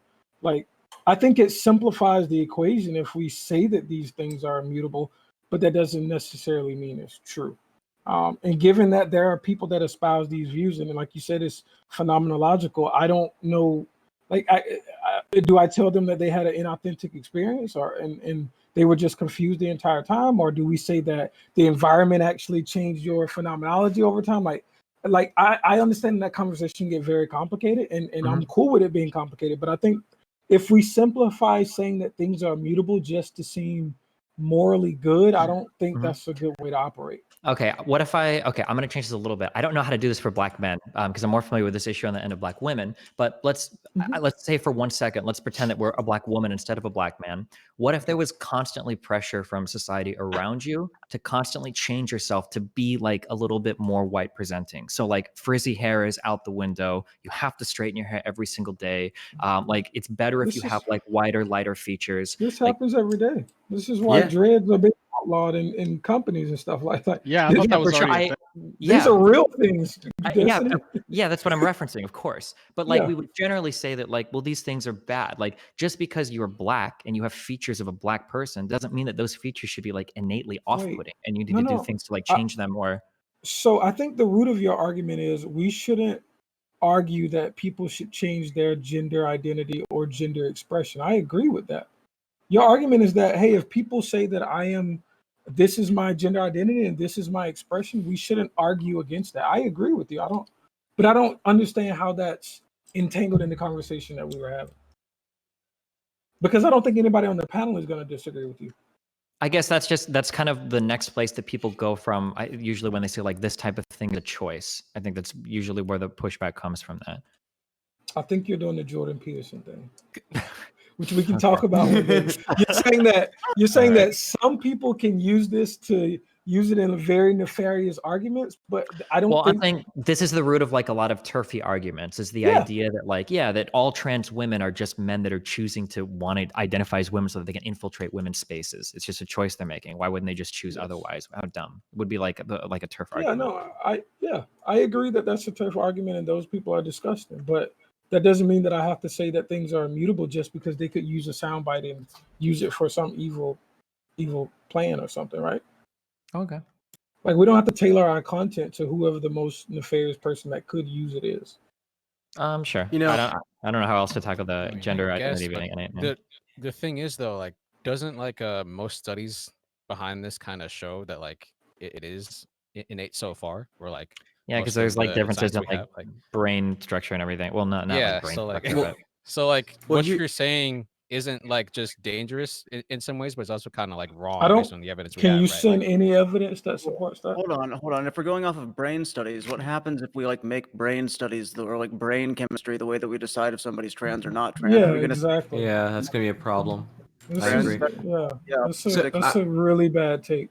Yeah, I think biological essentialism. I think like, for there instance, might be a middle ground here, right? Because I don't think it's necessarily strictly immutable, nor do I think it's necessarily strictly a choice, right? So I do think that you can choose to reject the gender binary and identify as non-binary. Like that is a choice you can make potentially, right? And yeah, at that point, you would no longer be cis. You're choosing to reject the existence structures and not identify within that. But I think that gender nonconformity of that type is fundamentally different from when we're talking about the complicated subject of androgen exposure in the womb in relation to identity formation, things like socialization and factors, how that impacts gender development in terms of not just the external constructions that we're exposed to, but our internal constructions of gender and how we relate to those. I think it gets really, really complicated. So like instead of thinking about it as like being strictly immutable or strictly mutable, I like to think of it as kind of like a biopsychosocial thing, right? There's certainly biological influences, there's certainly social influences, there's certainly psychological and psychiatric influences, and the confluence of these things is how things like gender identity, sexuality, etc. form, right? And I think if we're looking at it through that lens, right, in addition to like the lens of performativity, right, this idea that not only do we play into constructs, because I think people understand that part of performativity, but that constructs are in turn projected back onto us, right? They exist outside of us. It's like a stage play, right? I think this is kind of like the analogy that Abigail Thorne was going for in her coming out video. And I don't know if that part of it was necessarily received, right? This idea of playing the role, but also this idea of the role being perceived.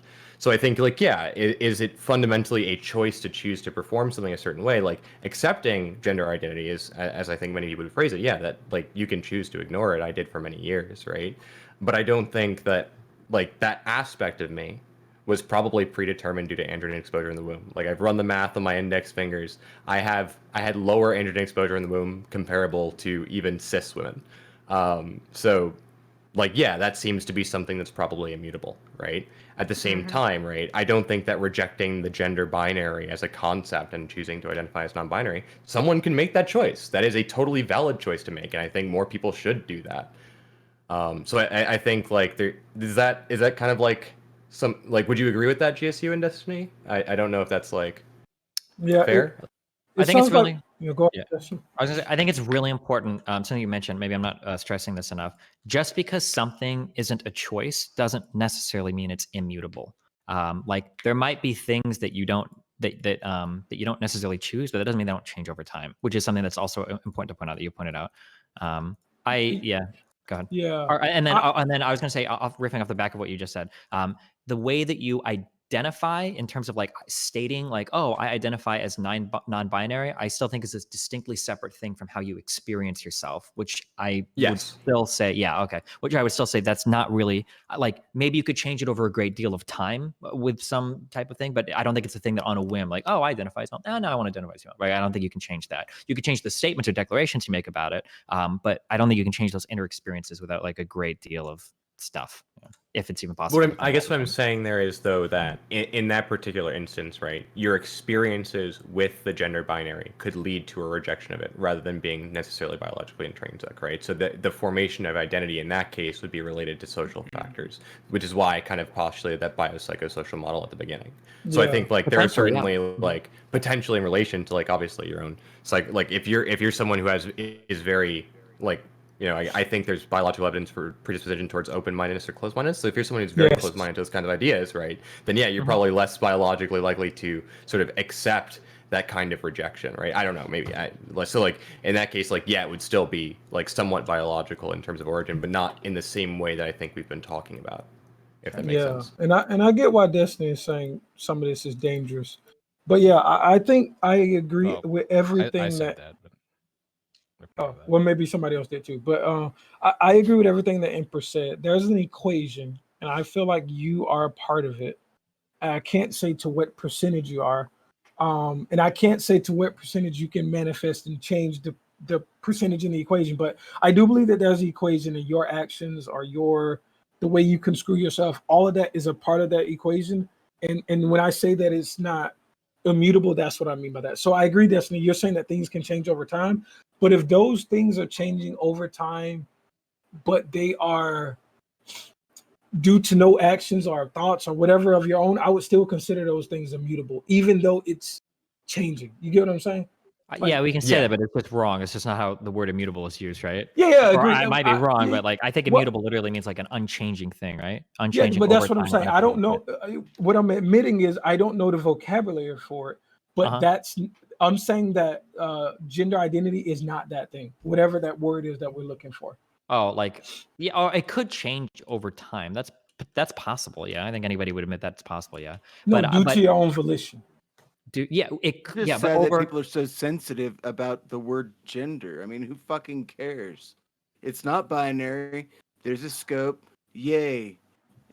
Well, the problem is that gender is like your personal experience with gender is going to be wait, what is Empress's name? It sometimes is going to be reflected back on you by society, and if there is a huge incongruence there, that can lead to a great deal of personal anguish. Is like the big problem, right? So you can have all the personal. Indeed. I'm with you. But however, I think I find it really wonderful that so many people in the last year or 2, 3 years even have had the bravery to go ahead and come forward as non-binary. Right? It doesn't mean you can't have kids. It doesn't mean you can't reproduce. It doesn't mean any of that. It just means I'm not like this or that. You're telling me I have to be one of those two things. Fuck you. You know what I mean? Yeah, sure. And so I mean, don't get me wrong. I assure you, we are non-binary. We can reproduce. There you go. That's it. That's it. Cheers. Cheers, mate. Okay. So, did anyone else want to speak on this? Now's your chance. Yeah. Well, I mean, when you say like, why does anyone care about gender? And then like, obviously it always comes back to this right now is the sports debate. And it's the question of, I think people generally understand I know people generally understand the concept of sports being segregated between the sexes because of like biological differences between male and female that give males advantages. And then when it's desegregated on the basis of gender, which people say is separate from sex, it feels like the concepts of gender as self-identification are like moving into areas where we see like a harsh biological or physical difference. To me, we should stop having gender differences in sports at all. Period. No. Well, Stop I it. think I don't. Boy. Yes, replace it with body I know categories. plenty of women. I know plenty of women that could beat your fucking all asses up.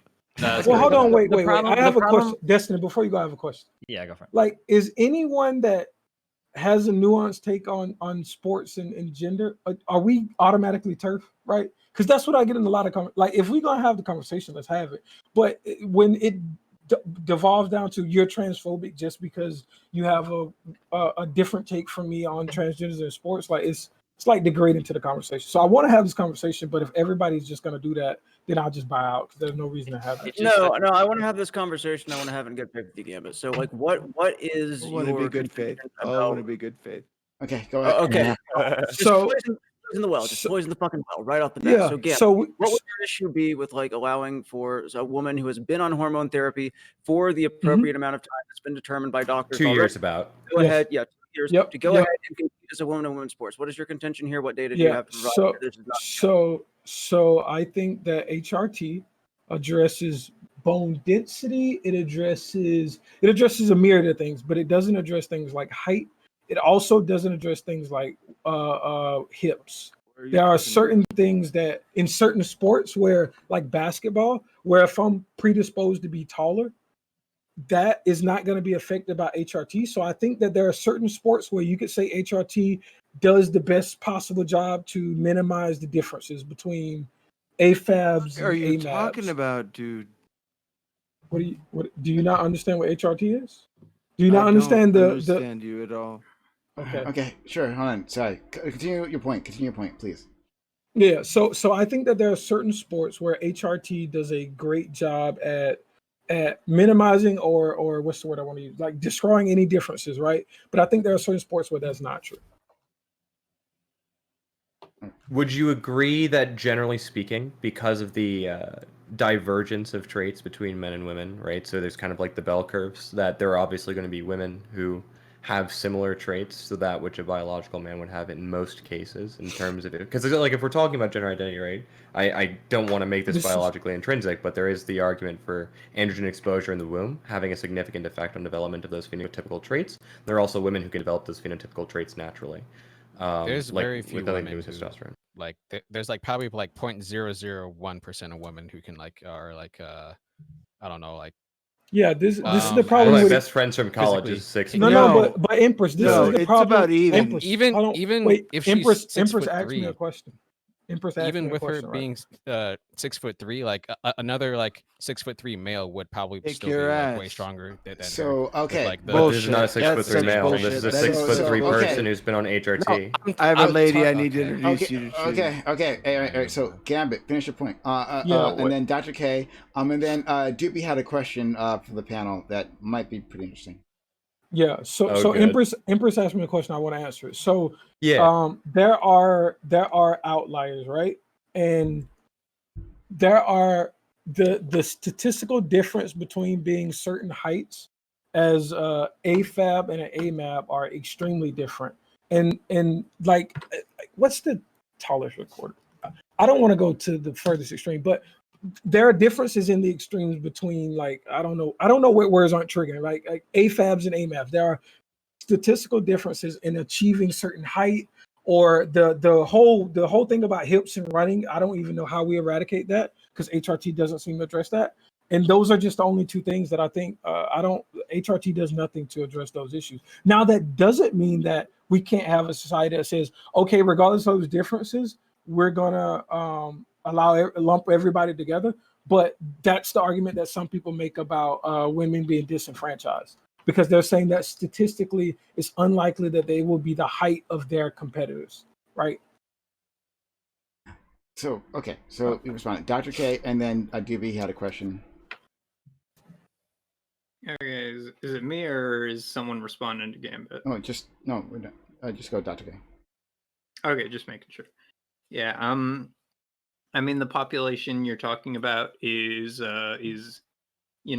razor thin, and more so I keep my ear on this kind of topic, and I haven't heard anything about hips affecting, like HRT and all that sort of thing. So I don't know really where you're getting all that. I'm not saying that hips are affected by HRT. I'm saying that there I can find some stuff and link it to you, but there are people that say because the way female hips are born, because they can bear children, they are disadvantaged in running. That's the claim. So skeletal structure, maximum O2 capacity in lungs, structure of different like skeletal muscle systems are different between men and women generally, especially post-puberty.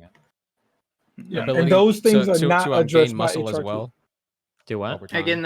Again though, ability I would to like gain muscle.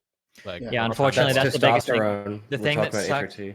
Yeah, but the thing that sucks is that if you had the ability to train as in a male body for like 5 years and then transition, that would be a 5-year training advantage in a male body as well, which kind of sucks. It's hard to erase that with HRT. So go ahead, Dr. K, finish your point. Yeah, no. Yeah, like if you've ever been on estrogen, it fucking kicks your ass. And True. it destroys a lot of what you have what you've built up. Before Yeah, I that's went what on I was gonna say, HRT, massive I was atrophy.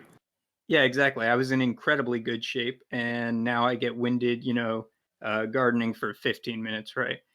And even let's say someone builds that back after being on HRT for a long period of time.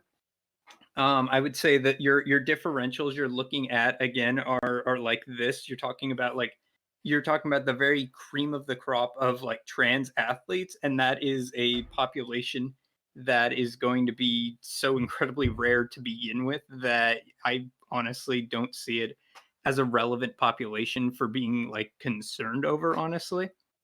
And more so, I feel like training and the fact that estrogen kicks your ass more than makes up for any hypothetical advantages that they could have anyways. You use the word it is always hypothetical. interesting too when these conversations get brought up, the hyperfixation on trans women, and like nothing ever gets said about trans men, and it's like trans men are the problem. It's very it's just Trans men are interesting. literally pumping steroids. You understand that, Yeah, right? it's No one just talks something about that. interesting to recognize. But actually, I think that's actually a really good that's actually a really good point.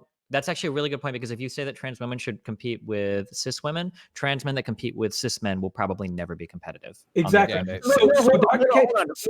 Dr. K, hold on, wait.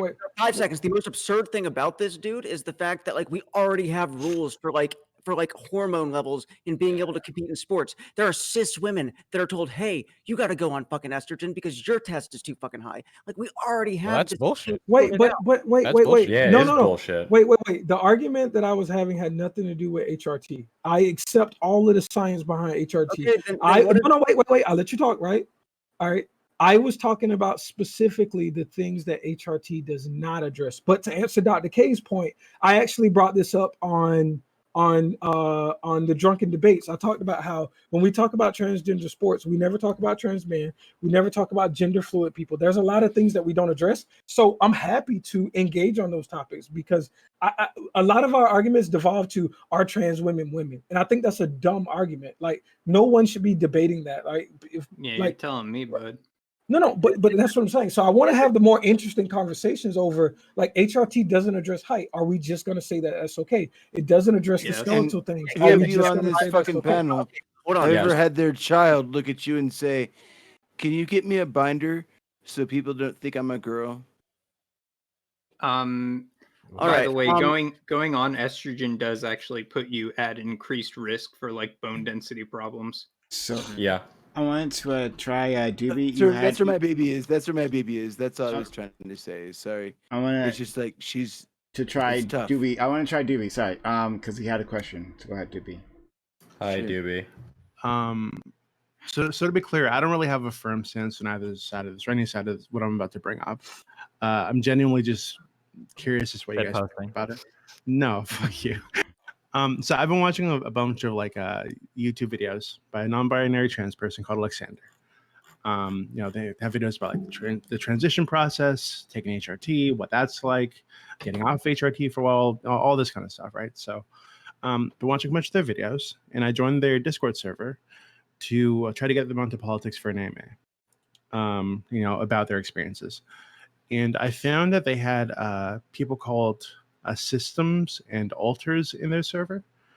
And it seems these people are people who have like DID, and they say that they have like multiple people sharing the same headspace as them.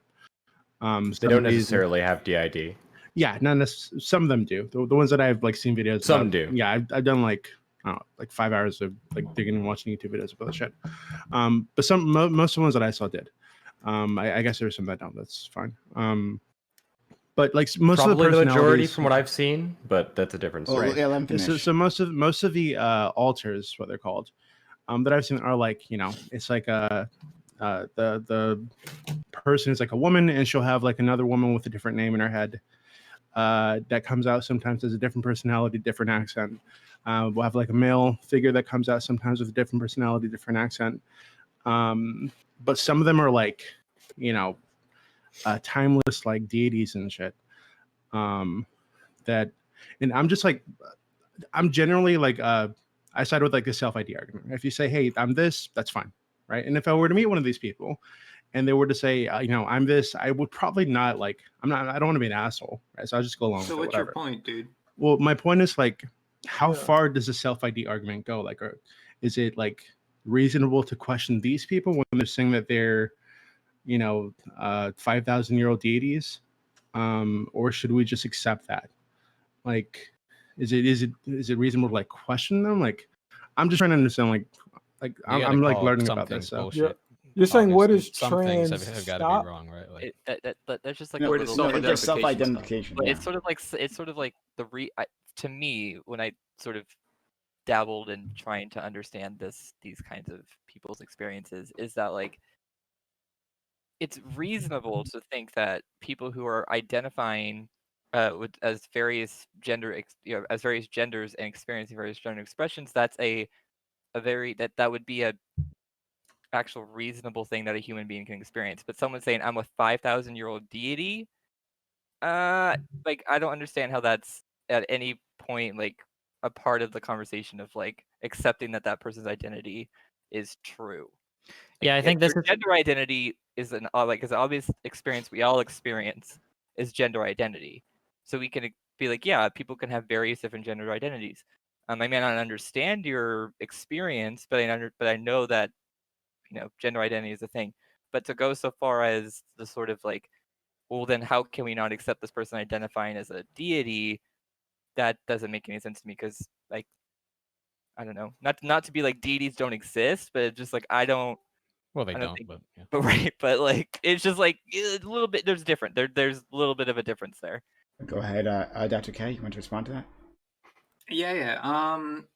One, don't compare DID people to transgender people. I just putting that out there. On top of that, if they aren't hurting anybody and they aren't hurting themselves or anything, like, why do we care? Like, just go along with it. Just be like, right. Yeah. show Like I said, empathy, be if chill someone were with to it. tell It's me not a that, big deal. that they're like a system, I wouldn't like, I would go along with whatever pronoun. I don't give a fuck, Yeah. right? And I'm not saying that these are like the scourge and they're going to come and like take down society or anything like this. I'm just curious as to like how far you guys think the self-ID argument can go, or that like that stance, because I think self-IDing for trans people or for DID people? for 'Cause that's just like two very different identity, like identity, not Yeah, just trans people. like those Redman, aren't two comparable experiences, though. we're not asking if they're comparable. He's asking, do you think it should be allowed, and is it coherent to you? He's not asking to compare. Self-IDing is fine. Like, who cares? I think that when we look for these things, I think that, at least when I think of these things, there's two big things that I think about. The first is like I will appeal to some biological essentialism. What is like the scientific evidence for it? And then the second thing is how like reasonably and safely can it be integrated into society? So when we look at things like identifying as deities, this seems to be an exceedingly rare thing that it doesn't seem there's like a good foundation to believe that this is like a common human experience. Whereas as opposed to trans people seem to have existed throughout all of history. So this does seem to be like it's like a better historical foundation for it. And then secondly, in terms of like what is like the science behind it, like I think that we have ways scientifically, obviously like neuroscience is still very young, but we have ways to understand this from a scientific level. It's like, oh, this is a real experience. Like it seems like this is something that people are actually experiencing. It's not just like the result of like a schizophrenic delusion or something, right? So and then that's the scientific half. The other half is like how reasonably can you integrate a particular type of thing into society? If somebody believed that they were a deity, they wanted to control the world and blow everything up, and they wanted to be the ruler, this isn't somebody that can be reasonably integrated into society. They're just not going to be compatible. In terms of somebody that's like a trans woman or trans man, these are people that can be integrated into society. We've got a variety of therapies, both physical and mental, and then we can be accommodating to these people, and it doesn't cause harm to any other group of people as well to do that. So two things real quick. Number one, I like throughout need therapy. Hello? Casino, please. Yeah, throughout our history, we have had some people try to say that they are deities, or like I mean, for one, we had Jesus, right? So we do have some, although they're very rare. And also my second point. What was my second point? Fuck, I forgot. Give me a second. I was bringing up like biological stuff, scientific evidence, integration into society. Wait, no. I remember now. Some person brought up like as long as someone isn't hurting somebody else or themselves, I would argue even if someone is hurting themselves, if they're not hurting somebody else, it doesn't really matter. Like, because like the reason why I bring that up is because you can make an argument for like so many other things with like smoking or like becoming fat. We're like, oh, you're hurting yourself. Yeah, but these aren't those things. things. Like I don't. Well, I'm just comparing saying, them.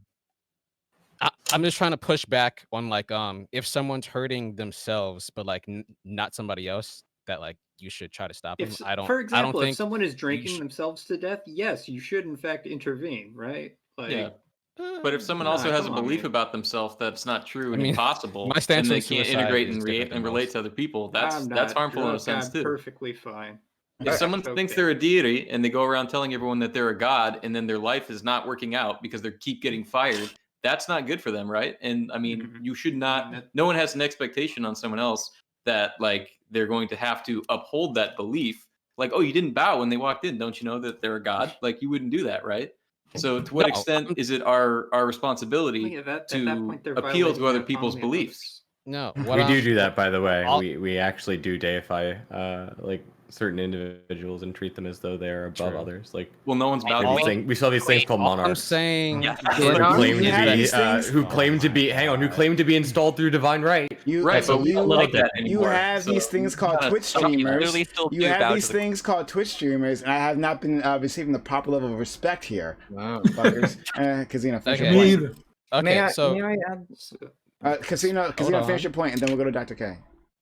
All I'm saying is that for behaviors that we like that don't hurt anybody else but do hurt yourself, I would argue that you shouldn't step in because that person has that right to do what they want with their own body. But yeah. Okay, Dr. K. So where does Dr. K?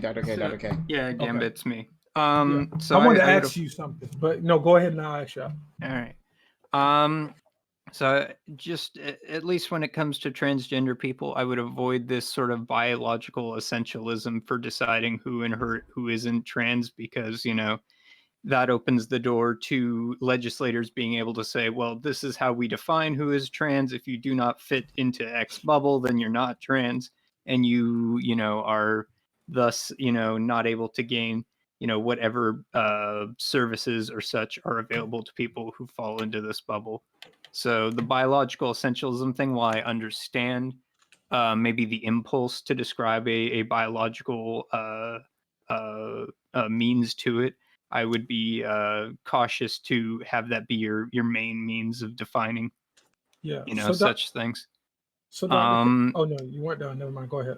Yeah, and again, like, yeah, if it's some random stranger, don't intervene. But like, if this is someone you know and they're doing self-destructive behaviors, then yeah, it's kind of your you know, familial or I would say your moral imperative to intervene. But all right, Gambit, what do you got for me? Yeah, so this is one thing that me and Joe Lewis have struggled to combat. Like, you have Redneck that says that, hey, I feel like I'm black, right? So where does this self-identity thing stop, right? Like, it's hard for us to argue against him because he's like, yo, I self-identify as black and I should be able to get black stuff, right? So if Redneck wants to go get a loan that's created for black people, let's say, how do we combat? Because like you almost have to be a biological essentialist to say, no, Redneck, you're white, dude. Like, you're not black. But how do we? Well, race has no biological basis, so there's note that one down. Which makes it even more like fuzzy, right? So how do we actually combat? Because a lot of people attack the transgender community with stuff like transracial and I mean, it's the only way to get it. That's a huge straw man. Well, Like- I think you have to, because to say race has no biological basis isn't true. There is some obviously biological basis. I think there needs to be some sort of biological component to things. I think we accept it in most cases. Like, in order to apply for something, you might need to be a certain age, or you might need to be like a male or female or no, Hispanic. for being trans, you don't need. There is no biological like indicator that you have to display in order to be valid. I mean, ideally, I there push would be. back against that strongly. Okay. I think that, like, in a world with finite resources, I think it would be really troubling if trans people that like had an authentic trans experience maybe couldn't gain access to those resources because they weren't available because other people that could have been treated through other means. Well, I mean, if that's your others. concern, I would say tackle things like universal healthcare first, because, for example, a lot of trans women, myself included, can't afford estrogen right now and literally are priced out of it. Estrogen, by the way, is something that is very easy to produce, so it's not exactly as though it's going to be a resource that trans people are going to be exactly scarce on if we invested in the infrastructure to produce it. So the Empress and do we still get it from Dr. horse K. pee? Hold on. So from Empress to Dr. K, I'm curious. Like, okay, so there's, you know, universal healthcare, but let's say there was grants, right? Grants handed out to trans individuals, you know, to help them out, right? Okay. Doesn't matter, and I'm not trying to take a stance here. I'm just like trying to explore this issue, okay? Yeah, sure. But do you think, in that point, when there's finite resources, that Stephen pointed out, when there's finite resources, that it would be just as fair for someone to be able to claim that they're trans, but like have not done any of the not done any sort of transition, not have any So outward still in the closet. Maybe possibly in the closet. Yes, still not have any of the experiences that you two have had as trans individuals, right? Does that person should they? What do you mean? Because yes, they can still access the resources. You think and they still have had a trans experience. Yeah, hold on, wait, real quick, wait, because PrimeCayes is struggling a little bit. Prime, I don't think you mean Prime doesn't mean that they need to be trying to transition to be trans. I think Prime, you just mean like they're having the internal experience of being trans versus not having the internal experience of being trans, right? Well, I think they have an internal experience of being trans, Yeah, we can't right? prove that in one way terms or of the another. development of identity. But in terms of like having the experience of being outwardly trans, no. I mean, like there's No. already an organization, Trans Lifeline, right? Yeah, that wait, actually no, does okay, micro hold on. grants for trans people. None of us and disagree. they don't do they. Well, that's what I'm saying. They seem to be fairly successful without using this metric. Yeah, you don't need to means test transness. What PrimeCayes was getting at, his question is let's say that there was one person you could divinely, in their brain that they're not trans, that they have some other issue, but they're not trans. And another person you divinely knew that they were having a trans experience. If you had to divvy up resources between these two people to the detriment of the trans person, would that be an acceptable outcome? Is I think what Cayes was We can never prove that, though. That's an impossible scenario. Yeah.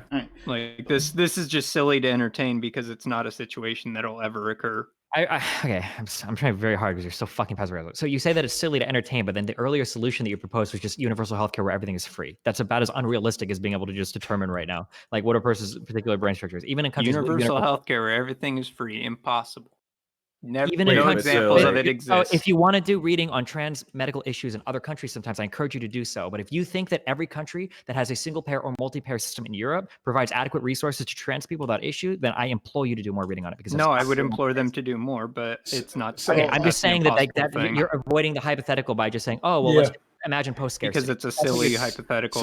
Okay, well, it might be silly for you, but the lack of access to resources for trans people is a very real experience that a lot of trans people, even in countries with universal healthcare, currently suffer. But not because the resources are scarce, because the resources are extremely prevalent and easily accessible to cis people who present with different disorders. So let me take it out. Particularly testosterone, estrogen, and spironolactone. The three main medications used in HRT for trans men and trans women are literally prescribed to cis people all the time for a variety of different things. Blood pressure, though, gynecomastia is a side effect of spironolactone. Like a variety of different issues with your endocrine system that are faced by women, and low T in men, right? But for a trans person to get the exact same treatment, they have to go through all these loopholes. And the problem is not that the resources aren't there. The problem is all these hoops that we have to jump through. The medicalization of it oftentimes. Which is why we have a bit of a problem when someone comes in and says, well, where do you draw the line? Well, it seems everywhere we draw the line, it's to the detriment of trans people.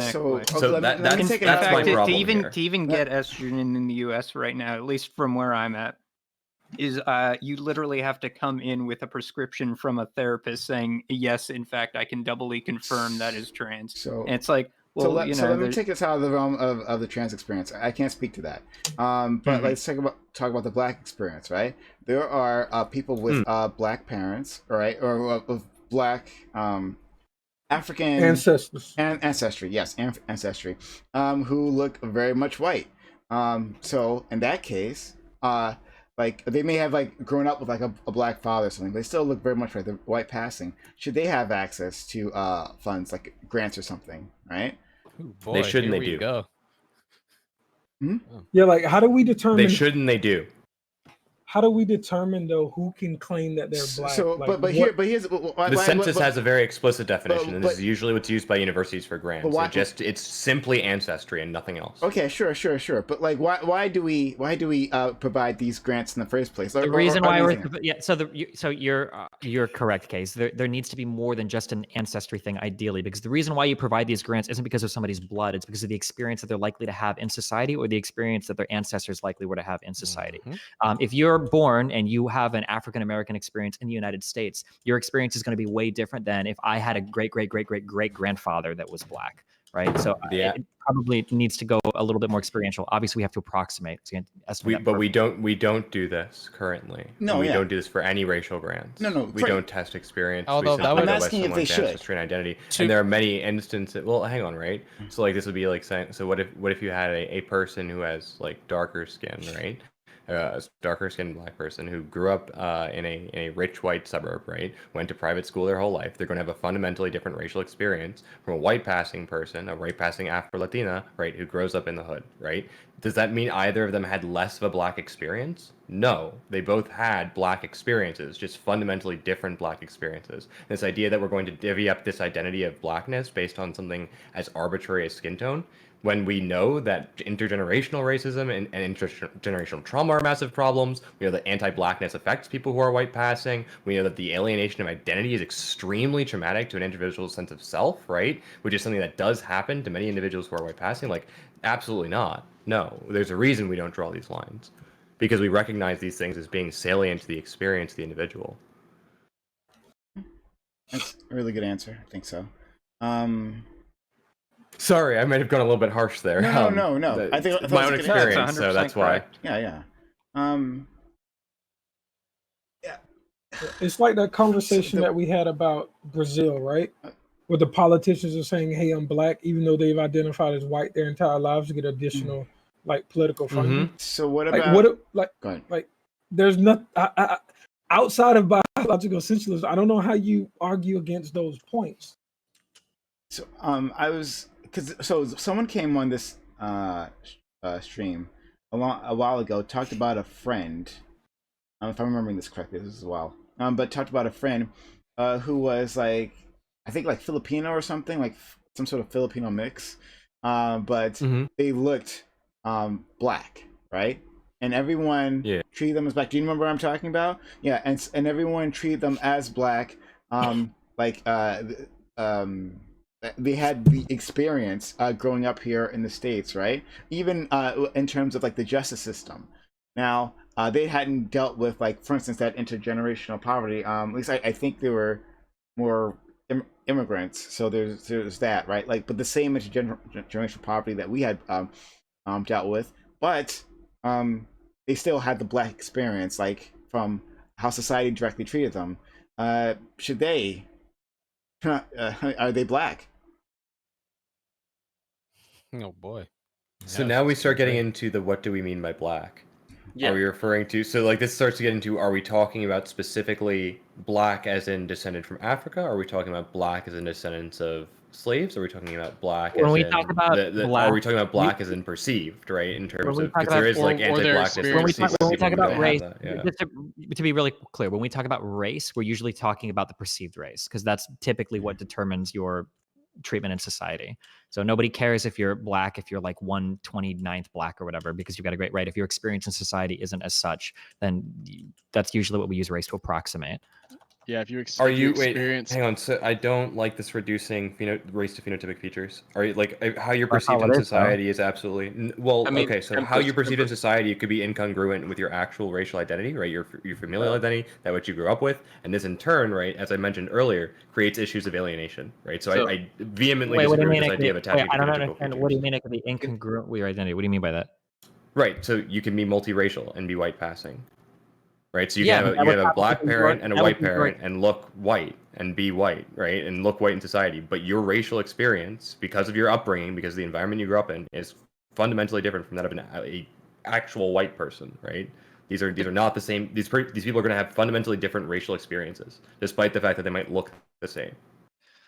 If you looked completely white and you walked into a room full of black people and you started dropping the N-word, what do you think that explanation would work in that room full of people? If you say, well, hold on, I grew up with black parents, I had the black experience, I can do this.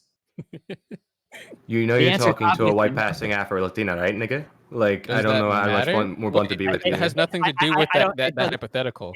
No, because that hypothetical is quite literally my own lived experience. What I'm saying so, is like, I mean, Okay, like, never generally mind. speaking, people react one of two ways. They'll either react angrily because they don't understand how that experience relates to their actual lived experience, or they'll react positively because they do have an understanding of that, right? Yeah. I mean, it's like, and that then boils down to their perceptions of the individual, right? That's like, again, like I've literally lived through this, so I can tell you how it would go down. You're not the only one. On the opposite side, I know I'm not the only one, but I've lived through this on the opposite side where like there's this person who you think is white comes in and they're saying nigga, and you're like, well, what like you about to get messed up, and then they're like, no, I actually have a black parent. You're like, oh, okay, yeah, you're black. Like that happens. Like that's not a It rare. doesn't. Well, it is rare, but it does. Yeah. happen. Sure, but the identity is like a social thing, right? That's the whole point that I'm saying. But is we you have would to, like, immediately identify them as black. in sure, the black possibly community. through conversation, but the identity initially is phenotypical. It's a social thing. You didn't I know mean, that it person. feels like I mean, I think that you would might have be no it from the idea. white perspective, but like, I don't know. I don't know if that's how it goes. No, no. stop. Don't even start on that fucking train. That is just wrong. Every single person who sees race goes off of what they see first. Don't even try to make but that's I don't though. think. Yeah, it's true. It's incomplete. I that's think Empress did a good job of explaining that the black experience is a lot more than your phenotypical presentation, but it's Stephen's not wrong saying that like how society will initially treat you, right, is to your phenotypes, right? That will determine the initial reaction. These things are both true, right? But my point, my push is that sometimes even past the phenotypical experience, or even past whatever you explain, you might still get a phenotypical treatment. So I can't speak to, because I don't know if you're gonna get upset or whatever, but I can't speak to your experiences. But from my mixed race black friends, they say that their experiences in some black communities are incredibly negative because they're lighter skinned. It doesn't matter if they had two black parents or whatever. That the fact that they appear mixed race in and of itself makes it so they get shitty treatment from white people and shitty treatment from black people. Colorism is a really big problem. This is true. Light skin hatred, baby. Well, that's not really. I guess that would be a type of colorism. I usually think of colorism as being the other way around. Maybe that's just me, but I would think of that as more so like the black community has a lot of racism mulatto inside of it. problem. My only for sure question about it was just like with the initial question being like what are the limits of self-identification, right? And moving from someone who thinks they're a god, then trans, then black, and we were operating with basically a definition of black the whole time in discussing race. And when we reach a point where it breaks down and we can't like validate self-identification anymore on that basis, then we have to question like what black means. But even that answer is going to rest on some underlying definition, right? Like then it'll be like it's social perception. They'll be like, well, okay, what is a society, right? So it's like, is there any basis that you can actually judge someone's self-identification on? Well, I would say that yes, because if you're talking about self-identifying as like a deity, we can't really match an actual deity's like brain scan, because we do know that trans people, the gender they identify with, is very similar to the brain scans of cis people who's their same gender. But we can't measure this with things like deities or attack helicopters. It just doesn't work. So Myth, would you say a person that had a different brain structure, whatever you're saying, could be discriminated against as trans? Because I don't think this is the same thing as race. I think this is something very different, and it's.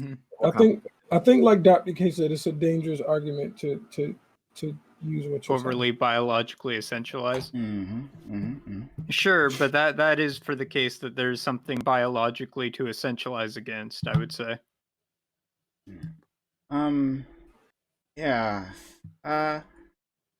I mean, we don't have like what does that even mean to be a deity, right? Like no, like what I mean, it's compared to like what does it mean to be a woman? Like we can have we can work on some sort of rough I'll explain because I'm a deity. Okay. Blessed are we to be in your presence, Gambit. But yeah. Yes. But yeah, so like what does it mean to Deepy's question? Yeah, what does it actually mean to be a deity? So like we can, and it'll be a bad definition. We can come up with a definition of a woman, of a man, right? We can do that. But of a god, I mean, there's none of those to compare to, right? I mean, we have Jesus. I mean, but even then, so like, even what the idea of what a deity is different, like in culture to culture, right? So like you can have like other cultures that have gods and have like different Buddha definitions and stuff and properties than like the Christian God, right? So like how would you measure it one way or the other? So how could you acknowledge their identity? Like, I mean, I think this is kind of why people call it biological essentialism. Like I would even go deeper and say that this is more of a discussion on like language. or your maybe even we have to get it like epistemic, like your theories of truth. Like when you say I am and then you declare something, that something should be a reference for something. I guess we just have to argue over what it is we're referencing. When we say like I am trans, what is the reference there, I guess, is what we're asking for. Because when you do have an identity, your behavior will like match that, and you know there's there is like a biological component to it, I would say. Well, not even for even fuck the identity. We're just now we're even more fundamental. We're just talking language. Like, so for instance, like, why is it that somebody could never identify as an attack helicopter? Because we know all the pieces and parts. There's a category that exists for attack. It just can't. Doesn't make any sense. It's nonsense. Doesn't make sense to say that, right? So typically, if we say I am X, whatever X is, that has to be a reference for some universal category that we all understand what that particular thing is, and then what it references. So I think it's a little unfair to reduce that to just say, well, it's biological essentialism, because usually when we say we are something, we're referring to something there. So the question is what is the reference? I wasn't accusing you of doing that. I was just saying that I think that there is like a valid. I think it's valid to look at. Be concerned about it, yeah, for sure. Because Yeah. it could be gatekeeping, yeah, for sure. It could be, yeah, it could be misused. But I don't think that's a good argument just to throw out all understanding of truth or meaning or public language or whatever, right? Like and say that the brain scan like similarities.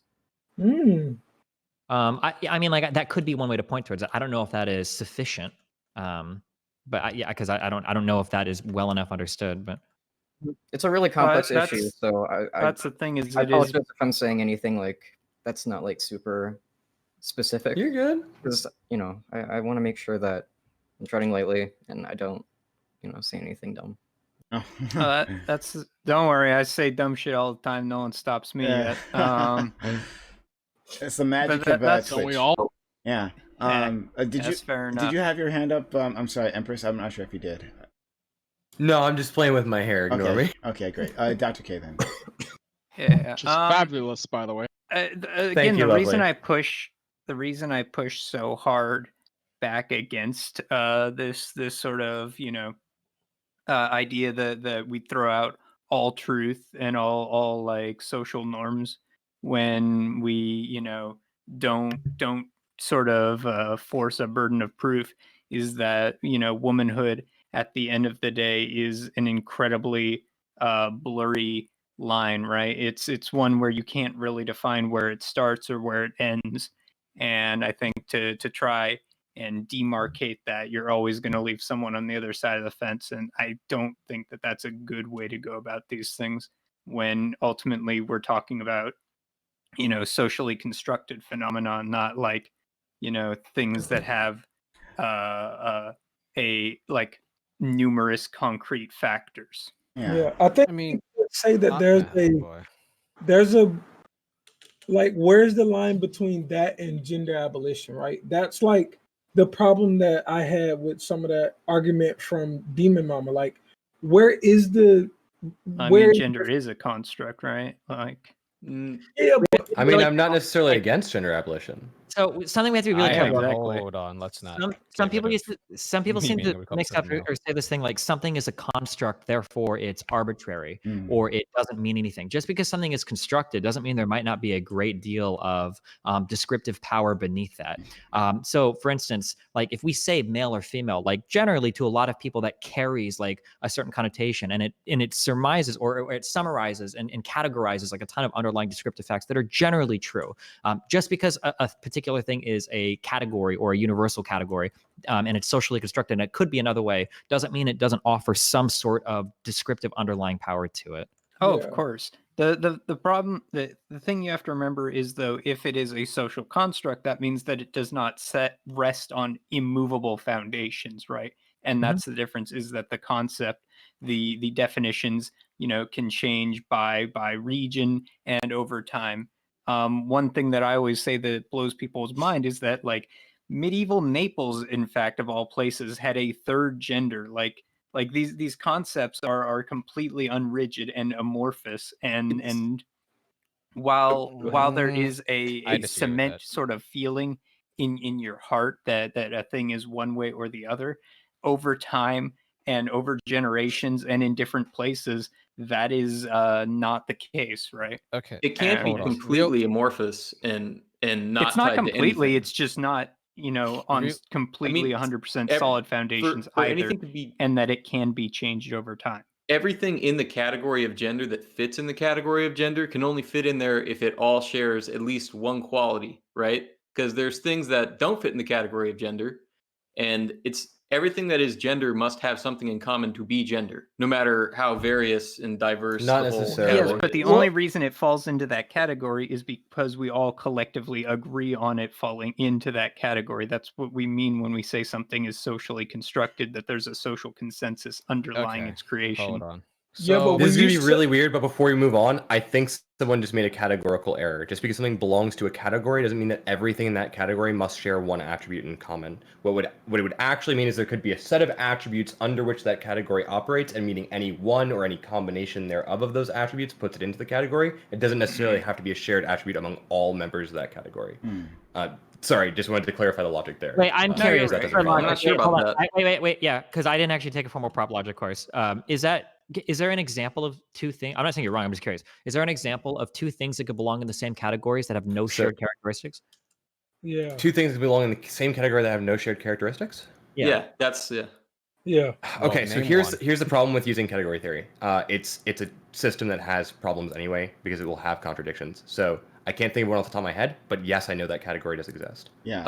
Okay, but I don't think so because that sounds illogical. That's why I was Which is the problem with using set theory. So he's saying that like if there was that there are 4 attributes that define this category, right?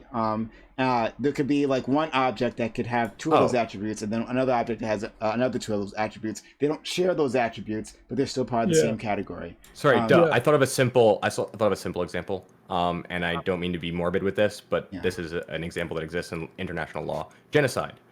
In order to be considered genocide, you only need to meet one of the legal criterion for genocide, as well as the intent category, right? But so that's like, the point.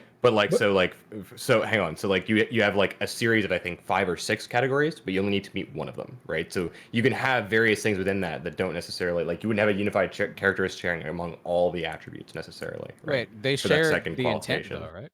Don't they Right, I'm just saying, like, if we were to Yeah. look strictly at the second qualifier, right? So the intent is like the first qualifier. If we look strictly at the second qualifier, like it would be any one of those traits rather than. So they all still share one. In that particular case, yeah. I'm just saying, like so the second. So there's that 2 example parts. doesn't There's count the. then, Hang right? on. So do you understand? No, do you they understand? Hang on. Wait. Sorry. You very clearly don't understand how we understand genocide under international law. It's my fault for explaining it wrong. So there's 2 parts of the definition for genocide. There's genocide the intent, and there's genocide the action. You need both for the crime, but genocide the action, right, is specifically defined. Empress Does that is make right sense? here. Empress is right here. Genocide They must both Okay, have so intent which one and some are you other talking about then? characteristics. Choose one. No, listen. Yeah. So any one of those 6 characteristics, I believe. No, It's 5 or 6. which one were you referring to? Genocide the action. Like the Genocide the intentionality is necessary for the crime, but like we're talking about the action of genocide, right? Like that any one of those 6 actions or any combination thereof would fall into the category of genocide. So, Wittgenstein came up with this topic under familial resemblances. Actually, the silly serious would be somebody who would really be able to talk to us about this. But anyway, in that, if you think about the pattern or the letters ABC, and then BCD, and then EFG, CDE. How about CBD? Yeah.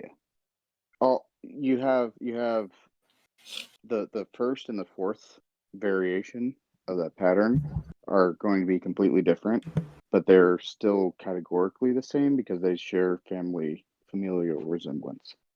And so that would be the answer, I think, or an example of an instance where you could have something being in the same category that doesn't necessarily share an attribute. We got pretty hardcore loss in this. Yeah.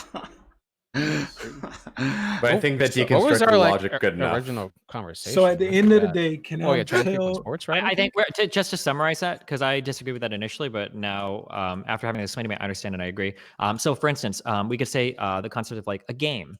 We could have a video game or we could have a board game. These two things have virtually nothing in common, at least physically or whatever. And the only thing we could truly say is, well, the only thing they share is the category of being in a game, right? But like binary, like maybe this is the best example because you can say they both have rules or whatever. But but like that so if you have like a set and that set has like 5 characteristics and one thing has 3 and another thing has 2, and they could share 0 characteristics with each other. The only thing they have in common is the category itself, and we wouldn't say that's a commonality because that's just the name of the category. Yeah, I understand that now. That's what. And then just to close out the other bit that I said, which was one, the category error, but the other is using set theory in general is high key problematic when you're trying to define things because the system itself has contradictions and paradoxes. So if you're curious about this and you're in chat, you want to go read the Bertrand Russell Critique of Frege. Basically boils down to when you try to create a set of all sets not contained within this set, you wind up with a paradox where that set is simultaneously contained within a set and not contained within a set. So like, yeah, using it as a definitions system doesn't work, which is why we don't define numbers that way. We tried, it didn't work. So that's why I was like, I don't really accept that the categorical system needs to be met. Sometimes it's just fine that a definition is irreducible or a concept is irreducible. Like we do this with numbers. So why do we need to do this with other things though? I'm not saying that we necessarily need to. I'm saying it's just not necessarily a problem. I think it would probably logically follow that if it doesn't work with numbers, which is probably the closest we have to just like a pure expression of logic, then we probably shouldn't apply it to more abstract things as well. Would be my guess on that. Yeah. So I'm still trying to relate to the original question that Doobie brought up to us, right? Which is how we ended up here in the first place. But like, so Dr. K, I don't think you were particularly referring to me when you made that comment. But talking about like how you can how it's difficult to define gender, define what it is to be a woman, right? And you properly said that, like, you know, if we try to, 2 o'clock, I've got to go to sleep. I love you guys. I have a good one too. I want to night. Be well. Yep. If you tried to, you'd still like leave people out, right? And actually, before we even get there, let me just do this before people start leaving the stream because it's going to happen like in 2 seconds. Hello, everyone. Thanks for being here. You came here for Destiny, not for me. I get that. That's fine. But now that you're here, you'll see that we have these open walk-on panels. We have them 6 days a week. 6 days a week we're streaming here. We also have closed panels that are a lot of fun. We had one earlier tonight, all black everything panel. A lot of chill people, like our good friend Gambit, who's over there, right? It was a blast, and we do other things like the Primetime Royale. We have that on Saturdays. And if you've missed the Austin show or the Primetime, so the Raj Royale, we have that, but more of a political format.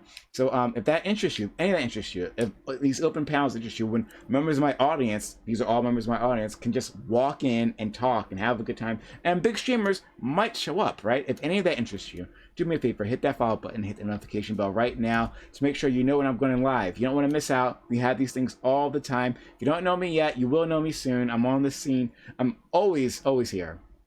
So if you want a channel where you can always find entertainment, that's this one. You'll never find another channel like this. Do you ever sleep? No, I don't do that either. So yeah, I didn't think so. My man's built to suffer. Exactly. Prime's built differently. So this is the only channel that does this. You literally won't find this anywhere else on the internet. So do yourself a favor, hit the follow button, hit the notification bell right now to be a part of this. I don't want you to miss another moment of this stuff. All right. And this Prime sub. Actually, Prime, this is a promise I make anytime you got a lot of people in chat, is that if you get like a whole bunch of subs right now, I'll wear a funny hat. Okay. Just for you, chat. Love you. I will also wear a funny hat if you get a what sub. you got, I Prime? have my rabbit fur Ushanka. It's a good hat. No, I'm not telling what the funny hat will be, but it's pretty funny. If y'all give Hold on, will you speak, so will you do you got, speak with a Prime? funky Russian accent when you put the Ushanka on too? Yeah. So now what do you got, Prime? Okay. So you were saying how, like, if we try to find exactly what womanhood is, then you'll definitely be leaving people out. Same with manhood. Agreed, right? But because Doobie brought in the thing about people believing their deities, right? Like, Yeah, I thought that point was stupid, so I didn't engage with it. So hold on. Well, thank you, can you 6 prove foot it wrong, ant. though? Thank you, 6 foot ant, for being so kind as to gift a hot tier 1 gift sub. That's really kind of you. Oh Thank you, damn! friend. I guess I gotta get my hat. Yeah, that's all awfully kind of you. All right, well, if you're doing it. But my point is that, like, with the deity thing, right? Part of the reason why I think you can't acknowledge their identity, or this is extremely difficult to do so, right, is that we can't actually define what a deity is because those things don't exist. Well, right? can I So go ahead. I mean, depending on who you ask. Because it's not just like deities, right? Okay. Like I know something that I mentioned earlier was it's like multiple people basically. So they'll have like a woman named Sasha, and then they have a man named Kevin or something. And when these altars come out, they now identify as Kevin, and they're Kevin. Okay. Right. So is that, should we treat that as valid? Like, so some of them Yes. have like 8-10 people. Like, is that Yes. all totally valid? Yes. So long as I get 8, And we 10 should social treat them- security numbers. And we should treat them as like different people. Oh Like, yeah, that's a what I'm good trying question. to, like, understand. Legally, should we? That's actually a good question. That's just split personality disorder, right? I think, right? No, okay. So I do want to address No, that you only right you only quick. get one social security per body you have. Okay, If you well, I guess. if you have multiple bodies, then you get multiple social security IDs and all that shit. But It'll be like yes, the twins from like, Cyberpunk if they that aren't, you can if they fist aren't fight. hurting you, again, if they Spoiler. are not hurting you, then like, why do we fucking care? Like, no. What comes to things in It society was that split personality. So, I want I was Empress right. to be Fucking A. able. So I want Empress to Yeah, be able this- to respond to that because I just want to make room for her, and then Johnny Scarlett, a friend. Yeah. Thank you, friend. I just want to clarify something with regards to the accusations of DID or multiple personality disorder, or any number of other things, right? So while it is true that there are some people like who utilize this term system, some people use other terms you might have heard have been like, I don't know, two-spirit or something like that. Plural is another term that's not no, been it's used, something right? else. I thought Two-Spirit was well, like no, so non-binary. it can be in the same category of identity. Like I know Okay. two-spirit individuals. So there's kind of a number of different understandings as to how this came about, right? But I think generally the best way to understand it is through neuroplasticity, right? So when your brain thinks about things and you develop patterns over time, you develop these pathways in your brain that become more likely to go down, right? And the theoretical understanding that's being operated on in individuals who don't have something like DID that are experiencing this, because it seems to be very common in people who are neurodivergent, right? So things like autism, ADHD, et cetera, is that it has to do with their brain being having very high neuroplasticity, and that it writes a lot of pathways very quickly, right? And then this effectively is recognized as almost different types of brain patterns, right, that form over time, more than a normal person would actually form. So this kind of results in, I think, to some people, a perception of different identities or different aspects of self, one might call them. Let's go to Johnny Scarlett. And then we have a new person, Simplicon. I wanted to make sure they can speak. They're having trouble with the camera, but I just want to make sure they can speak. But Johnny Scarlett first.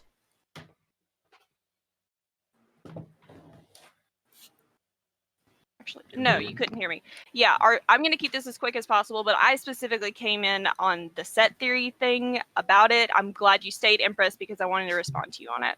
So there is a concept. When you talk about sufficiently large sets, it's incredibly, well, when you talk about math in general, it's incredibly wonderful, but also problematic to assume that math is going to be absolute in any way, shape, or form because of a little thing called Gödel's incompleteness, which was proven in 1943, I believe, which proves that for any sufficiently large set of rules, there will be contradictions within the set. Correct. And that's completely inescapable. And my entire life's work up until this point, which has been about 6 years, has been studying ways to combine Gödel's incompleteness and other forms of mathematical logic into a new, more modern form of philosophy that I think is more viable. And therefore, it's really scary to me when people start to equate something as squishy as gender, which is part of a human experience and not even a mathematical experience, to something like math, which they assume wrongly is absolute. Thank you. Just to clarify, I wasn't equating it to gender. No, nor do I know think you weren't. mathematics is I know absolute. you Oh, weren't. okay, I was okay. talking I just about want to make sure that was clear to saying other they people were, as well. Like, yeah, that was part of my problem with it. To begin with, Thank you, honestly. Johnny. You put it more eloquently than I ever could. Yeah, nice Thank work you so there. much. But let's Yeah. Hold on, 1 second before we get to you, GSU. Again, I want to hear what you have to say. But Simbacon, you've been waiting, or you've been here for a while, and Young Joe with your camera. But what's up? Awesome. Hey, can you hear me? Yeah, we can hear you. Yeah, we you have a can't nice voice. see you, but we can hear you. Perfect. Yeah. So with regards also to the kind of gender thing, I think there's kind of a big resistance where sex and gender, those two words, the definitions are like fucking challenged constantly, and like everybody wants to fucking find a binary one or the other kind of thing, but like I just don't understand why gender can't be considered in the same terms as like the word like personality, for instance, right? Like where there are many iterations, depending on who you talk to. It can be fucking one They're or describing another, a or different fucking one of experience. an infinite number of things. Sorry, I'm fucking cursing and stuff, but yeah, like I just don't the gender thing you were talking about earlier, I just didn't feel anybody really discussed the possibility that maybe that is just an infinite spectrum, and that's fine. Yeah. Okay. So you can respond to that, and then I'll go back to GSU Camp. Yeah. I mean, if people want my official like position on gender or whatever, like the entire thing's fucking made up to sell more like estrogen pills and funny hats and stuff like that. Like gender is completely made up. It's arbitrary. Doesn't matter. Ignore it at your free will. And trying to block basically anything because of gender reasons. It's stupid. Like But scholarships, Kay, all of it, like you can access because it's Lord- impossible to tell if someone is Yes, actually you Gambit? transgender or not. Yeah, but I think that's why it's a discussion, right? There's large parts of our like experience in society that is like gender based or gender gated or blah blah blah, whatever we Yeah, want we to say, need to right? fix that. Yeah, but I don't. It's just a sports thing, right? Like It's not just a sports thing, no, though. no. I'm saying that's an argument that happens, right? Like, and it seems to be. It is an bit- argument. I don't care about that argument, though, and I think they are wrong, and I will push past them.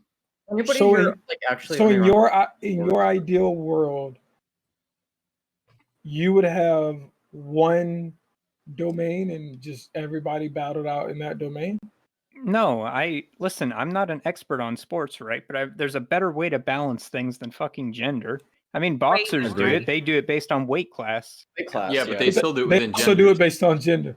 That's what I'm saying, though. That there are other methods of balancing these things aside from gender, Okay. right? No, but So, they like, do for use example, gender. we could do testosterone classes. Real quick, I have to dispel something. there are I'm problems with sorry, that. like this is gonna make some people mad, but Yeah, even go ahead. A male and female of the same weight, the male is still going to be most likely way better than that. All right. Well, female. again, guess what? Some smart guy who's hashing this stuff out can equate for that. Then But the smartest way that we've equated for it is gender, right? That's what we're saying. Like No, It's that's, not well, the that's not why smartest we way, though. separate There's better sports on the ways to basis do of it. gender. We do that primarily due to prior sexist systems that think didn't allow women to participate in men's sports. No, this is and in no, addition this to is a that, bad. hang on. And in Trying to addition to put that, women in and men's in sports. hello, That's a really hello. bad take. Hi. No, Hi. that's a really bad Greetings. take. Look, I don't think I was finished. So Can I just- primarily go due to discrimination in sports as well as funding issues, right, with regards to legal systems. And this was developed into the schooling system, right, despite the fact that we had reintegrated after a certain point in time. So like, yeah, this was No. literally like massively a funding thing, No, particularly in the listen, U.S., which is why the U.S. has such good female athletes. Yeah, No, Empress this is the literally whole. has history on her side. No, this is the whole. Everything is the patriarchal tyranny. Gambit, Like, you I have didn't argue anything to patriarchy at disprove all. her claim? No, yes, I'm trying to talk. Listen, black people were discriminated against sports, but then we were like integrated. The idea that sports are solely discriminated because of the patriarchal tyranny is. I didn't say that. That's literally what you started off and said. I You literally said said it's those the exact primary reason that words. sports are structured the way they are today.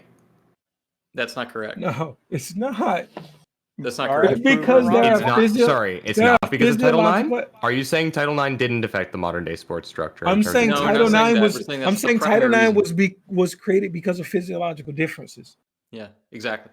That's why Title IX exists. Title IX was not Wasn't it- created because of physiological differences. Title IX IX was because created in order Title to IX was created because guarantee. schools were refusing to fund programs for men's sports. Yes. No, Title no, IX was okay, okay. was supposed to guarantee that for every men's sport you had a women's Okay. equivalent. That's what Title IX is about. That's Okay, totally okay. stupid to say it was about anything else. No, listen. Yeah, it was that. I read the NCAA book and No, I no, read no, that. no, no. I You're grew up You as a should listen to girl, what so Gambit's I had point to is. deal with You it. should listen to what Gambit's point is. Yeah, y'all are not understanding what I'm saying. You're saying that Title IX was aimed at addressing the issue because they weren't funding women's sports as well as Yes. men's sports, right? But why was there a difference in funding women and Oh, men's I sports? see where he's going. Because women were allowed to do sports because we were treated like property.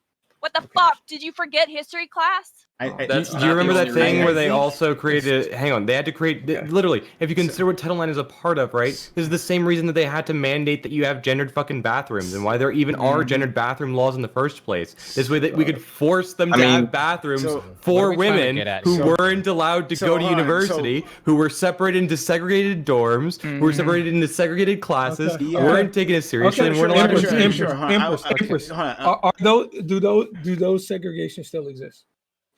Yeah, Are yes, they exist Oh everywhere. my God. Yes. Okay. Some yes, some no. Okay, okay. Some So yes, why- some no. So, for example, why- sororities and fraternities still exist. Yes, okay. Why do you think sports are still segregated today? So all of the Number things that of you said, different all of the reasons. things that y'all want to get hyper activated about. Well, women are oppressed. Yes, we all agree with that. But Yes. they aren't oppressed in those ways today. women are because you want to say that because women are have different performance levels than men. Is that what you're trying to get to? exactly. Yes. This is It- objectively true. Yes.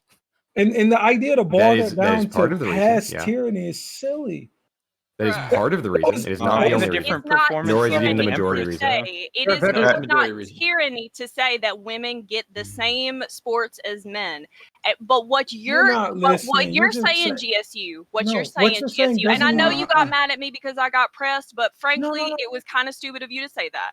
No. So, Okay. with the history of Title IX, it is entirely okay to say that it is an after effect of Title IX that we don't have better weight and height classifications for even women and men's sports as a duality.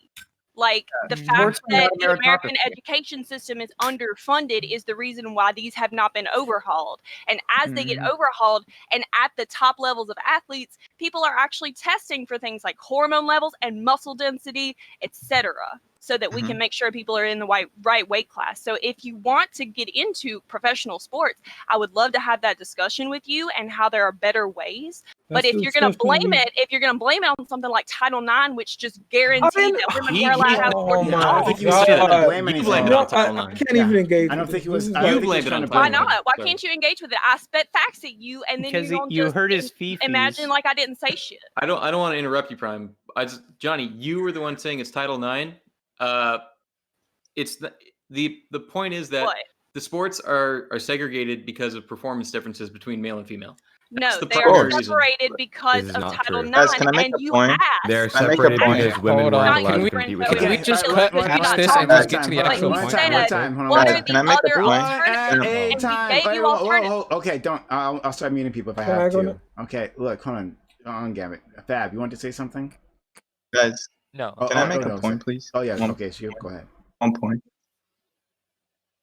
So let's keep it real. If you look at the majority of the American football, right, it's black because black people are much better athletes. But let's take down like no, they are.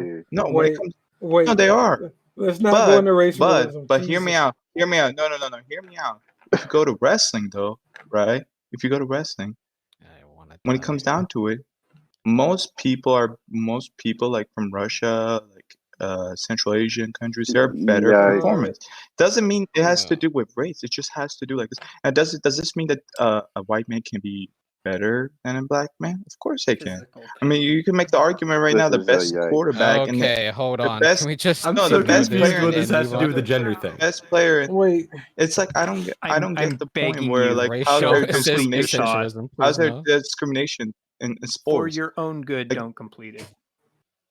Yeah, no, but what's Yikes. the discrimination in sports? What's the discrimination in sports? I don't Oh get no, that. on the basis Like, of what's the whole- gender. I mean, like Okay, there historically was racial wait. discrimination I in wanna- sports, But- but like literally women were not allowed to compete with men, which is why they had to Black form people, women's leagues. black And people still weren't are. allowed to compete with white But the what thing people, is- right? Ron yammed on Candace Do Parker. y'all not know the Okay, history of fuck black this. people Okay, in hold on, sports? real quick. We need to cut through this bullshit and like get to the actual topic. Okay, so like what I'm not sure, but I'm pretty I'm sure just being the honest. people, I'm pretty sure Johnny and I'm not looking at the names right now, but it was Johnny and like one or two other people. I'm pretty sure they're trying to advocate for like women being able to compete in male sports, and I would That's argue, allowed. No, and like this is But it this would is be harder. this is let me finish my fucking point.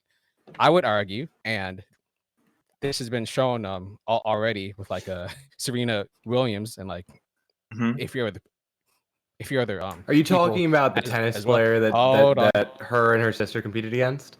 Yeah, Oh, I will and fucking they own lost you it on really this. bad. But okay, but real College quick, D. though, Are you like, talking about college D1 athlete? oh right? my fucking No, hang Yeah, on, let him let me finish. Let him finish. finish, please. Okay. He's been trying to. Okay, so like if you put men and women even in the same weight class, men have like many have like more muscle, have can carry sure, more sure. more oxygen Yeah, in yeah. Got it. their lungs. Okay. They have many advantages that will just make them better than that female, even in the same height and weight class. So please do not force women to play with men. It will not Hi, work out. sweetie. Can I respond to this because you brought up my name and you falsely equated something that I was saying? So, no, I'm not advocating for women to, by and large, compete with men because there is something called a sexual dichotomy. It's something that, by and large, across 90% of the population, affects most people, sweetie. And therefore, you should. Don't try to if be you are looking condescending. for- Hold if you are- on. excuse me, because you brought my name up. So, if you are looking for a way that is better, that will integrate people who are either intersex, gender nonconforming, what the fuck ever, who are taking hormones especially. If you want to include those people and you're asking for a better way to classify people, then I need you to understand that there are weight classifications, there are literal I understand this. Stop being condescending. I never said any of that. Holy shit. Excuse me. He's And not done. depending on the aim of the sport, none of what you're even saying is relevant. And things like Wait, which one? Please name one then. Oh, Are you going to let her muscle finish? density. Muscle density in a person who's playing tennis where they're not literally wrestling a person. Like, how are you going to say that? How are you going to say that Twitch? Muscle density has nothing. Muscle How are you going to say? How are you going to say that muscle How hard you density? How can are hit you the going ball? to, with How a fast- straight how face, fast tell can an you athlete move? that muscle density? Okay, don't worry. I will mute. Ryan, I'll just mute you, and they'll make it this much easier. All right, go ahead. How are you going to tell an athlete with a straight face that muscle density is more important than Twitch reaction in something like tennis? How are you going to do that? All of Okay. you don't think speed matters in tennis? That's Don't what I'm forget- talking about, sweetie. Muscle Yeah. density is not speed and Twitch reaction. You Okay. literally just steal me. It No, is. no, no. Oh my god! I'm gonna unmute Casino in a second. I just wanted to quickly say, I know I'm sorry, but I just wanted to quickly say that I love hearing. may I please say something? No, I dude, was a I'm professional literally talking. athlete. I'm literally talking. Anyway, I just wanted to say quickly, Johnny, I love when you say the word "sweetie" in your beautiful Southern accent. But I also I know I'm interrupting people. I'm sorry. No. Yeah, that's fine. I love it when you say "sweetie" in your beautiful Southern accent, but I also never want you to say it to me because that's when you're mad. So, but anyway, well, I'll mute Casino. Adam, you can say something. Okay, wait. She attacked me. Hold on. Yeah, can I respond? holy shit, dude! You'll Yeah, respond go when for I it. fucking say so. Adam, go now, or don't ask me again. Adam, right now. You, is that your name? Come at me. Oh, are you talking to me? Yes. So what's your name? Is it Enum or is it Oh, Emin? okay. Emin. My fault. Emin. So here's the thing about sports. Muscle does matter because here's why. When I was playing wrestling, right?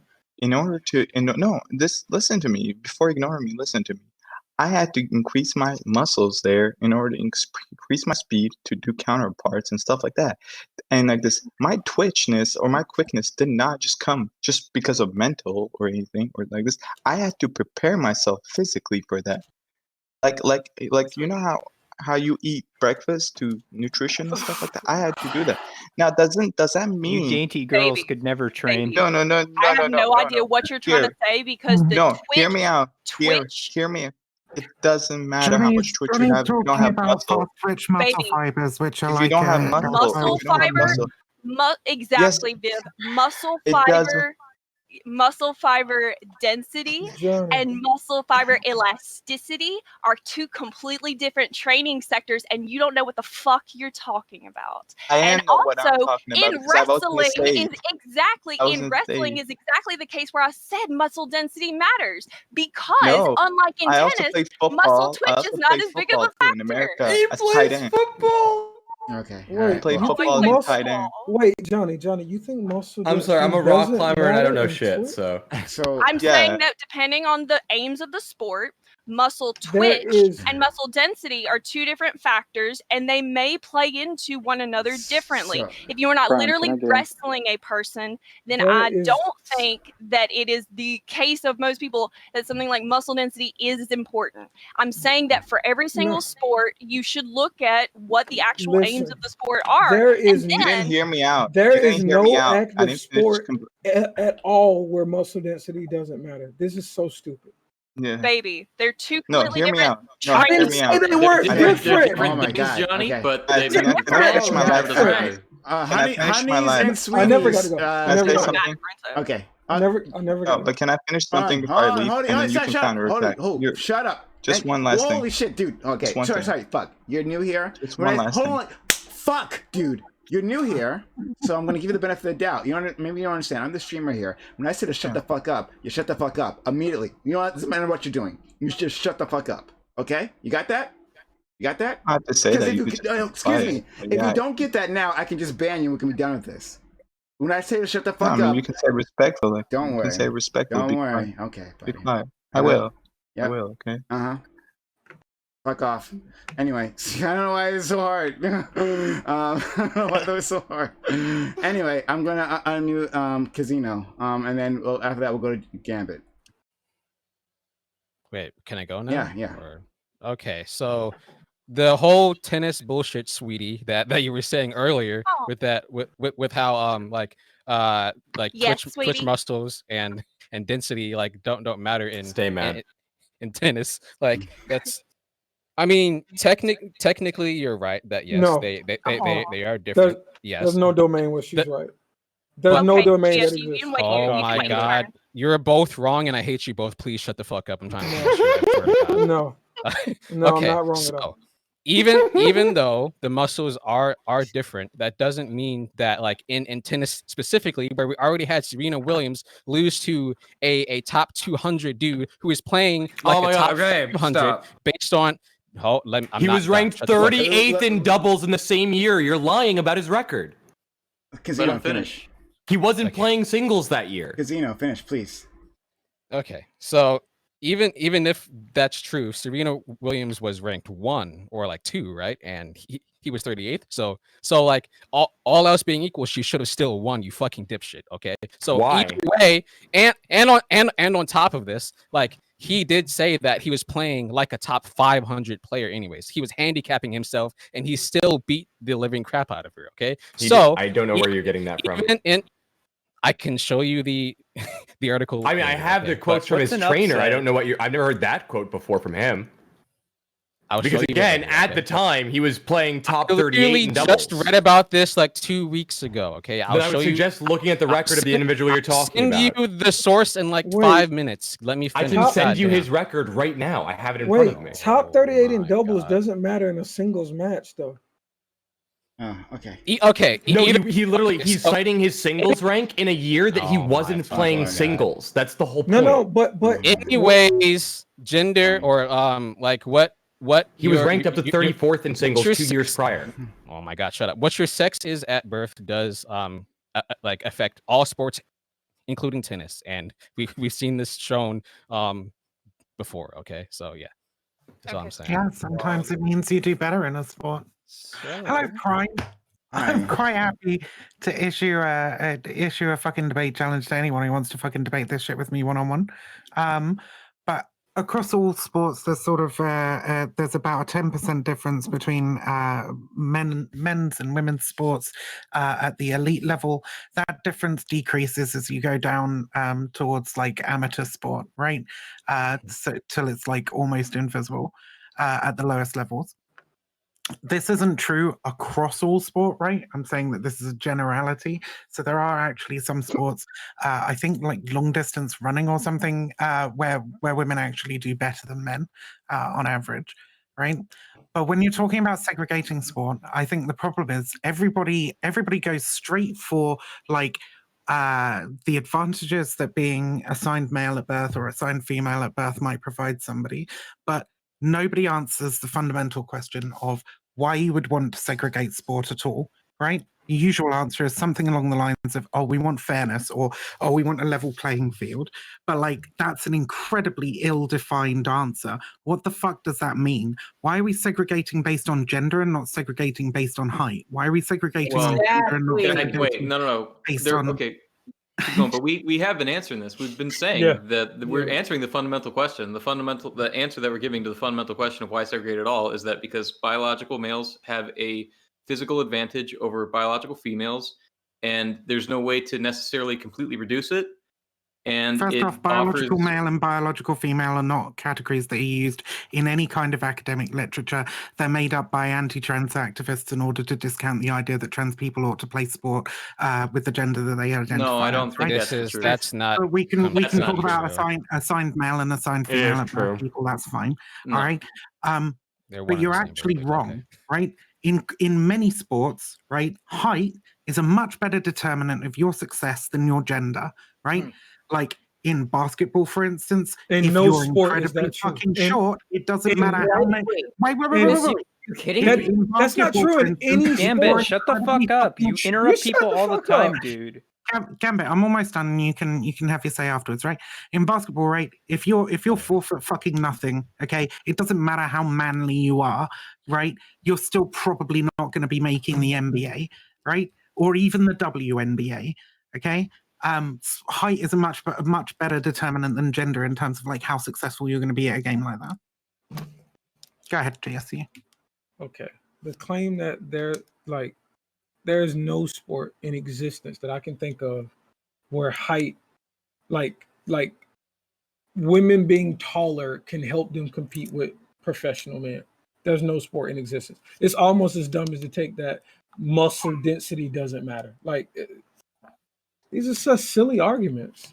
Okay, One of the arguments again. Hang on, I want to point out the only argument against Johnny Boy so far. Okay, we have 3 people talking at the same time. No one can hear any of the things you're saying.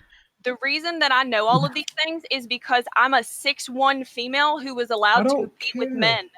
I was allowed to compete with men in certain sports, and we That's had because to men's look sports allow women to compete. Excuse me. We had to look at what sports were best for me to play because there are factors that come into play. Like if I was to play football, which I know we all love, there is a high contact, and therefore people with a higher bone density, aka the average male, would have a higher chance of breaking my bone. So therefore, the sports that I was competing with men in were non-contact running oriented sports like track. So if you take into account the actual structure of the sport and how people train and what their actual physiology is after they hit puberty, yes, there are some biological women who can compete with men. And they can do just as well, or they can lose and they can get fucking better, because I think what y'all are really scared of is women losing to men and y'all having to hear about it. And I have to tell y'all, we'd rather just compete with you so that you could shut the fuck up. No, that's not why. Okay, That's not why, Johnny. Source. I have a source who wanted my source. It's really important to Somebody recognize that wanted what it? GSU Gambit did there was like go off on a non sequitur like he always fucking does, right? Like my point was not right that all women can compete against all men if they are the same height. What I said That's was, not what I right, said. What I said was that sometimes in some sports, right, in many sports, in fact, height is a better determinant of your success than your gender, right? And I disagree with that claim. That's exactly what I said. You didn't disagree with that claim. Yes, that's exactly what I said. No, maybe you're too fucking stupid to understand it. That's exactly what I said. Earlier. Okay, he did.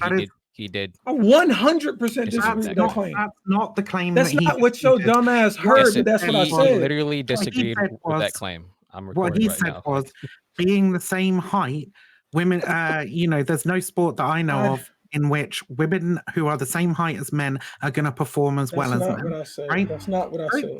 That was almost That is verbatim true. what you said. Yes, that's also true though. But that's not what I said. One, no, it's not. And two, even if it were, it wouldn't make the case that Don't like strawman me and say, even if you said that, I'm going to argue against. Oh my So fucking okay, God. how about this? Mixed Vivian Wolf has already challenged challenged people to a debate. Gab, I'm not sure if you can hear me. Yes, I can. But challenged people to debate on this particular issue. It might be good if we didn't have a bunch of people on the panel to do that. So, would you like a 1v1 debate or a 2v2 if there's another person who wants to jump in on this?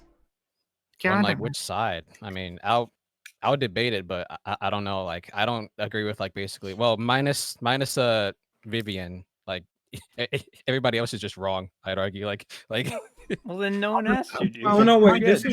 My position is that for the moment, I would rather we get rid of the classes altogether. But for the moment, that anybody who identifies as a woman should be able to play in women's sports, regardless of whether or not they have undergone HRT, regardless of whether or not they were assigned male or female at birth. Sure. Okay. Yep. Yeah. Okay. How do you do So this is in the UFC scenarios? So hold on. Answer my question. Would one of you like to, or two of you, like to debate Mixed Vivian Wolf on this?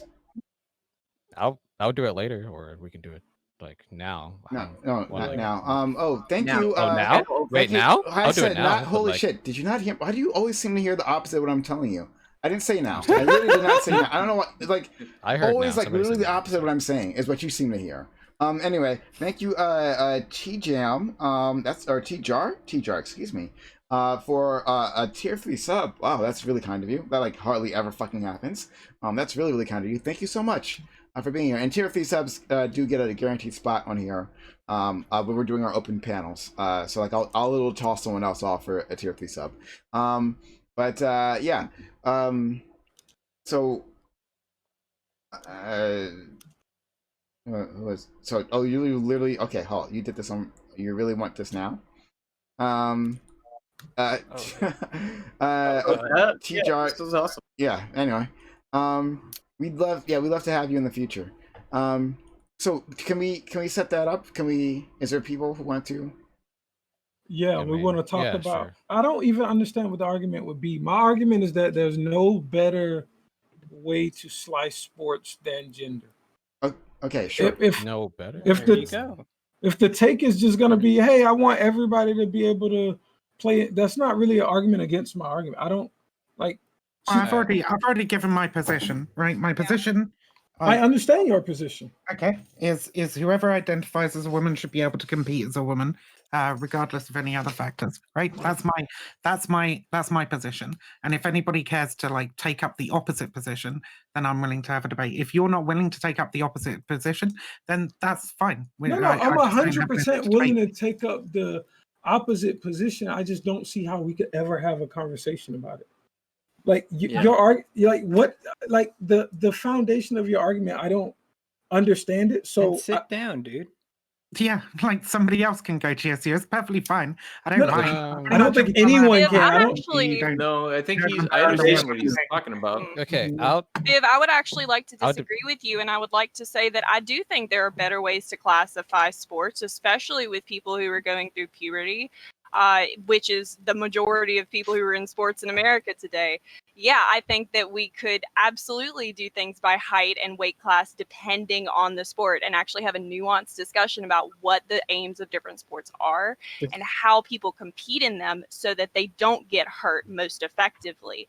That's, I think, a better set of tandem, tangents. That's a better set of tangents to go down than just to say, that you literally don't have an argument. I'll join in too, I guess. Like Wait, I would no, argue no, Johnny, that Johnny, like what- we should no, do Johnny, both. what you like oh. what? Hey, No, go am I ahead. not talking here? Yeah. Okay. Yeah, I would Gambit, no one asked. I would argue that like we should literally do both, where like we separate it by sex, or well by sex, and then also separate it by weight and height class. But why, if So, one of those categorizations is going to be like more equitable than the others, why even have like those separate categories? Like, I don't get it. If you're going to have something I that mean, seems mine would be fair the as most possible, I don't get why you would do that. You know? Wait, hold on. Mine would be objectively. So like you're separating people By who were sex? well, so it's not just sex. If you How do you determine if you were Okay. listening to what I was saying, I was saying sex. So assign male or female at birth, separate those two, and then also on top of that, separate by weight and height class. So that way it is completely like equitable in all ways. I would argue that's like the best. I look forward to the all this system. when you have to race against like trans men, wrestle against trans men like MacBix. That would be fun. What a great fucking idea. Okay, so I mean, like, look, if you want to wrestle, I'll wrestle. So my argument is there's no better way to segregate sports than No, not sex. you specifically, just generally. And if Sure, somebody yeah. wants to debate that, let me know.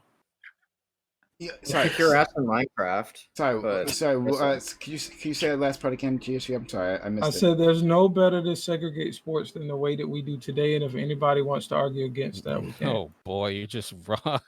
I'll take you on like. No, that's fine. I'll fucking debate that one. That's fucking easy, dude. Great. I only have No, that's my prey. Fuck you, Vivian. That's my prey. Fuck out of here. Okay. No. Add me on. Stop thinking that way. Okay, mix Fabian Wolf. Do you want to take him tomorrow? Oh, sorry, in GSU Gambit. Do you want to? I thought I was taking on fucking. I want to casino do this or whatever. after stream. Sorry, what? Excuse me. I GSU Gambit. thought I was taking casino, but sure, if you want me to take on GSU Gambit, I just like if we can't agree to the terms of the debate. I think it's very like I don't think he agrees with my original statement. If you identify as a woman, you ought to be able to compete as a woman, right? He doesn't agree with that statement. So Right. like Who, me? that's the terms, right? Okay, Like, all right. yeah. And if he disagrees with that, we'll debate it. It's fine. Okay. So, do you want to? As I'm asking, do you want to do this tomorrow? Or at least Friday? I can't. You can't. Sure. I can't do it tomorrow. Okay. Well, we can. DM something afterwards, Prime. It's all good. Yeah, we can figure it out afterwards. But yeah, if you want to fight, then let's do it. Let's fight. Okay then. In that case, to my audience, thanks all for being here. First of all, follow me if you have not followed me yet. We have these kind of conversations all the time.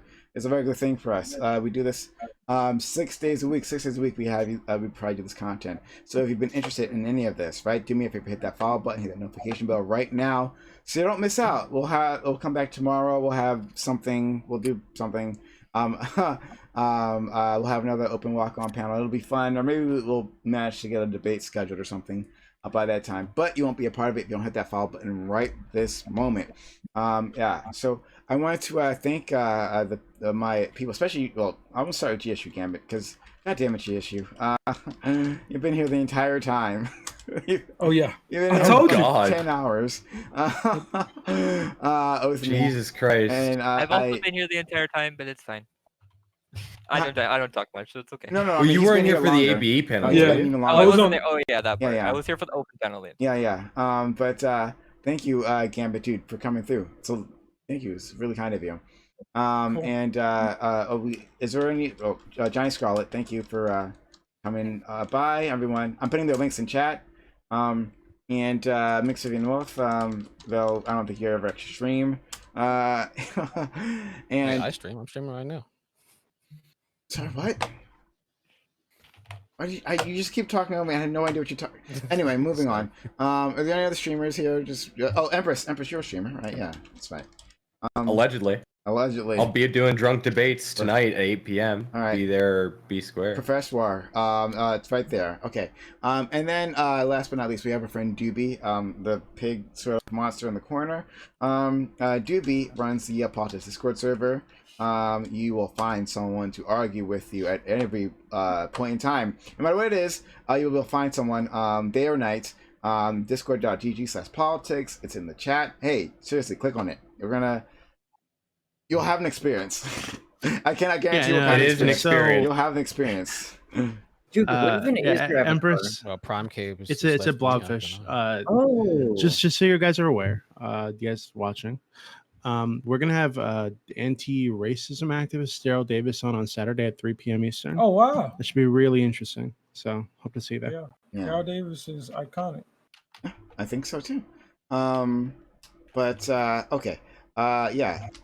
Definitely go to the discord.gg/politics, the server. The link is in chat. Everyone, check them out. You'll experience something there. Anyway, we are going to raid, and once again, well, first of all, fucking everyone's offline, but we're gonna raid our good friend, our relevant once again. Give another next surprise. Be kind to him and come back tomorrow. It'll be great or something. I don't know. Be kind, rewind. Yeah. Same bat time, same bat channel. Yeah.